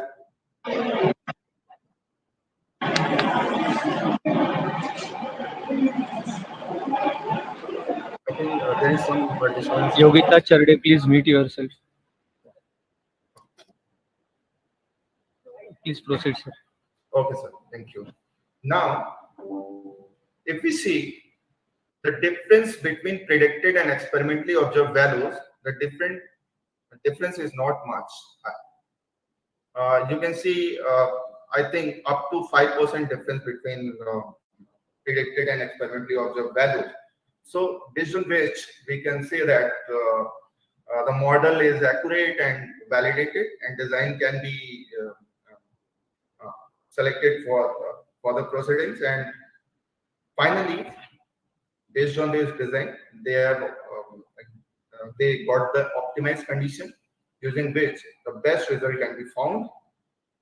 And finally, they got the control plot for desirability. And I think this is the range, that is blue, green, and yellow. You can see in which the best batches can be obtained. But the best batch, according to this particular investigation, was that where the desirability was the highest.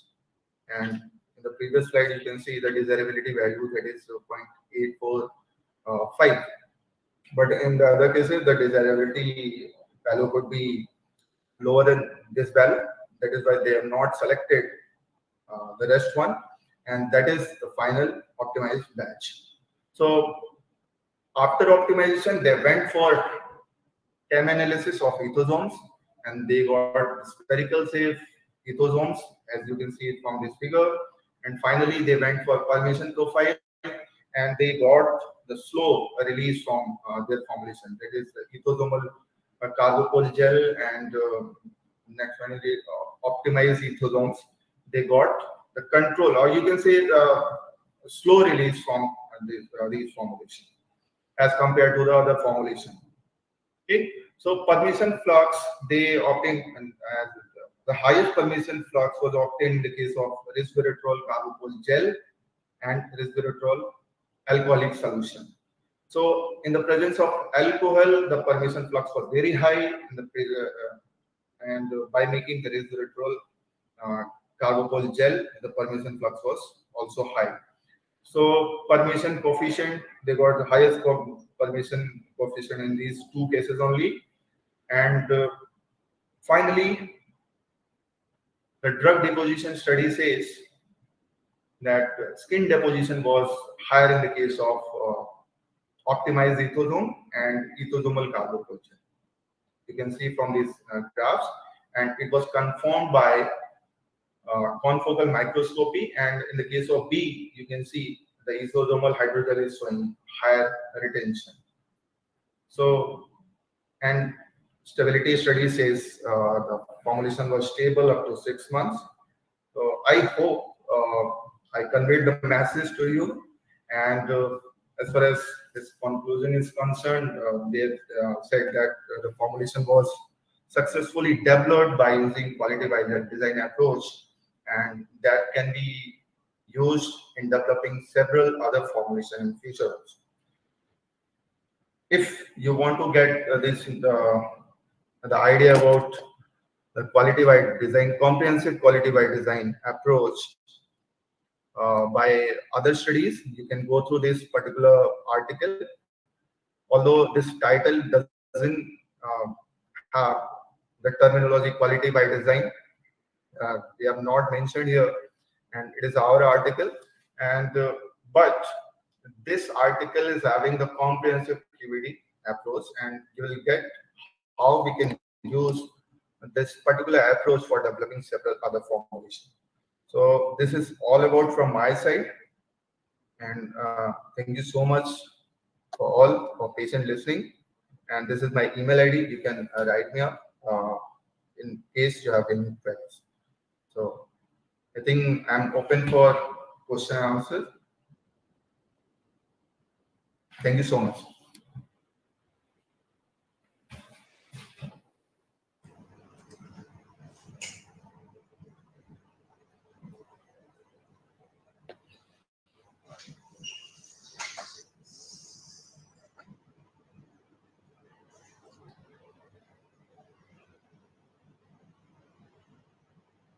Sunil sir, I would be happy if you can add something in this presentation, and it would be good for me also.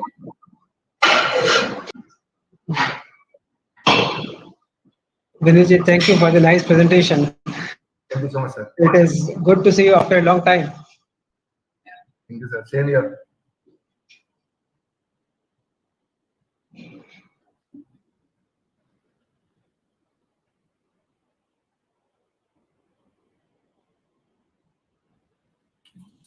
Viniju, you were working with Moga, is it? I mean, you were colleague, Dr. Sunil and you?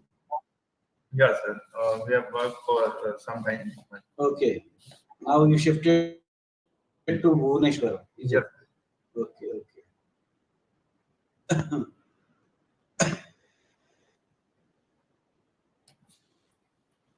He is my mentor in this field, sir. He taught me well, and I took 30 hours like experience. You can say a certificate course was done like under his and under his guidance. He was also like mentor for us also. He was working with us for a couple of years. Yes, sir. Okay. Yes, sir. Okay, sir. Sir, there is a one question from participant. Yes. Hello, sir. Am I audible? Yes, sir. Okay, sir. There is a one question from participant. Sure. How is quality by design approach involved in method development of in vitro dissolution studies? And in the case of method development, so firstly, I already told in my slide that there are different steps you have to follow. Firstly, you have to decide what are the different quality type product profile. Then you have to select critical quality attributes. But the conditions can be different in that case. So we have to go through some literature based on which we can select some critical parameters. It can be a material-based parameter, or process-based parameter. And then after we have to decide some critical quality attributes based on which we are going to optimize our condition. And finally, we have to select one experimental design, whether it is box Benton design, central composite design, or full factorial design, just like in this case. So after that, the software will do for you, and you don't need to do anything after that. You have to do some literature work before using that particular software, and then after software will suggest you and what to do. Okay. Thank you, sir, for such a wonderful and innovative session for our participant. Now I request Dr. Pankaj Dhapke, sir, to propose the vote of thanks. Dhapke, sir, over to you.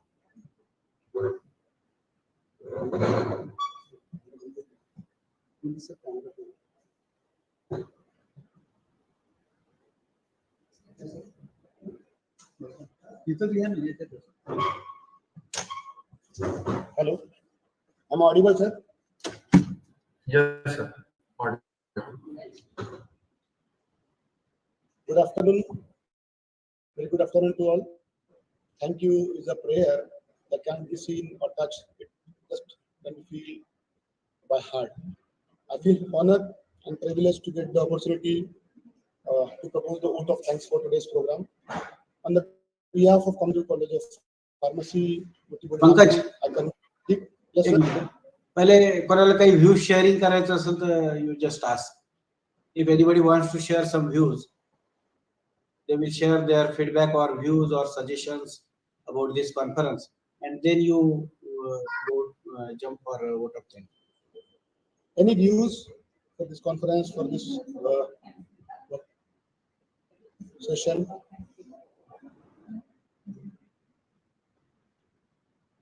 Any participant or any esteemed teacher who would like to share something?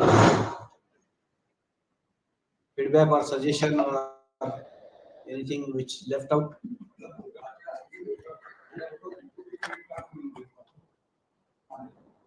Any participants? Any views?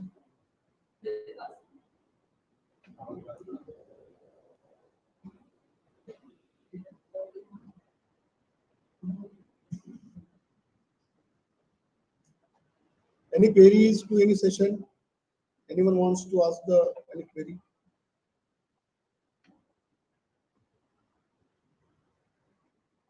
I think I don't want to share any news idea. Can we proceed, sir? Payal Dhande madam has raised her hand. Yes, yes, Dr. Payal. Sorry, sir, am I audible? Yes, you are audible and you are most sincere. You attended all the sessions right from inauguration to this. Thank you. It was very insightful. So thank you, Dr. Vinny, Dr. Sunil Gupta, and Dr. Alok, sir. We have got a lot of details today, but I was looking out moreover for the case studies and the project like discussion where you can let us know how to utilize it in a more practical based approach. So that's the only suggestion from my side, that next time if we can have more practical approach, it will be very useful for the academician like me. Thank you. Thank you, Payal.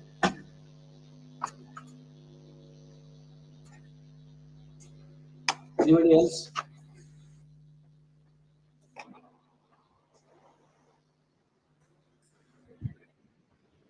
Okay, you can proceed, Pankaj. Good afternoon, all. On the behalf of Kamla Nehru College of Pharmacy, Uttibori, I convey my deep regards and hearty thanks to Honorable Advocate Abhijit Ji Banjari, MLC and Secretary Amar Seva Mandal Nagpur, Honorable Dr. Smita Banjari Madam, Treasurer of Amar Seva Mandal Nagpur. I express my gratitude to Dr. Jagdish Baheti sir, Principal of Kamla Nehru College of Pharmacy, for organizing such a wonderful conference. I am also thankful to Dr. Milind Umekar sir, Dr. Sohanchit Lange, Dr. Rakesh Somani, Dr. Sarup Lahoti, and all the APTI bearers. They supported in the possible manner to organize this conference. I am very much thankful to today's eminent speaker, Dr. Sunil Gupta sir, Dr. Alok Sharma, Dr. Vinit Kumar Roy, for their valuable effort. Also, I would like to express my thanks to Dr. Katolkar and Dr. Gunde sir, today's coordinator, Dr.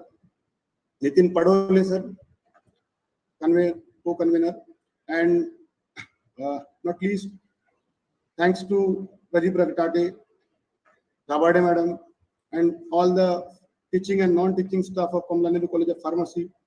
Finally, I'd like to thank all the students, all the participants who attended this conference and make a wonderful. Thank you to one and all. Thank you very much. Thank you, sir. Can I close the session, sir? Dr. Sunil sir, कब आ रहे हो Nagpur? We are waiting for you. Always willing to come over. और साथ में Vineet sir को, आलोक sir को लेके आओ, so that we can have something together. Yes, yes. Sure, sir. बिल्कुल. Everything is fine, Sunil sir? Yes, sir.